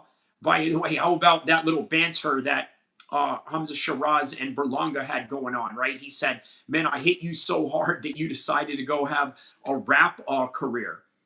Ali Khan says creating a hegemony. Okay. Moonflesh says, now here's the ambulance. Would you beat the effing ops? I mean, which ops are you talking about? You know, a bit of a random, you know, set of questions and a random. He's like, yeah, Shakur is a great signing. H says, right. And now think about how they are able to sign Shakur, right? The promise of big money, the promise of big funding. And when Dana says that babies, it's because he's dealing with a giant behind the scenes, and that giant are the Saudis that are funding the whole entire operation. So, yeah, he's right. It is like dealing with babies in a way because, you know, he has the onslaught capability to sign whoever he wants. And he says, but does Shakur pull views? That's a good question. The answer is no, he doesn't. Promotion is incumbent upon not just the fighter, but the more so the promoter. You see, this partnership that Tom Aspinall has going on with Eddie Hearn, it's the perfect matchup. You want to know why? Because Eddie Hearn will talk your ears off about how great Tom Aspinall is. And Tom Aspinall is not that kind of guy. You know, Tom Aspinall is a humble northern British man, okay, who comes from the village of Wigan. And I don't know, man, you know, there's not a lot of jazz and pizzazz to that. Then again, there isn't a lot of jazz and pizzazz to Terrence Crawford either. Out of all places, he grew up in Omaha. I mean, what can you really do with that? Now, imagine if Terrence Crawford was an LA nigga or, you know, somebody from Detroit or somebody from Florida, something like that. Oh, now we can, you know, absolutely promote him. But from Nebraska, but you know what? Here's the thing, right? The best fighters and the best athletes in the world live in boring places. You want to know why? Because in order for you to be the best at whatever it is that you have to do, you have to remove a lot of distractions away from you. So you want to be a boxer. Okay, you grew up in Omaha. Great. You got little distractions. You want to be an MMA champion. Okay, and then you want to be the best at it. How do you do it? Well, obviously, you go to Dagestan. 3 years and forget, brother. There's no distraction there. And it's high elevation, so it's all great for your lungs. That's what you got to do. He says, I've been watching Shakur for years. Right, so you're right. I don't know if he can pull views or not. I would have to agree with you on that. Ali Khan says he almost has a Crawford trajectory where no one watches Crawford fights in the beginning. Correct. Ali Khan says he's not a Ryan Garcia. Right, Ryan Garcia, when he came into the game, right, it was like he had automatic following straight away. I don't know what it was, right? Like, I think that, you know, Ryan Garcia just knows how to market himself, right? He knows how to sell controversy. At least he knows how to sell controversy in the current stages of his career. But prior to that, what did Ryan Garcia sell? He sold his boyish charm. He sold the fact that, you know, he was a well put together guy, somebody that was marketable. He says, unpopular opinion, Arnold Allen beats Ronda Rousey. I mean, Brian, that's not a unpopular opinion. I think any sane-minded individual can understand that. That's not an unpopular opinion. I mean, I don't know, maybe to a circle of feminist pigs, maybe that's, you know, an offensive thing, but the reality is, yeah. He says, stop coming at me. He says, Derek Lewis beats Ronda. I think Derek Lewis would let Ronda beat him. How about that?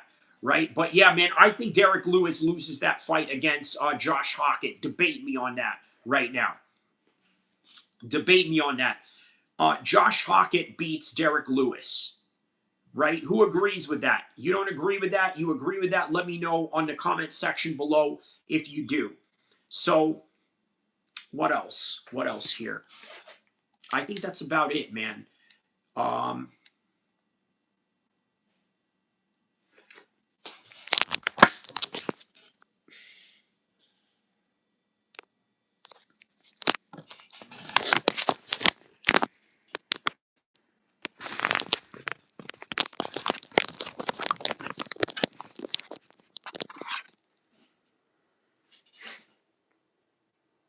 All right, let's go to the site of the fights right here.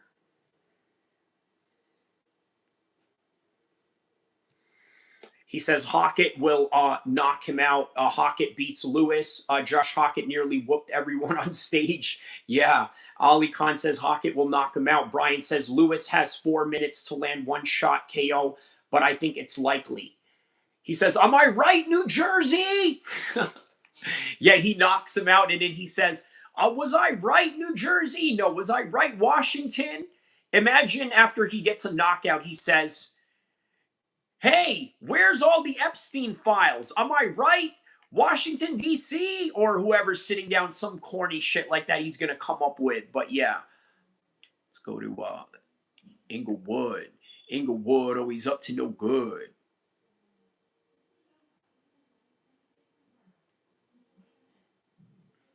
Where's Inglewood at? Oh, Inglewood right here.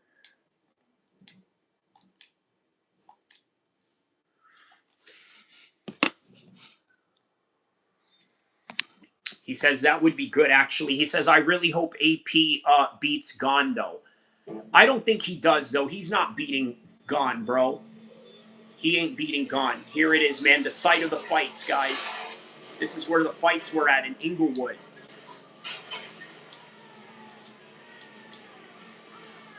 See?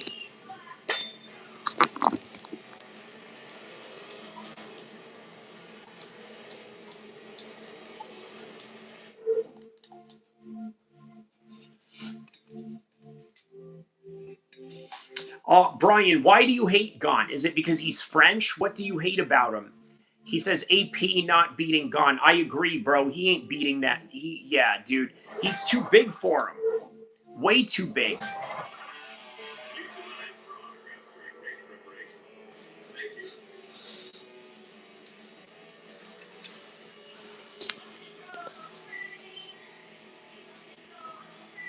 He says AP is definitely not beating Gon. I agree. Yeah, he's not beating him, bro. He says anyone that Swatch AP collab, the watch. What? He says anyone that got Swatch AP collab the watch. What do you mean by that? Brian says Gon eye gouged Tom in the UFC, gave him an opportunity that isn't deserved. It's because he's the only one there. That is why. That's why they gave him that opportunity, because he's the only one there.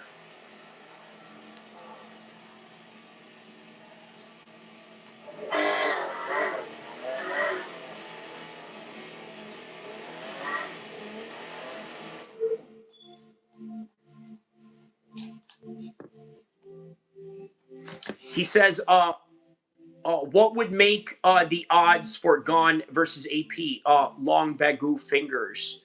He says, Gon is going to move laterally and get caught. Alex does his best against big, tall fighters. Okay. Volkov beat Gon, but with robbery. I'm saying Gon loses. I think he's a bad style matchup for him, bro. I really do. I really think that he is a very horrible matchup for him. I don't know, but we'll see, man. He says, I'm saying Gon loses.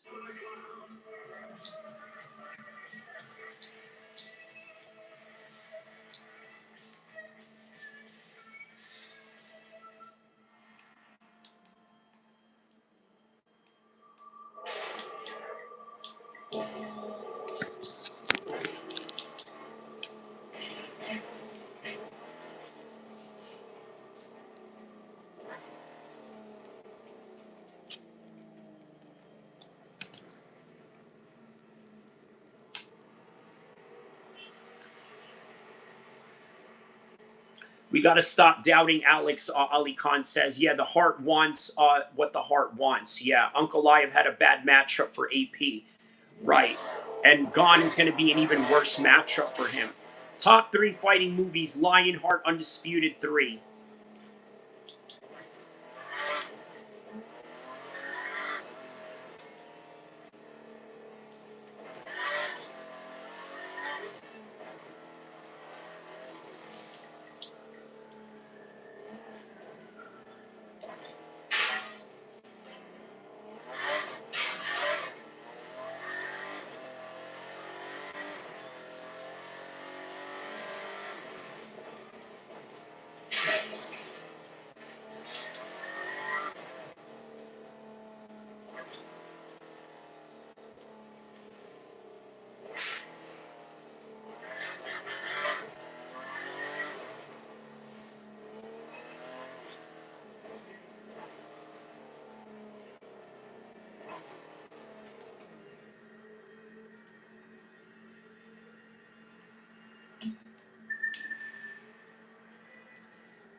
He says, I like the AP nickname for Alex, though.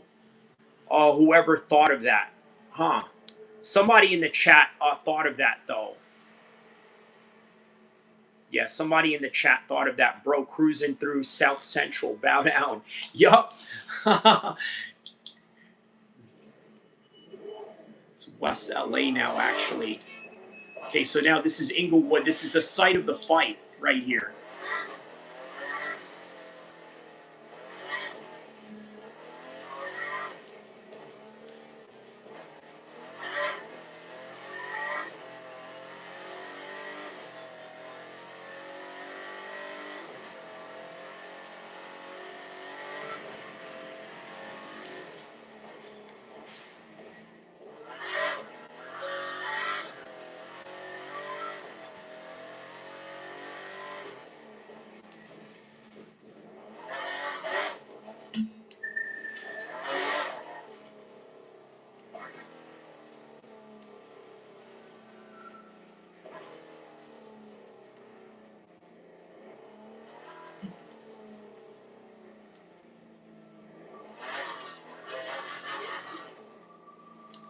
GTA, no, this is The Crew. This is a racing game.